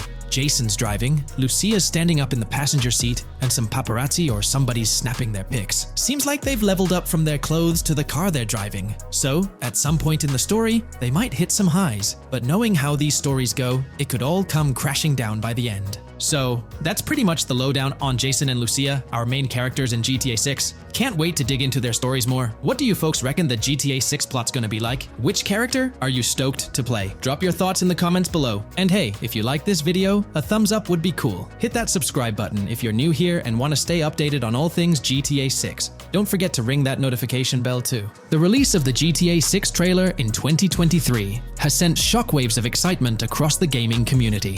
The anticipation and buzz surrounding this highly anticipated title have reached an all-time high. Fans worldwide are feverishly dissecting every frame, theorizing about the game's setting, characters, and innovative features. The hype is palpable as gamers eagerly await the next chapter in the beloved GTA series, poised to redefine open-world gaming once again. With Rockstar Games' history of delivering groundbreaking experiences, the fervor and enthusiasm for GTA 6 are undeniably at a fever pitch, leaving everyone counting down the days until its eventual launch. There's been a lot of talk since GTA 6 was announced, with rumors flying all over. But hey, here's a rundown of confirmed stuff like vehicles, items, weapons, and features for the game. Now, the official release of the game is still a good few years away. Rockstar Games is really putting in the work to make this game top-notch. But thanks to a leak, we've got some inside info. We're talking cars, new physics, main characters like Lucia and Jason, map locations, a massive open world, tons of stuff to do in-game, and a bunch of weapons you'll get to use. We've also learned about better AI for non-player characters, some RPG elements, and cool new gameplay features. All this has got the gaming community buzzing about what GTA 6 will bring when it finally drops. Let's dive into the primary video clips making rounds on social platforms, showcasing mission gameplay, and offering insights into Rockstar Games' vision for GTA 6. Among the widely shared footage is a mission featuring Lucia, the game's playable character, and a Latina protagonist attempting to rob Hank's Waffles, a diner. During this early test phase, the non-player characters lack distinct facial features and bear a dummy-like appearance, humorously dubbed in-game as such. By the way, I'm holding a monthly giveaway for a PlayStation 5. You just need to subscribe and you're entered. Now, back to the video. The NPC's responses are influenced by Lucia's aggressive actions, with various animations depicting the fear evoked by the robbery, akin to the dynamic NPC reactions seen in Red Dead Redemption 2. In the diner heist, Lucia has the option to aim her handgun at a hostage, providing players the choice to either rob or engage in hand-to-hand combat. Managing the hostage adds depth to criminal activities in the game. Jason, the white male protagonist, is also involved in the robbery, allowing players to interact with both characters during the encounter. Jason urges Lucia to act swiftly, and escape without a trace, hinting at a relationship reminiscent of Bonnie and Clyde, aligning with previous leaks regarding the game's storyline. The character's appearance bears similarities to actors Eva Mendes and Ryan Gosling from The Place Beyond the Pines, though it remains uncertain if the narrative will mirror the movie's plot. Lucia and Jason appear to be in their late 20s, and the game incorporates a character switching mechanism seamlessly activated through the controller's D-pad. As the police arrive, Lucia can menace another hostage, leading to a showdown with law enforcement outside. The intricate design of the outdoor area suggests a setting modeled after northern Florida, characterized by lush vegetation. As Lucia and Jason make their getaway, they rack up 2 wanted stars but avoid a shootout, deftly maneuvering around parked cars before commandeering a police cruiser. This early mission stage is apparent with tutorial-like cues, one highlighting improvements in police AI, where law enforcement remembers vehicles linked to illegal actions. The scene wraps up with Lucia driving the police car, Jason reassuring her of their ability to shake off the cops. However, their escape comes to an abrupt halt, with an unintended collision at an outdated car wash. The early footage reveals a minimap reminiscent of Grand Theft Auto 5, with icons possibly denoting missions from unfamiliar characters labeled WM and YJ. As they ascend to the VIP second floor, Dre interacts with DJ Tip, who appears irked by drink delays. A brief spat implies Tip's unpopular status. Dre moves on, and the clip ends. It's important to note that these clips depict early development stages, subject to changes throughout the game's progress. Another intriguing leak spills details on over 500 in-game events, encounters, and Easter eggs. While we can't cover them all, here are a few highlights. Various events like fishing, Satanist houses, backyard wrestling rings, and big cat mansions offer diverse experiences within the game's universe. There's talk of missing tourists, yard sales offering new clothes, an event resembling insurance fraud from Saints Row, a mysterious voice in a storm drain, potentially a nod to Pennywise, a multi-location Bonnie and Clyde mystery, and a workout challenge hinting at the return of fitness activities. Additionally, within Grand Theft Auto 6, players can stumble upon an island camp, DUI tests, UFO sightings, an animal house, a swamp safari, and the prospect of crazy golf gameplay. Based on insights gathered from the GTA forums, GTA 6's open world is estimated to be at least 2.5 times larger than GTA 5, providing players with a vast and immersive environment to explore. The game draws inspiration from the successful approach seen in Red Dead Redemption 2, promising a meticulously crafted open world with captivating mysteries that elevate the gaming experience. GTA 6's development footage showcases recognizable real-life locations from Florida, such as the Homestead Miami Speedway, reimagined as the Port Gel-Horn Racetrack, along with places like Portofino Tower, Sombrero Key Light, Solar Amphitheater Bayfront Park, and Lone Depot Park. Moreover, the inclusion of the 1000 Museum, a high-rise residential condominium in Miami, demonstrates Rockstar's dedication to detail. A metro map mirroring Miami's real version adds to the immersive nature of the game world. The presence of lush grasslands and vegetation hints at potential expansion into Georgia, although this aspect remains speculative until officially confirmed. The Miami Beach Police Department's resemblance to the Vice City Neighborhood Police Station shows how Rockstar brings creativity into their world designs. Of course, with any early info, we're waiting for official confirmations to see how these elements fit into the final game. Until then, the mystery around Grand Theft Auto 6 will definitely keep fans excited for its release. Now, let's take a look at the primary locations featured in GTA 6. Ambrosia comprises Ambrosia Farms and the Tarmac. Bayside Copperhead, the Everglades or Grass Rivers, Fairyland, and Fairyland Forest offer distinct settings. The Keys region includes East Key, Low Key, and additional spots like a garage, gas station, and liquor store. Lake Okeechobee encompasses a motel, prison, and racetrack, while Little Haiti, North Beach, and North Miami feature establishments such as gas stations, hideouts, and liquor stores. Port Gellhorn distinguishes itself with detailed spots like an abandoned building, basketball court, beach, bingo hall, bowling alley, car wash, fishing store, fruit stand, gas station, motel, pawn shop, police station, quick shop, raceway, soccer field, and more. Red Hill showcases a forest. South Beach offers a boardwalk, gym, hotel, Ocean Drive, and park, while South Miami Sundown includes a beach and tarmac. Vice Beach encompasses Vice City suburbs and Washington Beach. Miscellaneous locations such as an abandoned hotel, observatory, Fountain of Youth, homeless community, Malibu Club, Monument of Leonida, Redneck Yacht Club, Spaceship House, Underwater Research Facility, and Dinosaur World enrich the gaming world. Recent leaks from this week strongly suggest that Alexandra Christina Echevarri might be the voice behind Lucia in Grand Theft Auto 6. Her voice in a demo reel closely matches the leaked clips of Lucia's dialogues, hinting at her likely portrayal of the character. Throughout this breakdown, we've covered loads of info about Grand Theft Auto 6, diving into different aspects of the game. It was important to cover everything we know about the game so far, and while we're eagerly waiting for it, it might still be a couple of years before we get our hands on it. Let's kick off by highlighting some cool discoveries from the leaked clips, focusing on new features and gameplay details revealed. In one scene, Jason and his pals are chilling by an in-ground pool in a modest neighborhood, cracking jokes about a parody of social media called Life Invader. Their banter brings in playful references to Jay Norris's demise, showcasing that classic Grand Theft Auto humor fans love. Lucia and Jason are shown in animation tests doing different actions like jogging, stopping, and ducking to avoid gunfire. Rockstar's developers also tested vehicle crash physics on an overpass. The highway signs on Interstate 97 mention North Beaches and Lake Leonida, with the current exit leading to Washington Beach. In another interesting scene, Jason finds a shipping container filled with stacks of cash and a motorbike. Various development clips reveal tweaks being made to a vehicle's interior, hinting at potential new designs or customization options for players. Throughout the clips, interactions with NPCs in the open world are demonstrated, including characters taking selfies, which adds depth to the game's environment and immersion. There's a moment where Jason enters a gang member's territory and takes cover behind a truck, showcasing unique animations for characters reacting to being shot. A notable find in the clips is a jetpack, previously leaked by Tom Henderson, which is seen inside the Jack of Hearts Club. The game features parody social media logos like Snapchat, Instagram, and Life Invader. Characters also sport different hairstyles, with details like Lucia's visible bra under her shirt, adding realism. A new feature is the ability for players and NPCs to hold their guns sideways during combat, adding a different dimension to fights.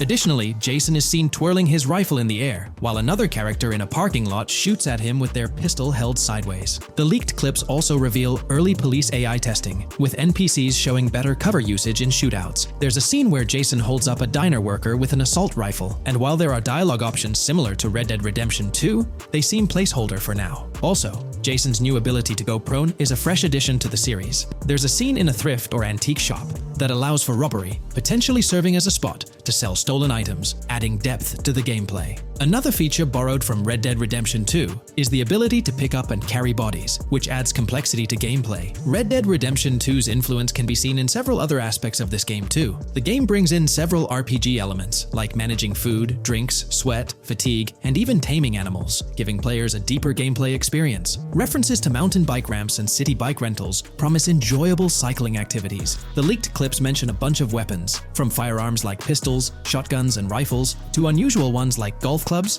baseball bats, and crowbars. Players can also use equipment such as flashlights, binoculars, lockpicks, and more. Additionally, players can stay in motels and hotels, with the Kington Hotel being one of the options. There's even a pool party with live music for players to check out. References to the Everglades and wildlife like alligators, snakes, raccoons, and birds suggest diverse environments to explore. The weapon wheel system, similar to Red Dead Redemption 2, limits the number of weapons and items players can carry. Lucia can carry a loot bag, possibly used for robberies or stealing from different places. The inventory system allows players to carry health kits and other items for temporary boosts, and Jason can pick up and drop weapons from his inventory. The clips hint at animations like overdose, suggesting unique actions or events in the game. There are indications of horses and horse riding mechanics, possibly inspired by Red Dead Redemption 2.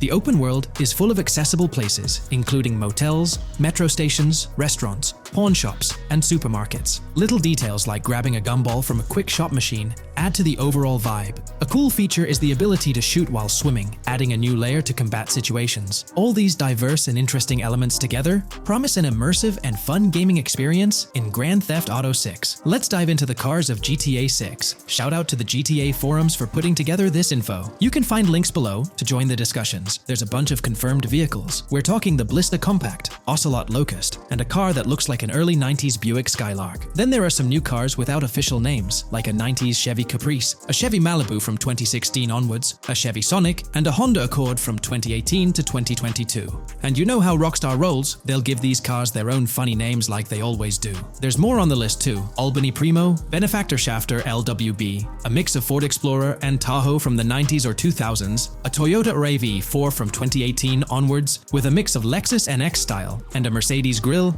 Pegassi Tauros, a 1980s Jeep CJA Scrambler, a 5th Gen F150, a T20 conversion van, a brute camper, vapid speedo, HV mixer, metro mover, D-class sheriff SUV, Mobatsu Sanchez livery, Nagasaki street blazer, a 1970s Ford Ranchero, a 1971 Buick Estate, an Albany Emperor, D-class Turbo Sabre, Yoga Classic, the Contender, and Sadler. Moreover, gamers can anticipate a range of vehicles in Grand Theft Auto 6, including the Slam Van pickup, Bobcat XL, an updated Regina, Alpha, Gauntlet Classic, Moonbeam Helion, Boxville Go Postal, an unidentified Albany vehicle drawing inspiration from a 1959-60 Cadillac, a Rebel, an unknown Asian sedan, a Ferrazzi or Feroci, Baller, Novak, Buffalo STX, Alpha and Feudo, a Benson NF 890, Buffalo without a sports bumper, and the Stanier and Landstalker. This extensive lineup promises an immersive and varied driving experience for players within the game. What's got you hyped about this game? Share your thoughts in the comments below.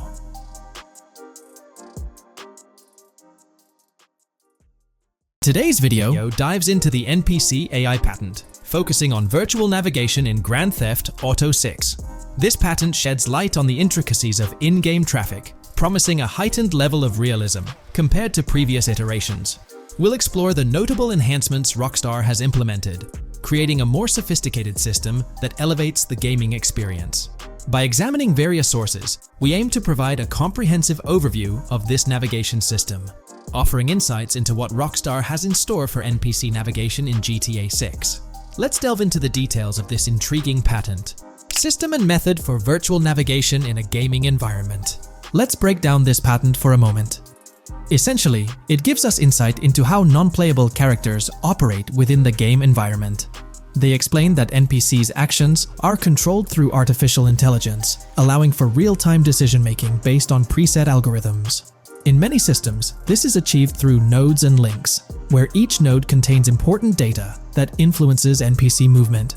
For example, in a game involving vehicles, this data could include factors like vehicle speed, lane width, road type, and number of lanes. Now, these nodes are essentially waypoints that NPCs follow to navigate from one point to another.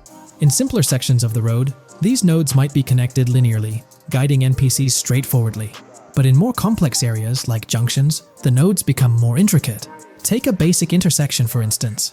A vehicle approaching it would have several exit options, leading to a branching network of nodes. In older systems, like the one used in GTA 5, NPCs might make decisions at these junctions based on simple rules, sometimes leading to behaviors that seem a bit random. However, this conventional method has its limitations, especially when it comes to handling various factors like weather conditions, changing lanes, parking cars, or anticipating road exits. In these situations, the old system could falter, as NPCs might not adapt well to the dynamic environment. One downside of the node-based system is its limited capacity to replicate real-life factors that humans naturally consider. Another drawback is its constraint in automating NPCs effectively. Due to memory and processing limitations, only a set number of NPC-controlled cars can be spawned in the game. Naturally, players crave a more immersive experience with a greater number of NPC-controlled cars on the road. Moreover, in conventional systems, NPCs often repeat the same actions, and some may even disappear as players get closer to them.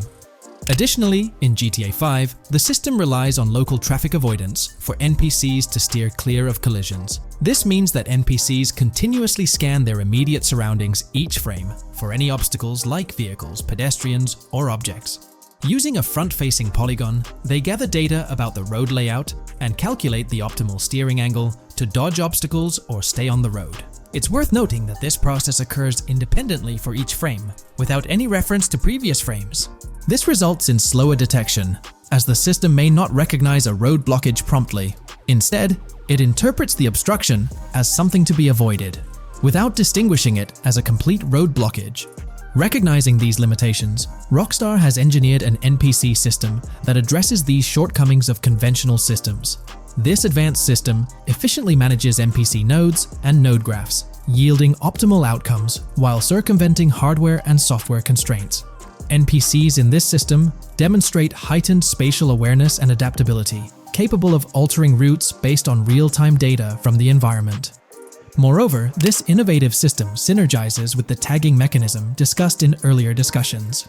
Through node analysis, the system identifies tags, such as indicating a road leads to a junction unsuitable for large vehicles. Consequently, large vehicles are deterred from entering.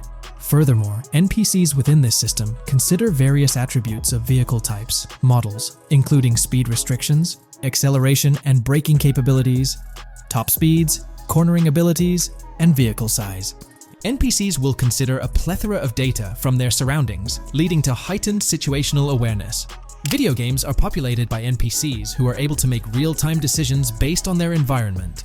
Games use a specific system for NPCs to traverse the game world. However, this system is very limited, and thus the decisions NPCs can make are very limited as well. NPCs in vehicles only consider their close vicinity, but nothing else. Also, to avoid collisions, NPCs only consider the last generated frame and base their reaction on that. No prior frames are considered. Rockstar has invented a new system which aims to fix these issues and make NPCs more intelligent, and thus make the game world feel more realistic. NPCs can now consider factors like traffic, as well as account for changing lanes when parking cars, anticipating a road exit, weather conditions, and the like. There are more than a predetermined number of NPC-controlled cars in the game now for a realistic experience for the player. Vehicles can now plan accordingly in case there is any type of road blockage. This also applies to police cars being able to navigate their way through traffic during a chase. I'd like to highlight another breakdown of the patent, which dates back 3 years ago. Let's delve into it. Takeaway from yesterday's patent post. I've read over the patent post from yesterday, and I noticed a lot of people missed the most exciting information in it. I'll sum it up in non-technical language. It's essentially a method to improve vehicle AL when driving currently. When NPCs drive on the road, they can sense a few cars around them to determine crashes or other things to drive around. This is dumb AL, as it has very few factors to take into account, and requires a lot of computational resources. This is why vehicles despawn when far away to free up the CPU. Rockstar's patent describes a system that primarily will change this and give NPCs more situational awareness. They will essentially have an objective of navigating from one location to another. Simplified, but is essential in making routines similar to RDR2, and be able to take into account other external factors. Coolest of all, NPCs will still exist when your game isn't rendering them in this implementation.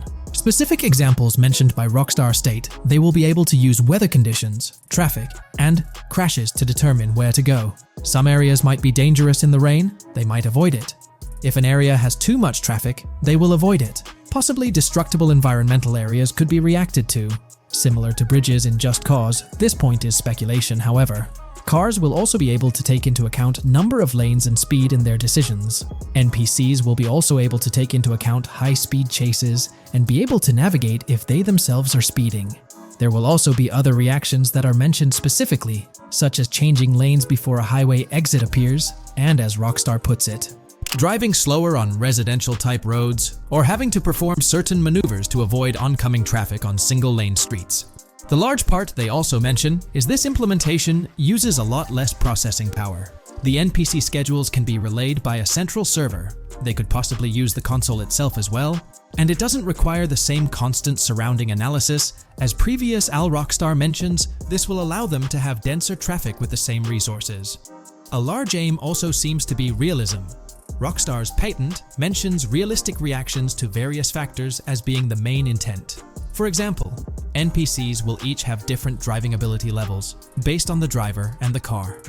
Essentially, each driver will have its own profile and have unique driving characteristics as well as skill level.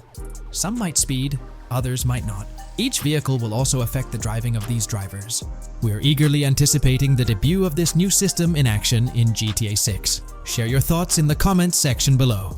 Welcome to this video where we're going to explore 30 confirmed features of GTA 6 that Rockstar Games has officially talked about. But first, a quick heads up. The info we're sharing comes from a security breach and leak of GTA 6 pre-alpha footage. Rockstar Games acknowledged this leak on their official Twitter. Just to be clear, we won't be showing any gameplay footage due to possible copyright issues, but we'll definitely dive into these cool features. Feature 1. Looks aren't just for show. The reactions of non-playable characters, NPCs in GTA 6, are pretty fascinating. How clean your character is, and their overall appearance affect how these in-game characters respond to you. It adds a cool layer to the game, considering how NPCs react differently based on your character's appearance. Feature 2. Let's rev up the excitement with some serious vehicle action. Imagine cruising through the Everglades in a top-notch hovercraft. That's just one of the personal rides available right from the start. And there's more, like taking the wheel of a bold 1970 Ford Ranchero GT in striking red and black, owned by a character named Jason. Feature 3. Here's another level of immersion. Each character has their own stuff, so when you're playing as Jason, you can tap into Lucia's stash and vice versa. Say Jason's low on assault rifle bullets. If you're close to Lucia, you can ask her for some. It opens up a bunch of possibilities for teamwork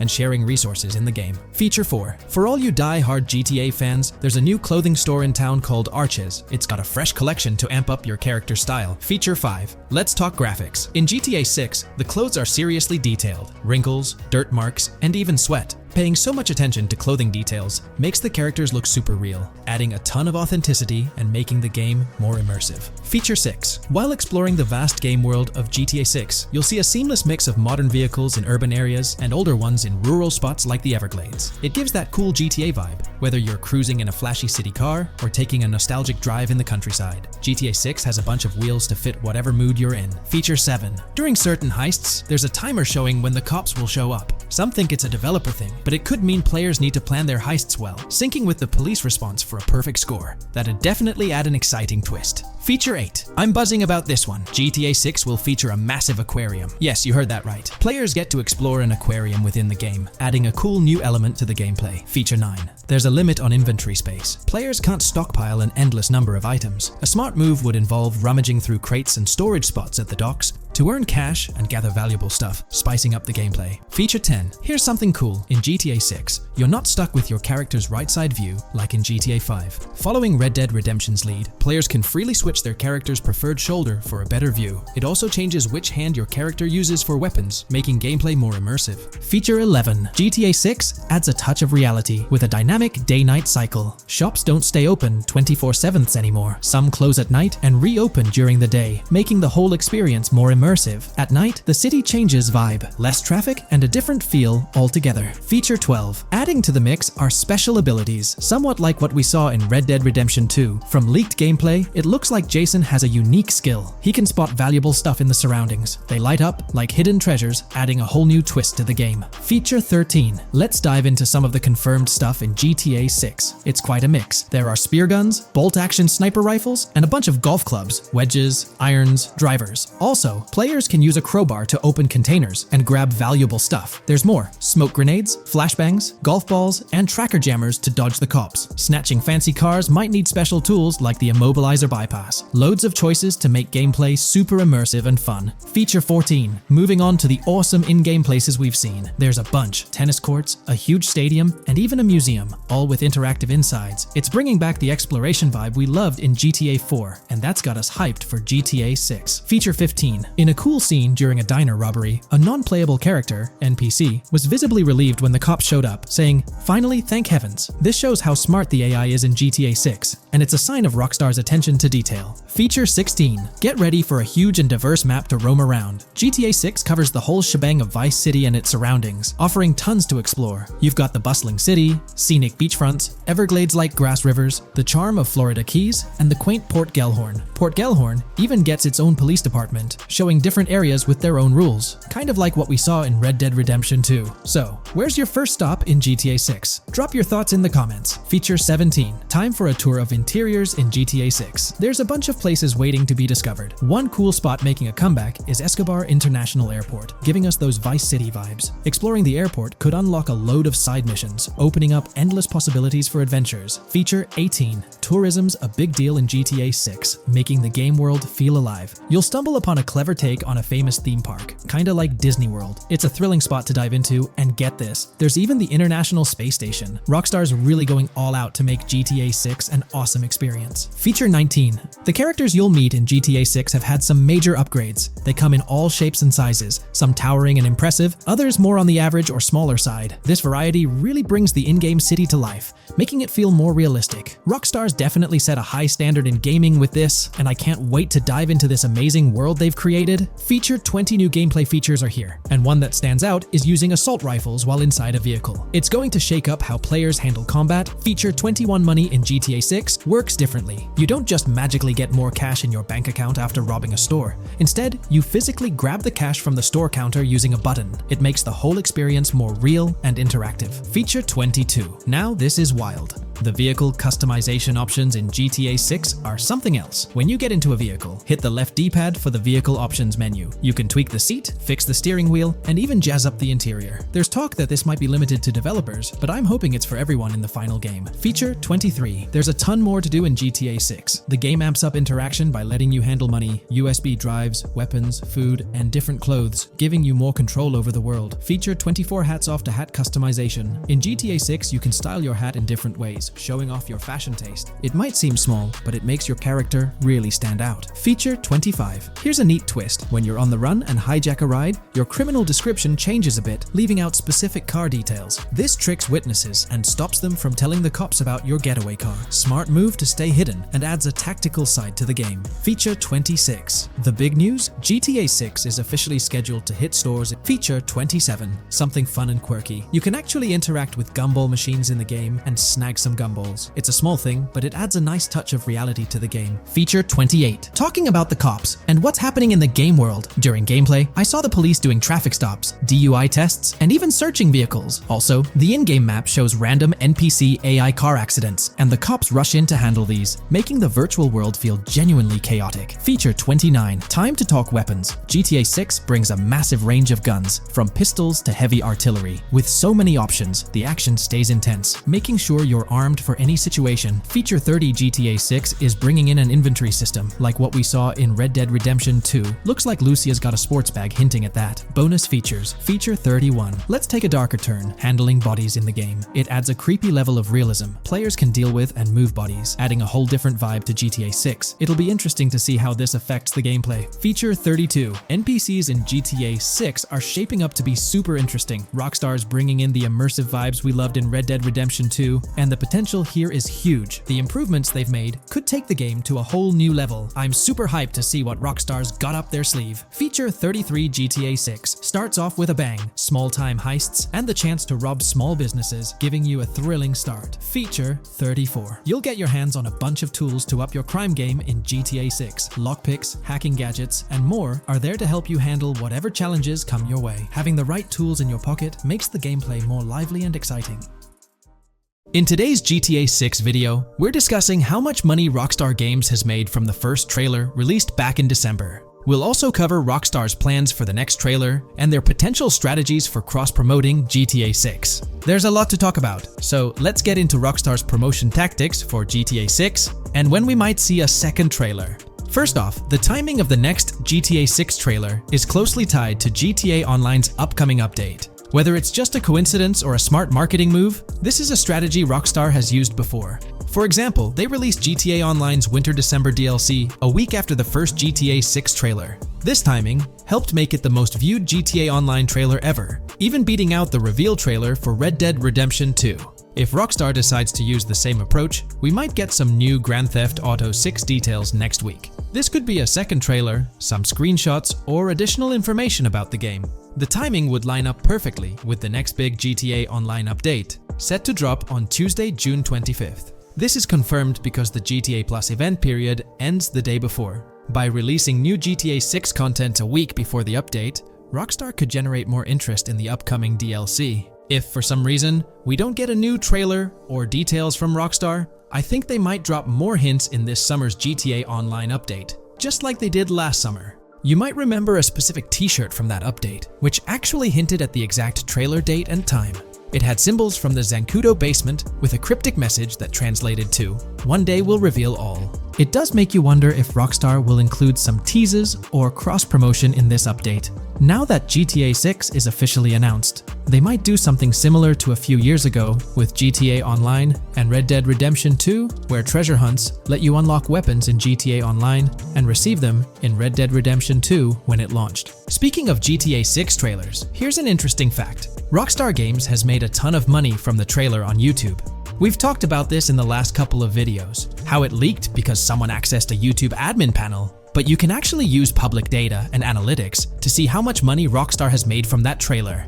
It has almost 195 million views, closing in on 200 million, which is absolutely insane. Rockstar Games has made nearly $1 million from that trailer alone. The craziest part is that even though the trailer doesn't have ads, Rockstar Games still earns money from YouTube Premium users. While this isn't a huge portion of the population, It generates revenue based on watch time. From that alone, they've nearly made $1 million. Imagine if they had actual ads on the video, they'd be making even more. But $1 million just from premium users watching it is still pretty wild. In the grand scheme, it's a small amount for Rockstar and just a drop in the bucket compared to how much they'll make when GTA 6 actually releases. Still, it's an impressive stat for a trailer that Strauss Zelnick says has repeatedly broken the internet. All this excitement around GTA 6 is also boosting their parent company, Take-Two Interactive, with a substantial jump in stock price. According to Investing.com, an article published a few days ago states, the hotly anticipated release of the latest installment of Take-Two Interactive's mega-popular Grand Theft Auto franchise should fuel a substantial uptick in bookings and profitability at the video game maker, according to a JP Morgan analyst's note to clients. The analyst added that the gaming sector is increasingly focused on maximizing the success of proven titles, saying, consumer engagement and publisher resources have consolidated around the largest gaming franchises. They believe this trend favors the biggest players in the industry, with the biggest hits likely to get bigger and mid-tier games likely to struggle as competition costs increase. For this reason, investor expectations for GTA 6 are high, given the success of prior releases like GTA 5 and Red Dead Redemption 2. Analysts anticipate that GTA 6 will drive a significant increase in bookings and profitability for Take-Two and potentially boost its valuation. They reiterated their overweight rating for Take-Two and raised their December 2024 price target from $180 to $200. All this is great news for the gaming industry. Confidence in Grand Theft Auto 6 and Take-Two Interactive is growing, both among industry insiders and on Wall Street. It's just positive news all around. On another note, I initially thought GTA 6 would dominate the scene in 2025, causing other developers and publishers to steer clear, but that's not the case. Recently, at the Xbox Games Showcase, several amazing titles were announced, some set for 2024 like Call of Duty Black Ops 6 and Assassin's Creed Shadows. Interestingly, many other titles are now slated for 2025, meaning they'll be directly competing with GTA 6. Let's go over some of those anticipated titles. We've got some major hits like Doom, The Dark Ages, Death Stranding 2, Monster Hunter Wilds, Little Nightmares 3, Fable, Judas, the new Switch 2, and its launch games Expedition 33, Ghost of Tsushima 2, Civilization 7, Atom Falls, Spider-Man, Venom, and many more. And we haven't even seen Nintendo's lineup yet, which we'll find out at Nintendo Direct. There could also be surprise contenders like another Naughty Dog game. 2025 is shaping up to be an incredible year for gaming, possibly the best ever. And of course, GTA 6 will be a major highlight if Rockstar sticks to the fall 2025 release date. I'm confident they will, especially after that internal delay. This way, they avoid a public delay, which would have happened if they initially aimed for early 2025 and then had to push it back. One thing I'd love to hear from Rockstar next is when we can pre-order the game and get a more specific release date. I'm really looking forward to when the marketing period kicks off. I'd love to hear your thoughts on everything we discussed today. Do you think we'll get new GTA 6 trailers, info, or details from Rockstar soon? Let me know in the comments below. Today's video will delve into the latest iteration of the GTA 6 mapping endeavor. The developers have expanded and refined the GTA 6 map significantly, making it the most comprehensive fan-made project to date. It incorporates all available data from leaks and the initial official trailer. We'll explore the recent updates to the map and conduct a fascinating comparison between the current GTA 6 map and those of previous GTA games. Additionally, we'll examine a fan-created satellite view of the GTA 6 map, along with the inclusion of Tommy Vercetti's mansion spotted in the trailer. All of these elements will be discussed in detail throughout this video. Let's kick things off with the GTA 6 mapping project. Changes have been implemented across all regions of the map. To ensure we cover everything comprehensively, we'll begin our tour from the northwest and work our way down, addressing each modification along the journey. Firstly, the map's dimensions have been expanded from 16,000 by 16,000 to 18,000 by 18,000 to accommodate the newly added landmass. Each square on the map measures 500 x 500 meters. Based on the latest estimations, the map will be larger than before, requiring more space to accommodate all its features. Currently, the northern portion of the map remains unknown, which contributes to its perceived size. Hence, the map extends beyond what's visible on the screen. According to rumors, the GTA 6 map is speculated to encompass 3 major cities. Presently, we're aware of 2. Vice City, the largest city, and Port Gorn, which has undergone further expansion in the latest map update. The third location, Yorktown, is anticipated to be modeled after Tampa. Rumors suggest that it could be the third major city featured on the map. However, at present, there's limited information available about it in the leaks. The only indication we have is a sign displaying New York Tune within Port Gorn. Regarding Port Gorn, details are scarce apart from its name and general location. It's positioned north of Fort Killorn and east of Yorktown. Moving on, we encounter Hank Hill, one of the notable elevations in the game. Despite Florida's predominantly flat terrain, Rockstar has incorporated hills sporadically to diversify the landscape. Adjacent to Hank Hill are the Domed Hills, another series of elevated areas. Notably, the border of a river is highlighted in orange, indicating speculative terrain. Nonetheless, it appears to be situated in the vicinity of Red Hill, a small town positioned near Lake Leonida. The largest body of water, Lake Leonida, sits approximately at the map's midpoint, drawing parallels to Lake Okeechobee in real life. To the north of Lake Leonida lies Fairyland Forest, a wooded area neighboring Fairyland, a playful nod to Disney World. To the east of Lake Leonida, you'll find Ambrosia and Laurel, two additional small towns, along with North Beaches. Heading south from Yorktown, we reach Port Gorn, which has undergone expansion westward. The buildings and roads depicted in black and grey correspond to those visible in leaked footage and the trailer. Roads highlighted in red, along with orange borders, remain speculative. However, the port area shows two speculative buildings and a portion of the border that's confirmed. The Bay Area has seen overall enlargement, including modifications to the speculative islands near Port Gorn. Additionally, a newly added section featuring small islands and a confirmed border indicates further expansion. With these developments, Port Gorn's size may rival that of Vice City. It might not match Vice City's scale, but it could rival, if not surpass, GTA 5's Los Santos, which is remarkable, considering it's our second city on the map. Additionally, the confirmed borders of Port Goro have been adjusted based on new evidence. The remaining areas in Port Goro largely remain unchanged. We still have Han Waffles Diner, surrounded by its buildings and structures, along with Port Gorn Motel, Gorn Bluff, the Pawn Shop, Port Gorn Raceway, Port Gorn Airfield, and the United State Prison. Belleville and Econfina remain situated near Vice City. Now, focusing on Vice City itself, much of it retains its layout from the previous map update. We observed the increasing density of the map, particularly with the Stockyard and Crossdown area now filled in, along with the hotels in the Vice Beach area. The proximity of the buildings to one another is quite striking. Additionally, the buildings on Pelican Harbor Island remain consistent with the previous update. However, there's been a recent discovery. I'd appreciate your thoughts on this matter in the comments below, as it could potentially be significant if confirmed. According to this viewer, they claim to have identified Tommy Vercetti's mansion in the trailer. They're referring to this specific mansion situated on the middle island, directly behind the enormous yacht. It bears a striking resemblance to his iconic abode, raising the possibility that it could indeed be the one.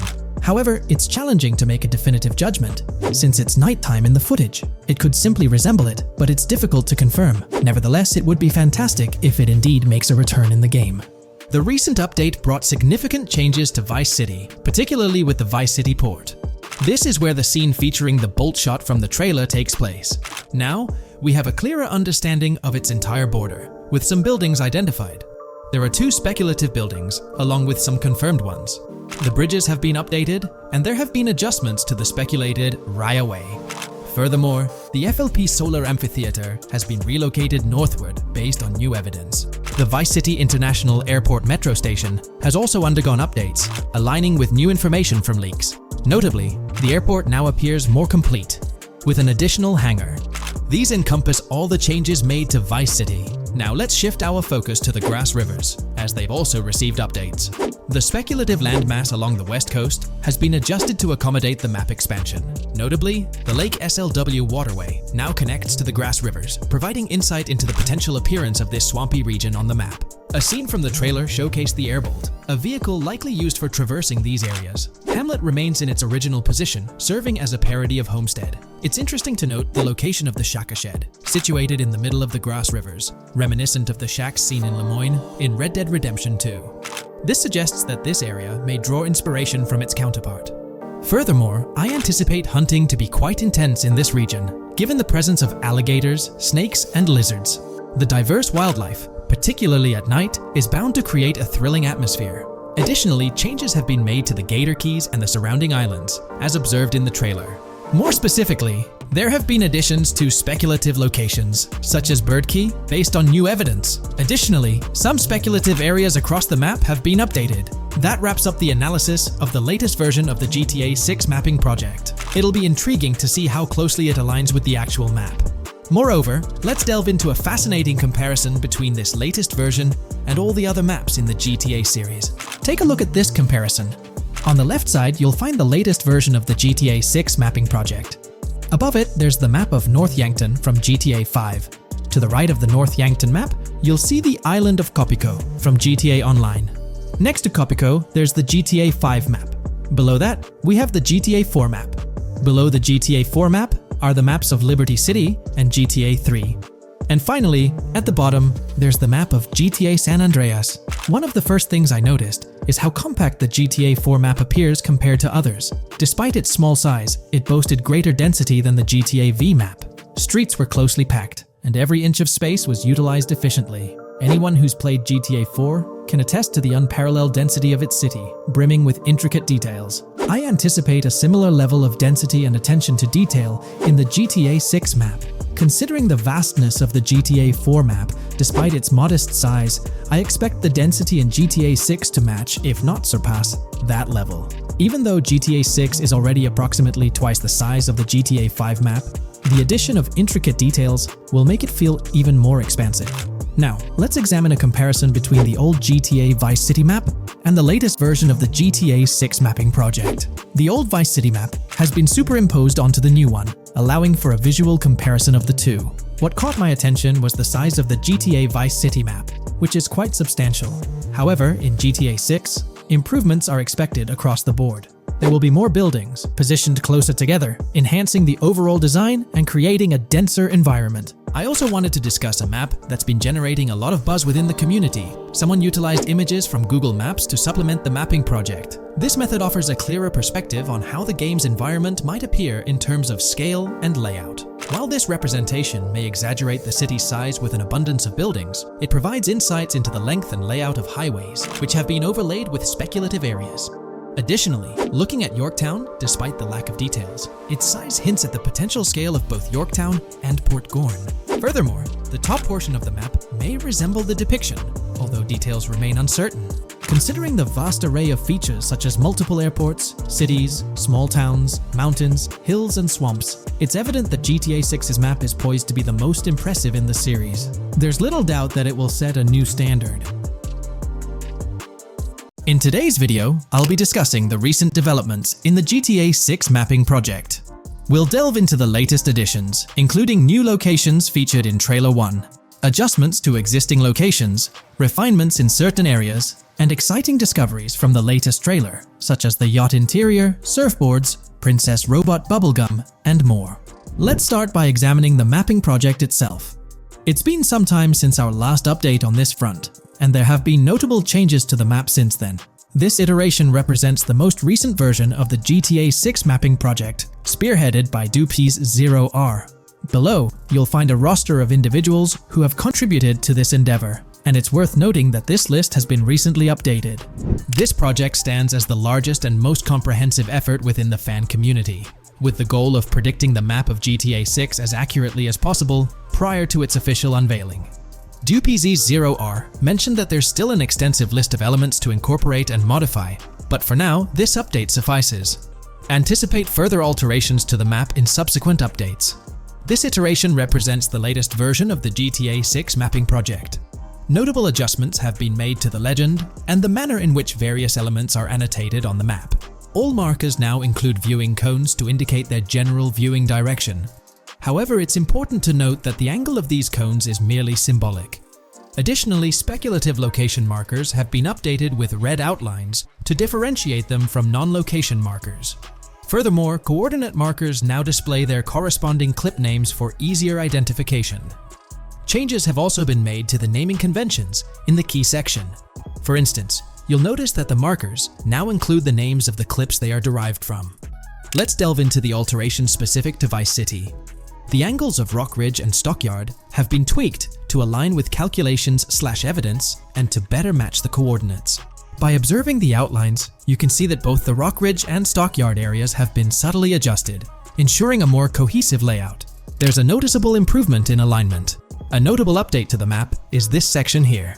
Previously, absent features have been incorporated from the edges of one of Rock Ridge's mini-maps, and adjustments have been made to the water's edge in that vicinity, now depicted in dark green to indicate the genuine boundaries of this section of the Vice River.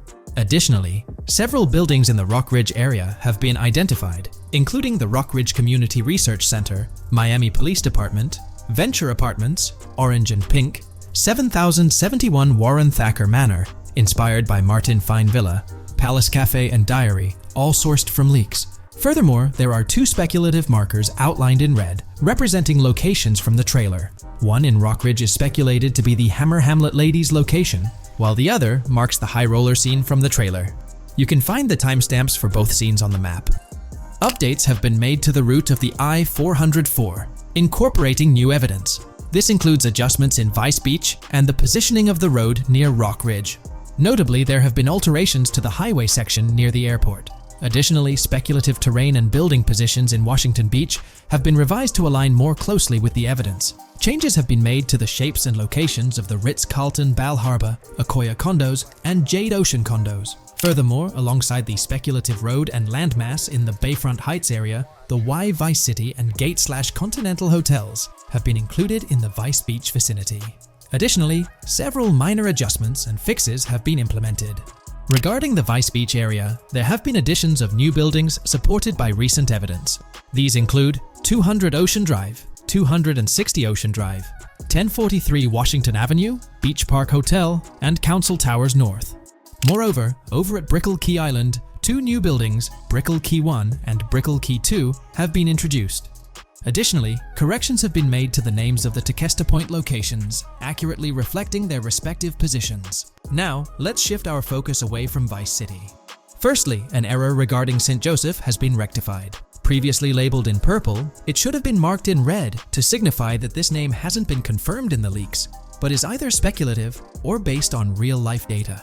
Moving westward towards Port Gellhorn, there have been notable additions to the leaked industrial area opposite the state prison, along with improvements to the prison itself. Several speculative structures, highlighted in red, including a water tower and industrial buildings, have been incorporated, along with a cell tower across from the prison. Heading south to the Keys, significant improvements have been made. Adjustments to the landmass near the camera location, where the shot with the Dodal seaplane occurs, have been made based on speculative evidence. An airbase/runway has been added, along with guard booth and barriers visible in the trailer. Additionally, 2 speculative buildings marked in red, as well as the speculative Naval Area Station, have been included. That wraps up all the updates to the GTA 6 mapping project. Share your thoughts in the comments below. There have been some significant changes with this update. But now, let's shift our attention to the discoveries made in the trailer. I also wanted to touch on these findings in this video. This marks the initial Reddit post. In the GTA 6 trailer, you can see through the yacht windows and see the interior even though it's very far away. However, in GTA 5, you can't at all see the interior even from close-up. We will probably get inside the yacht and maybe even houses, or at least see inside it. In the shot of the Venetian island, it's evident that there will be a high density of yachts. It seems that the boats will be easily accessible, and based on the leaked shot featuring Jason on a boat from 2022, it's probable that players will have the freedom to enter, drive, and explore yachts like the catamaran seen in the opening scene of the trailer. Now, on to the next discovery, surfboards. Know a lot of people been talking about surfing, and while there's still nothing indicating it being an interactive minigame, surfboards are in-game and seen in the trailer. Surfboards were in 5, but only on the tops of certain cars, and a few static ones sat the beach. What do you all think? Will surfboards act as decorations like they were in 5? Or will it be a fully fledged minigame? Personally, I'm not fully convinced yet, but if NPCs do have actual schedules/lives, I can't see things like surfboards just being static, especially at the beach. My guess is we'll see NPCs bring their own items to and from the beach, including surfboards, but the interactiveness is still in question. From the leaks, there hasn't been any information indicating that surfing will be an interactive activity in the game. Nonetheless, there have been numerous articles discussing this possibility, like the one mentioned here. Major GTA 6 leak allegedly hints at surfing to debut in series. The upcoming GTA 6, officially untitled, leaks are becoming more frequent and interesting, with a recent one revealing that the upcoming title will include new water sports, such as surfing, According to a report by the Dexerto gaming website, a leaker named Alix Venturas revealed on Twitter that Rockstar Games plans to improve the water physics in Grand Theft Auto 6 and will introduce several water-based activities. While the gaming studio has not officially commented on the leak, players are convinced, given that Grand Theft Auto 6 will almost certainly feature Vice City, a fictional version of Miami, Florida, known for its beaches and water activities. However, it's important to note that these rumors haven't been confirmed by either the official leaks or the trailer. It remains to be seen whether these surfboards will merely serve as decorations. Now, on to the next and final discovery I'd like to highlight in this video, which might just be your favorite. Princess Robot Bubblegum is confirmed to be in GTA 6. Just like the Righteous Slaughter game series, Princess Robot Bubblegum is seen on a shirt, and will most likely return with more episodes. The series originally appeared in The Ballad of Gay Tony, and again with more episodes in GTA 5, making this the third appearance. Is there a chance we'll see a remaster, or even just a port of GTA 4 hit the shelves this year? It's quite likely, though I'm leaning towards it being more of a port, but let's dive into the details. Back in July 2022, TezFuns2 made it known on Twitter that as per a reliable source with clear accuracy on Rockstar plans, remasters of GTA 4 and RDR1 were on the table a few years ago, but Rockstar chose not to proceed with the project in mind. The poor reception of the Trilogy Definitive Edition might be a reason behind that decision. After that post surfaced, the topic went quiet for quite a few months, over a year in fact. Then, out of the blue last year, Rockstar Games dropped the bombshell and revealed a fresh project in the Red Dead Redemption universe. Although there hasn't been an official announcement regarding the GTA 4 remaster, there are indications pointing towards the existence of such a project, with a potential release date as early as March 2024. Take-Two, the parent company of Rockstar Games, had previously hinted at having 2 re-releases in the pipeline, set to launch by that specific month.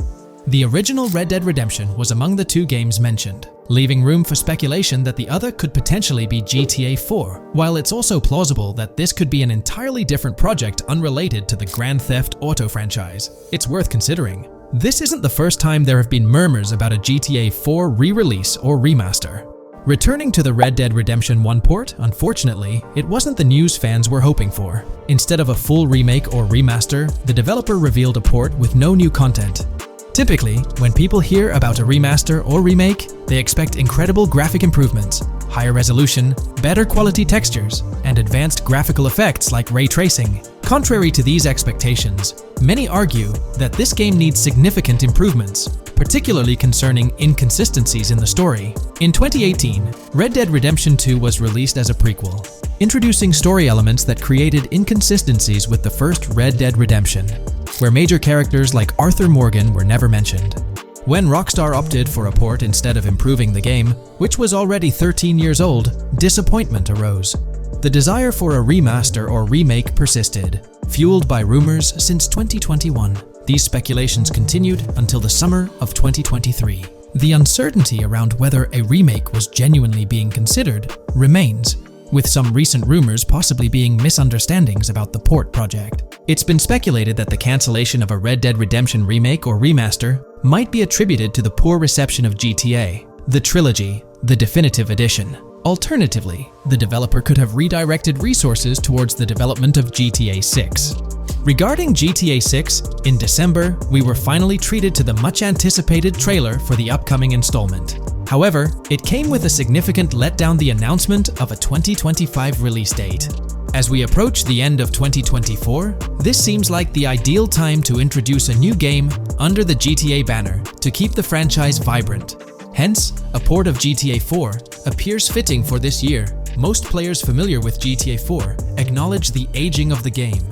Despite being ahead of its time upon its 2008 release, over 15 years ago, it's showing signs of wear. Notably, the PC version faced persistent performance issues, maintaining its reputation as one of Rockstar Games' worst optimized titles. The irony lies in the fact that, despite these problems, GTA 4 is widely regarded as one of the best entries in the Grand Theft Auto series. Understanding the poor optimization of the PC version remains a mystery. Even with a series of patches, the issues persisted, suggesting a more profound problem. Originally designed for Xbox 360, and PlayStation 3 consoles with different hardware architectures, porting GTA 4 to PC necessitated significant modifications. Unfortunately, not all of these changes were executed appropriately, Compounding the matter, the game was built on the advanced and intricate Rage engine, adding complexity to its optimization. Unlike consoles with standardized hardware, the diverse range of PC hardware available at the time of GTA 4's release posed a challenge. The game's initial high hardware requirements excluded many players with less powerful computers from enjoying a smooth gaming experience. Unoptimized code contributed to performance issues, even on high-end PCs, with notable problems in managing CPU and GPU resources, leading to performance bottlenecks. How else can we gather indications that a GTA 4 remaster or port is possibly in development? Well, in September 2022, Take-Two Interactive, the parent company of Rockstar Games, made a notable move. They took down a fan-made mod for GTA 4, known as the Definitive Edition. This mod compilation, comprised of various mods and fan-made patches, aimed to significantly enhance the visual and experiential aspects of the 15-year-old game on PC. The roots of this remastering endeavor with mods trace back to 2016, when the mod pack for GTA Vice City, named Reborn, initiated the project. Over time, it expanded to encompass mods for GTA 3, San Andreas, Chinatown Wars, and other Rockstar games like Bully and the Warriors. According to information from the author's website, the group behind this project confirmed that their files, hosted on Mediafire, received a DMCA takedown notice. Presumably issued by Rockstar or its parent company Take-Two Interactive, this notice mandated the removal of the Definitive Edition project from their website. This development was communicated through a tweet from the Definitive Edition project. Bad news, guys. Appreciated if you got PPL to raise awareness. Spread the word as much as possible. I knew this day was coming. Here we are with a DMCA by Rockstar, I assume, on our GTA 4 Definitive Edition patch. Well, I suppose we need to remove all GTA 4 related stuff from the website. Curiously, from what I understand, the takedown specifically focused on the GTA 4 mod. As of now, the original trilogy mods on the site remain untouched, but the project doesn't express a high level of confidence in the longevity of these mods being available. No DMCA for the original trilogy yet, just GTA 4. So for now I think the trilogy is safe. Just enjoy it when you still can, they wrote. This isn't the initial instance of Take-Two Interactive taking action against mods. Their track record indicates a protective stance towards their intellectual properties. They've previously taken down mods before, a practice observed prior to the unveiling of their own Definitive Edition for the original GTA trilogy. Despite its problematic release, that project proved to be financially successful. Many in the gaming community express a desire for Rockstar Games to follow suit and release a remastered version of GTA 4. Similar to what the studio accomplished with the trilogy. Xbox One, Series X and S users currently enjoy the luxury of playing GTA 4 through backward compatibility. However, this isn't the case for PS4 and PS5 users.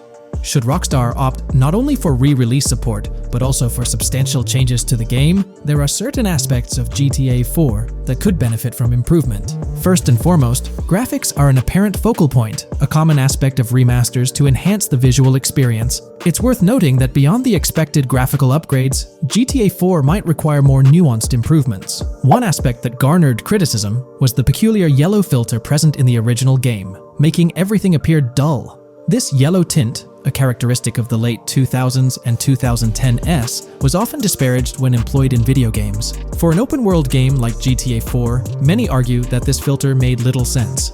Various graphics mods for the PC version, such as the Ice Enhancer 4, have demonstrated that Liberty City can maintain its gritty atmosphere without this filter. For a glimpse of what a GTA 4 remaster could potentially achieve, the Ice Enhancer 4 graphics mod offers an illustrative example.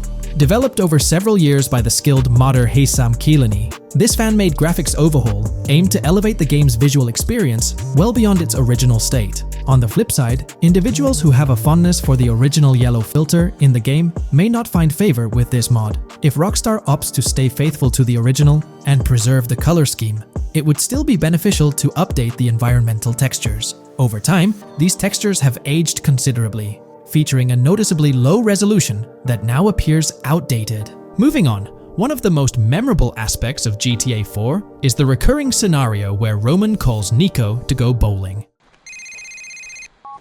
Nico, it's your cousin. You want to shoot some pool? Roman, I can't talk now. Damn! This feature, while often considered a source of humor, can be somewhat bothersome. Nico's friends frequently reaching out for social activities can prove distracting, especially during critical missions or while immersed in the exploration of the open world. Rejecting these calls actually decreases your relationship with that friend, impacting specific benefits they offer. GTA 5 addressed this issue by making interactions with friends more user-friendly, introducing new activities to engage in. Incorporating similar friend activities in a remastered version of GTA 4 would be a positive and welcome addition. Another area of improvement is clothing and customization. The clothing options for Nico in GTA 4 are quite limited. Notably, the game lacks the iconic fingerless gloves seen in promotional art and trailers. A remaster could rectify this, especially considering the community's disappointment over their absence. Additionally, though hairstyles were planned, they were not included in the final game, as evidenced by the presence of barbershops in the game files. A remaster could enhance clothing options and introduce hairstyle changes, mirroring the customization available in GTA Online. Unlike GTA San Andreas or GTA 5, GTA 4 lacks car customization features. Players can only randomly change their vehicle's primary color at a pay and spray. While this might not have been a significant issue in earlier titles like GTA 3 or Vice City, it does feel like an oversight in a more modern title like GTA 4. A remaster could bring in more extensive vehicle customization options. Given the central role of vehicles in the Grand Theft Auto games, enhancing customization not only adds depth but also makes the gaming experience more immersive. In fact, acquiring new and rare cars is often considered the most appealing aspect of GTA Online, and a remaster could significantly enhance the appeal of GTA 4 through this single feature alone. While Rockstar Games has been dedicating their efforts to newer projects, it's intriguing to observe that GTA 4 hasn't been entirely neglected by them. Surprisingly, the game has received updates, albeit sporadically, even years after its initial release in 2008.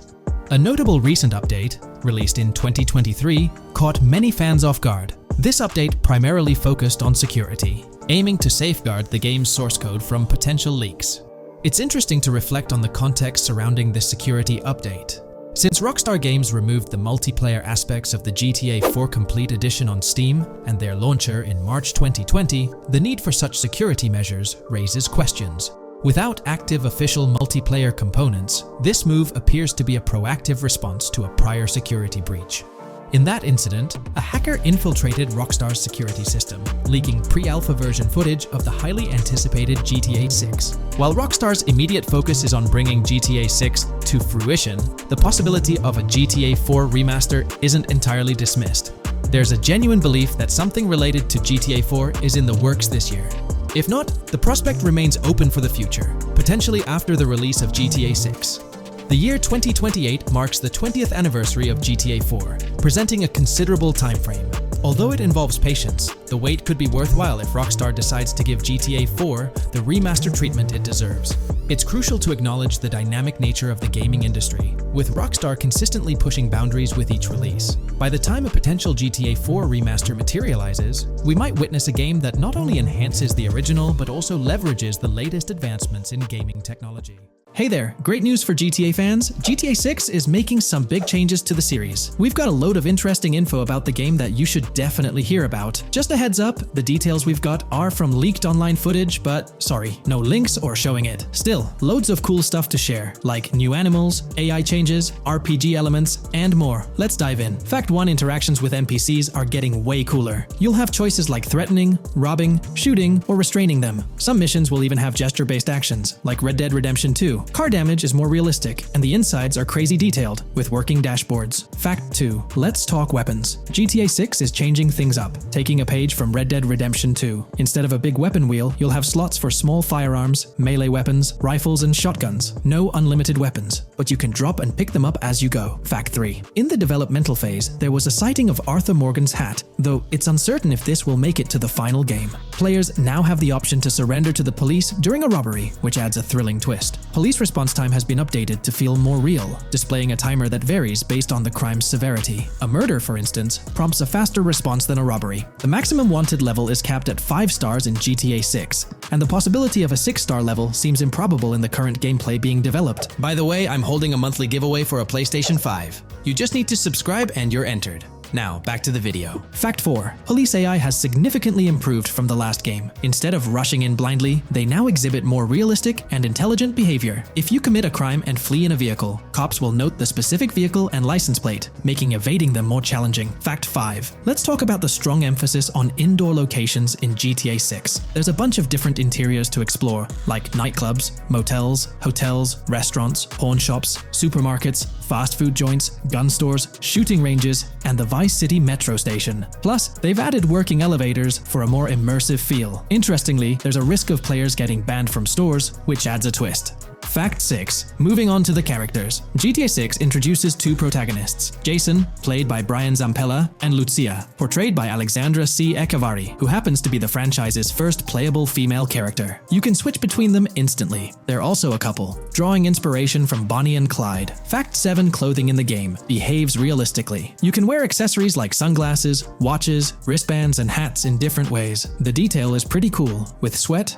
dirt, and wrinkles adding to the realism. Fact 8. GTA 6, internally dubbed Project Americas, had a codename during development, like GTA 5, called Rush, and Red Dead Redemption 2, Bonniere. Originally, the plan was for a bigger map covering North and South America, but changes in Rockstar's approach scaled it down. Still, it's shaping up to be a memorable experience with its features and locations. Fact 9. GTA 6's map is officially bigger than GTA 5. This time Vice City takes the spotlight, a Miami-inspired area with its surroundings, giving players a vast and diverse landscape. There's even a lake in one of the videos that hints at a significant part of Florida being in the game. Fact 10. Hold onto your seats. The jetpack's back. Shooting out of cars is on the cards too, adding more thrill. And get this, GTA 6 introduces 18 brand new vehicles to the franchise. Fact 11. In GTA 6, you'll bump into various events, like random mugger encounters and NPC-hosted yard sales. There are hints at riding events, which could mean horse riding, maybe even involving the Red Dead Redemption 2 team. Fact 12. New firepower alert. The spear gun's making its first appearance, letting players shoot underwater spears at their targets. Plus, there's a bunch of gear you can use, like binoculars, cut-off tools, flashlights, immobilizer bypasses, slim jims, USB drives, tasers, zip ties, and auto dialers. Fact 13. The game has RPG stuff like weight and muscle management, seen in the Spool Couple Workout Challenge. Leaked footage showed Jason and Lucia's apartments. For example, Jason's place has a bathtub for in-game baths. Fact 14. Rockstar's planning to add new missions and cities regularly after GTA 6 launches. Whether this is for online or story mode isn't clarified yet. Expect an improved cover system, better than what we've seen in other Rockstar games. Fact 15. Make sure not to overlook the Kingston Hotel. It's a lively spot with pool parties and live music, making GTA 6's world even more vibrant. Fact 16. GTA 6 gets more interactive with working CCTV cameras that you can wreck. Be wary of cop traps, spots where cops wait to nab you, and be prepared for intense moments with dirty cop shakedown events. Fact 17. As part of the immersive feel, the game includes DUI sobriety tests, but it's unclear if they're for the player character or random NPCs. Rockstar's focus on detail shines, even with fully working gumball machines in the game.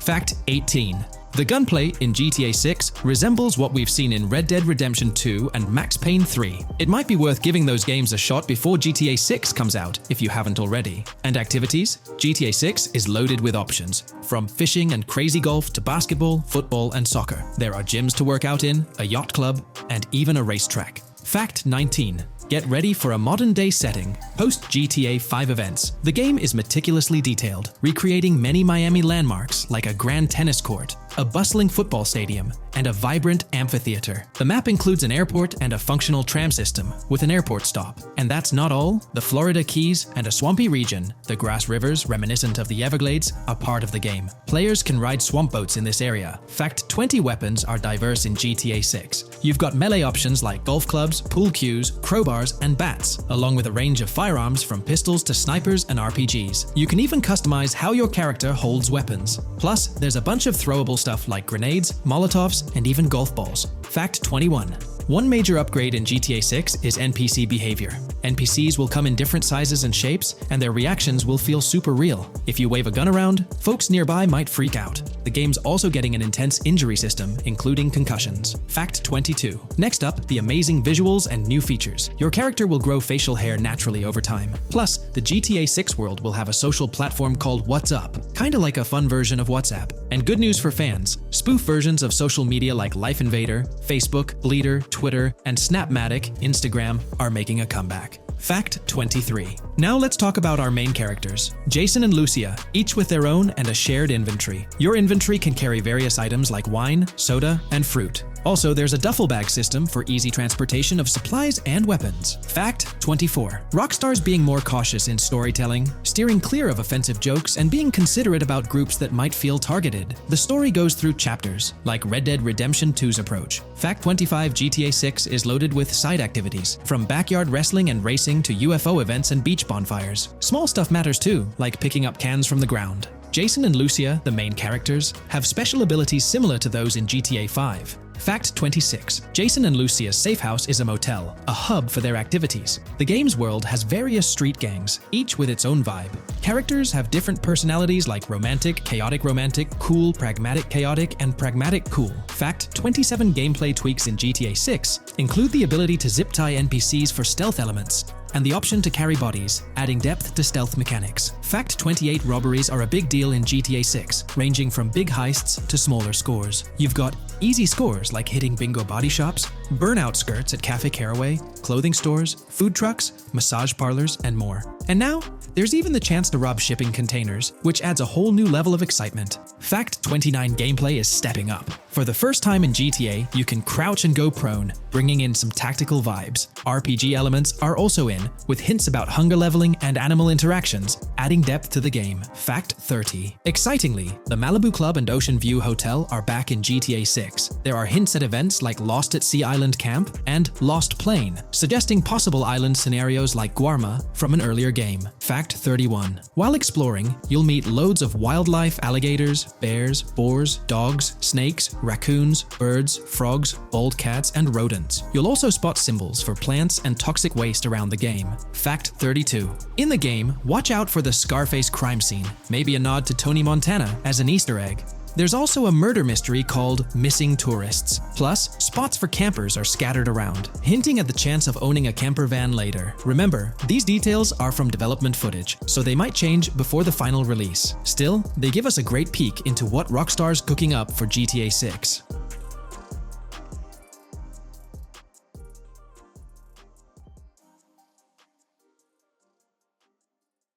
Today's video will delve into the upcoming changes to the AI systems in Grand Theft Auto 6 by Rockstar. We'll explore a patent that introduces a groundbreaking system unprecedented in gaming, promising a revolutionary shift in how AI operates within games. Additionally, we'll delve into other intricacies concerning AI and non-playable characters in GTA 6, including insights from a job listing at Rockstar's new LA studio, shedding light on NPC dialogue. We'll also examine NPC behaviors in response to their environment and their integration with social media, enhancing immersion and complexity in player interactions. Let's kick off with Rockstar's innovative AI system set to debut in Grand Theft Auto 6. Described by Rockstar as the most significant and immersive evolution of the series, the emphasis on immersion is evident in their patent filings. We'll focus on one particularly intriguing patent, unveiling a new system poised to revolutionize AI in gaming. Considering Rockstar's commitment to delivering the most immersive experience yet, it's evident that NPCs and AI will play pivotal roles. This patent specifically pertains to animations in GTA 6, aptly named System and Method for Virtual Character Locomotion.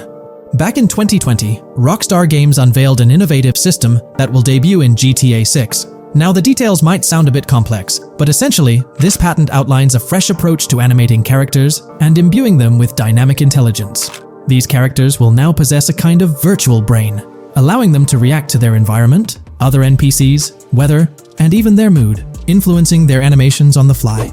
Before this advancement, each character's animation had to be painstakingly recorded in a studio equipped with motion capture technology. This process involved attaching markers to actors' suits and compiling animations into what's called an animation tree. This method was resource-intensive, limiting the variety of animations Rockstar could include in their games. For instance, in GTA 5 and Red Dead Redemption 2, each NPC had its own animation tree, containing all their actions. Animation trees essentially stack animations, blending them together seamlessly and transitioning between them based on player input and in-game conditions. Additionally, motion matching, a feature seen in GTA 5 and RDR2, automatically selects animations based on player actions and the surrounding environment. This results in fluid and lifelike character movements, such as running while shooting, creating a more immersive experience for players. With GTA 6, Rockstar introduces an innovative system designed to optimize resources and streamline animation data.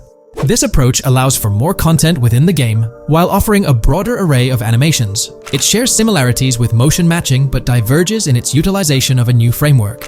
Rather than relying on conventional animation trees, character animations will be predominantly data-driven, adapting dynamically to environmental cues. These animations will be categorized into distinct motion types, representing unique character styles. Each character will possess a designated motion type, enhancing the depth and realism of their movements. As an illustration, let's consider various states such as tired, injured, and normal, each corresponding to a set of animations.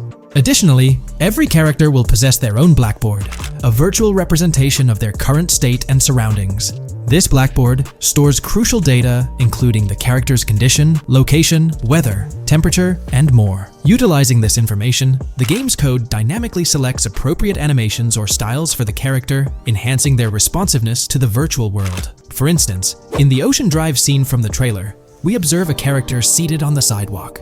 As a group of NPCs pass by, he attentively observes them, reacting accordingly to their presence. With this system, the gameplay experience is poised to become even more immersive. It will prioritize environmental data, including the presence of other NPCs and vehicles, alongside factors influencing the character's mood. Consequently, NPCs will exhibit previously unseen levels of reactivity, shifting focus to a noteworthy job listing from Rockstar's recruitment opportunities. Last year, Rockstar opened a new studio in Los Angeles. From what we know, it's purely a new motion capture studio, so they have another one besides the one in New York, mainly to record NPC dialogue probably. This discovery confirms that. I checked Rockstar's careers page just now, and there's a job offer at Rockstar LA for Associate Writer Pedestrian and Ambient Dialogue.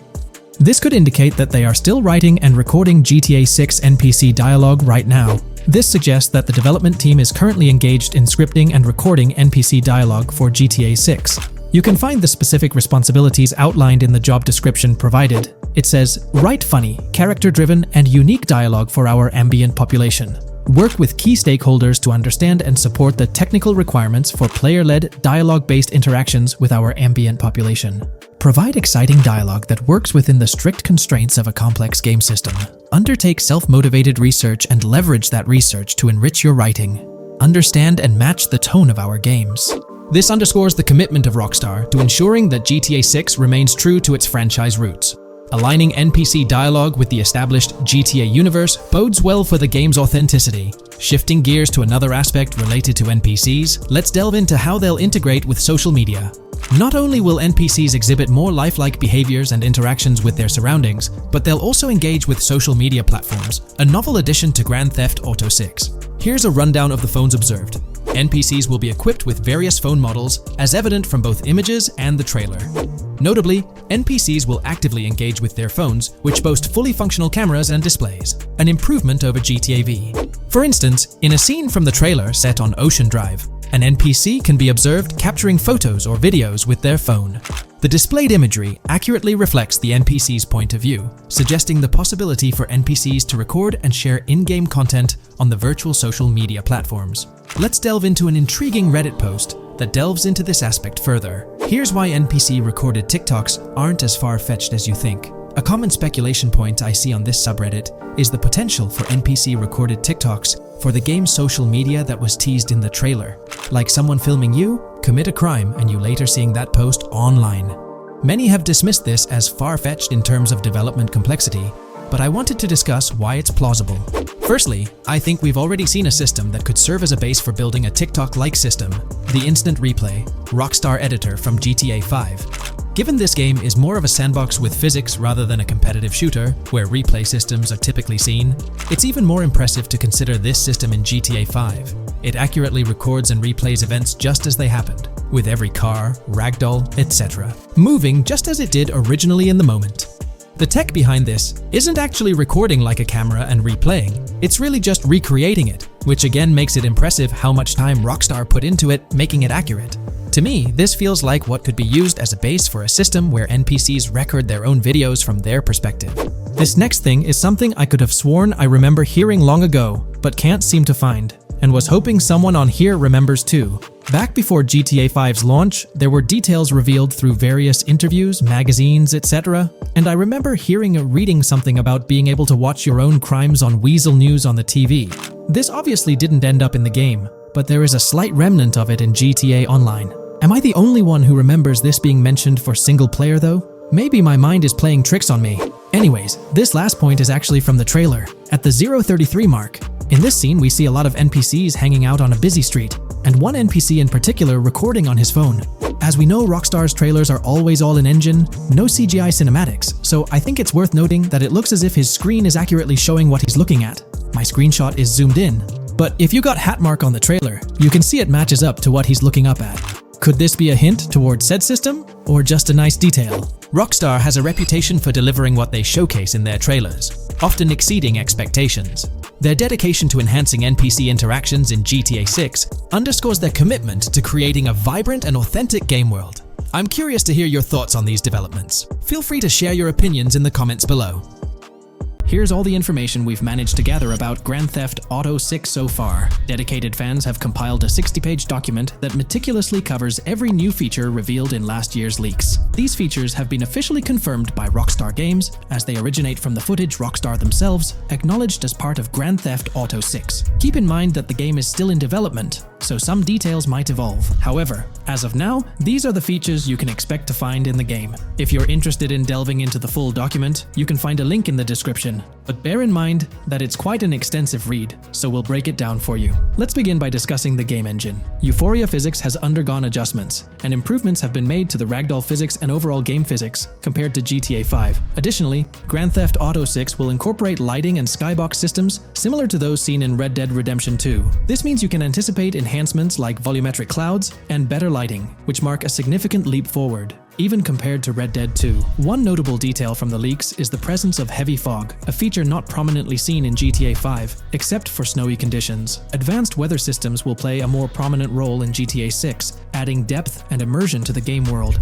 As for characters, we already have insights into several individuals set to appear in the game. While Jason and Lucia are the main protagonists, the leaks have revealed the existence of other characters. These include Dre, not to be confused with Dr. Dre, Sam, a friend of Dre, Kai Wyman, Zach R.B. Shaw, and several others like Vicky, Iris, Shanice, and YJ. It's quite astonishing that we even have details about their heights. Lucia stands at 5 feet 3 inches, while Jason measures 6 feet 1 inch tall. By the way, I'm holding a monthly giveaway for a PlayStation 5. You just need to subscribe and you're entered. Now, back to the video. We've also got details on 3 different gangs set to make an appearance in Vice City: Sand for Sand, a Haitian gang, the Guardia Brothers, and the Far-Right Militia. Moving on to tools and items, the list is quite extensive. You can expect to find an autodialer, binoculars, immobilizer bypass, a color tool, painkillers, a pool cue, trauma kits, a golf driver, various food and drink items, a golf putter, a USB drive, a golf iron,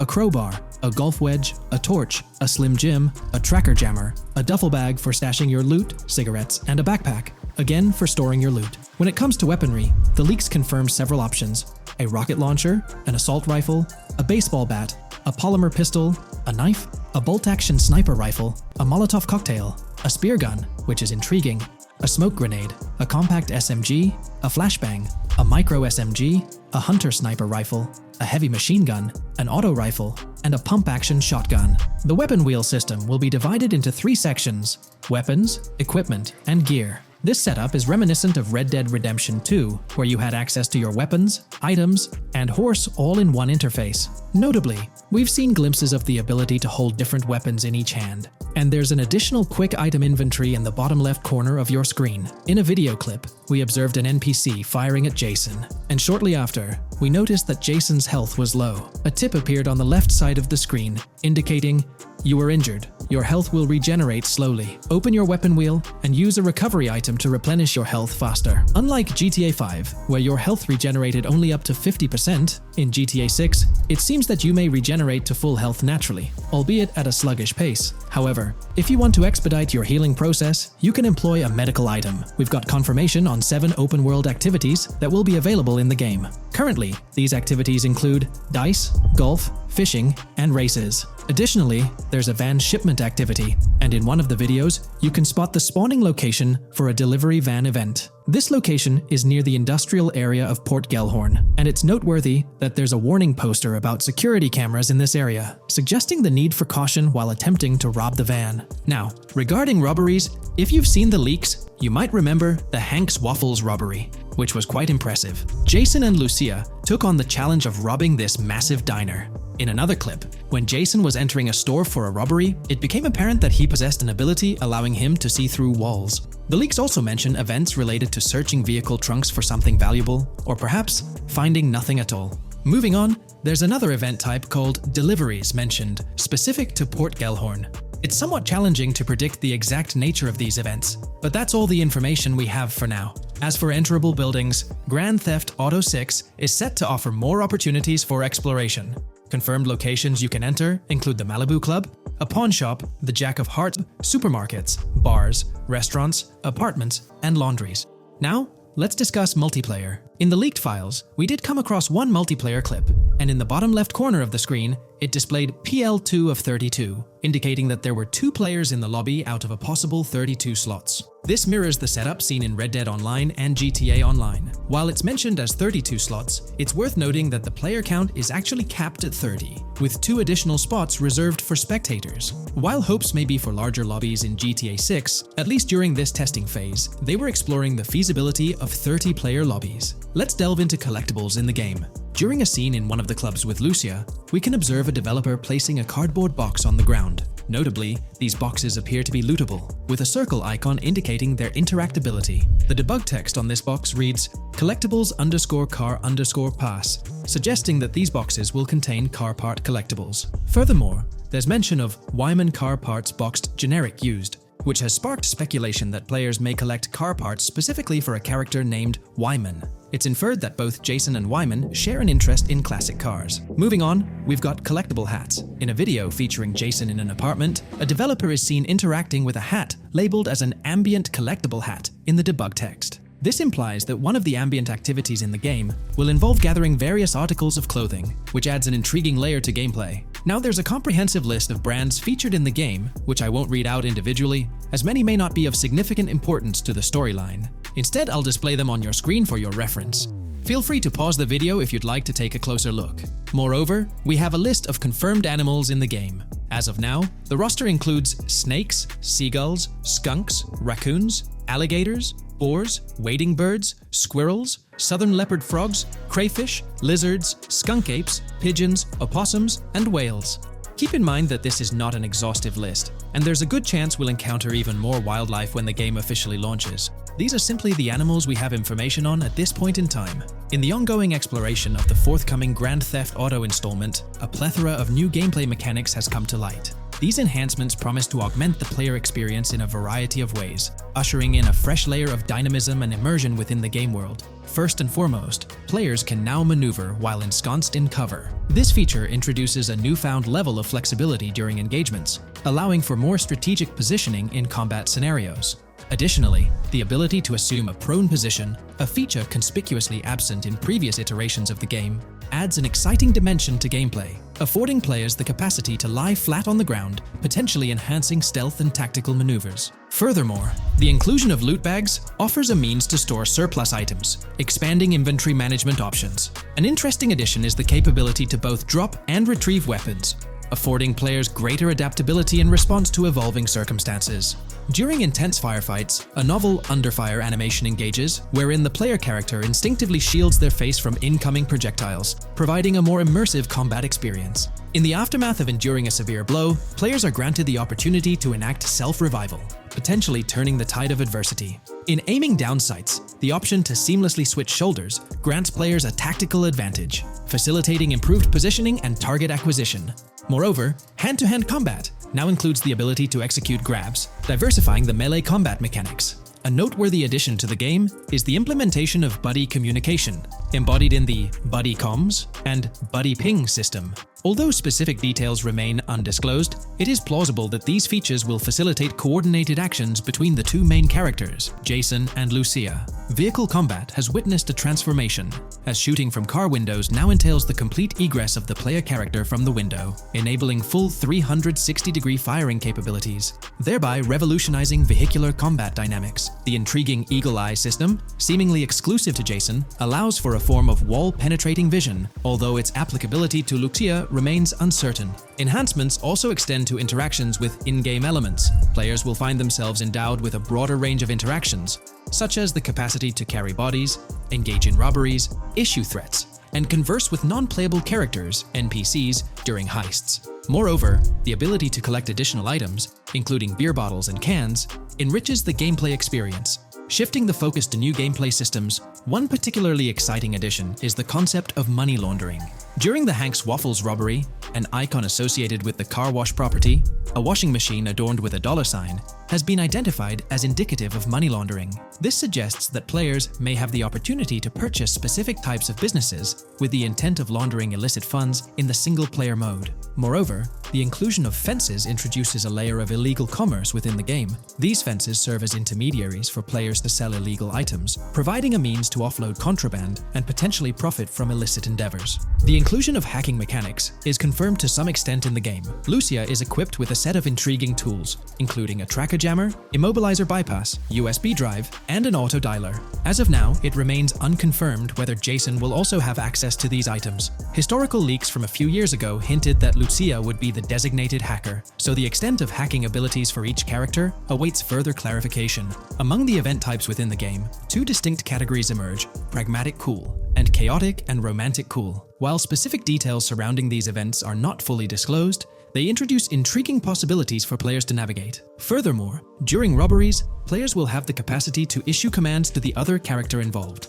In a video clip from the leaks depicting a robbery, a tip notification suggests checking in with Jason or holding for more options. This implies that players can give their partner commands during a heist. Notably, prompts to instruct Jason to either surrender or follow indicate a degree of control over both characters simultaneously, simplifying coordination compared to relying solely on AI behavior. The witness system and police recognition within the game hold significant implications. During the Hank's Waffle robbery video, an interesting detail surfaces regarding the wanted level stars interface, which includes the term full description. This strongly suggests that witnesses within the game possess comprehensive knowledge about the player character. Consequently, law enforcement is expected to recognize the player once Lucia enters a police vehicle. Additionally, a transition is observed from no vehicle description to full vehicle description in response to Lucia's actions. This implies that even after losing a wanted level, if the police spot the player in the same vehicle, they will react accordingly, potentially leading to an arrest or hostile encounter. During the robbery sequence, Jason can be seen actively preventing customers marked with yellow icons above their heads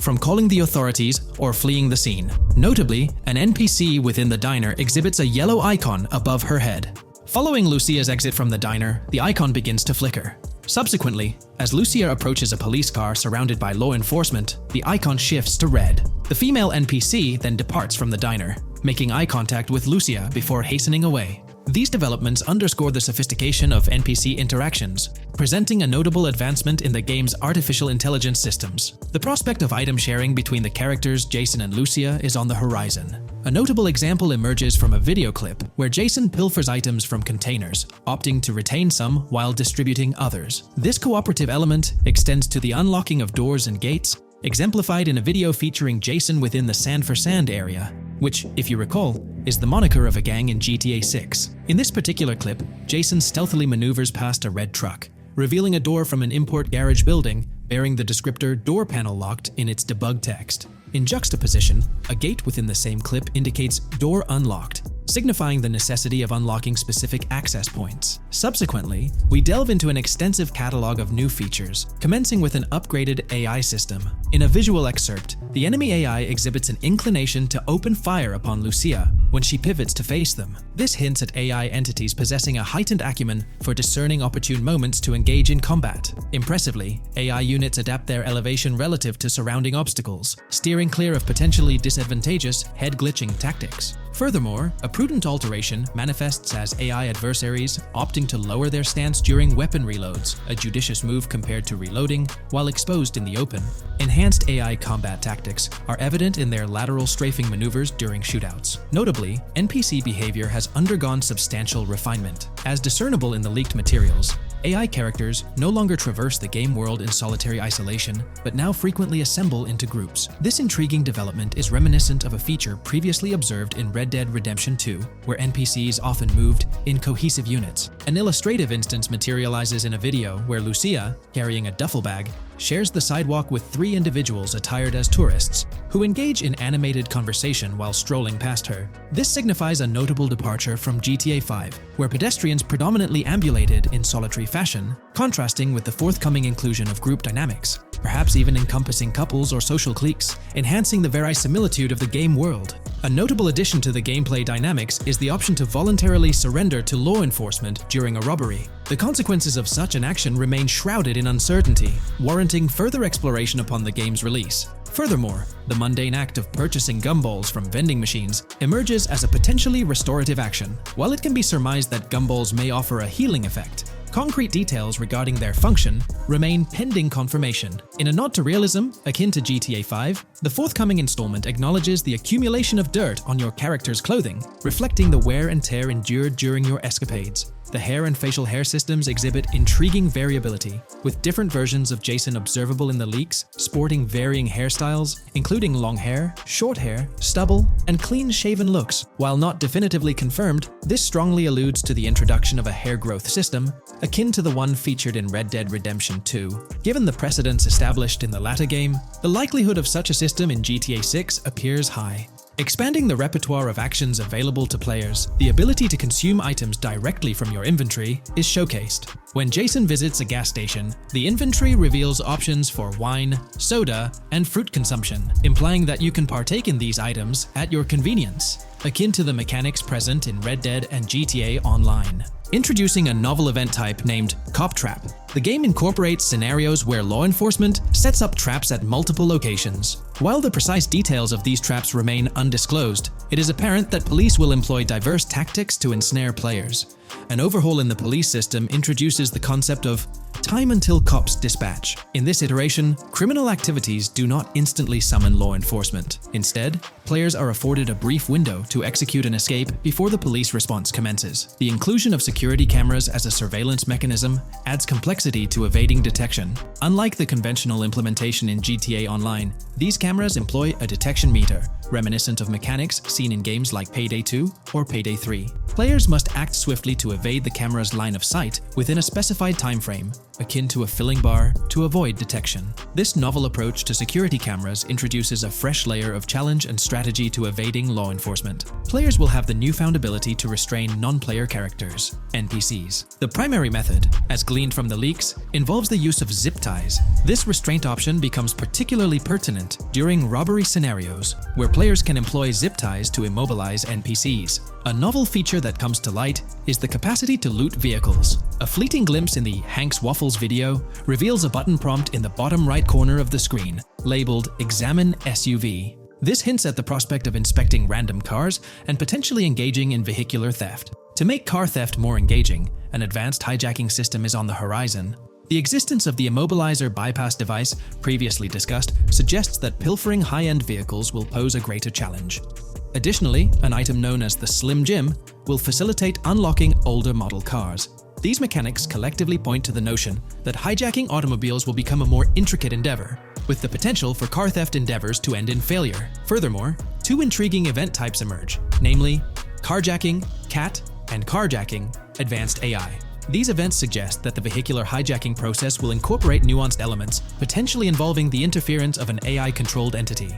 GTA 6 promises to deliver an augmented vehicular experience through improved vehicle damage and handling. In a displayed video clip, as Lucia attempts to evade pursuing law enforcement, cars suffer more impactful damage. Notably, various parts of the vehicles, such as the front fender and hood, demonstrate more realistic deformation and fragmentation. The in-game interiors now feature functional GPS and waypoint systems on the dashboard, enhancing navigational convenience for players driving in the first-person perspective. Additionally, players have the option to enter a car via the passenger seat, offering flexibility in vehicle interaction. A hallmark of GTA 6 is its meticulous attention to detail.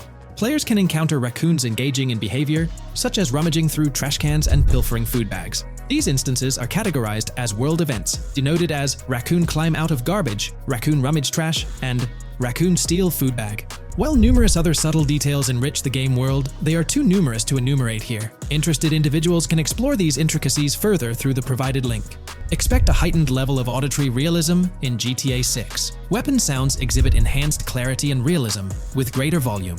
The sounds of bodies impacting the ground will resonate with a more substantial thud, evoking a heightened sense of impact. Police sirens will reverberate off buildings and environmental elements with heightened realism, while items will produce varying auditory responses contingent on the surrounding context. In essence, sound design in GTA 6 aims to authentically replicate real-life auditory experiences. Fascinating developments. Several months ago, a colossal trove of leaked data unveiled a wealth of intriguing random events, world encounters, that promise to enrich the GTA 6 experience. While I won't delve into all of them, the list is nothing short of captivating. Events range from mundane occurrences like parking disputes to more enthralling incidents such as donut burnouts, protests, and even someone suffering a concussion.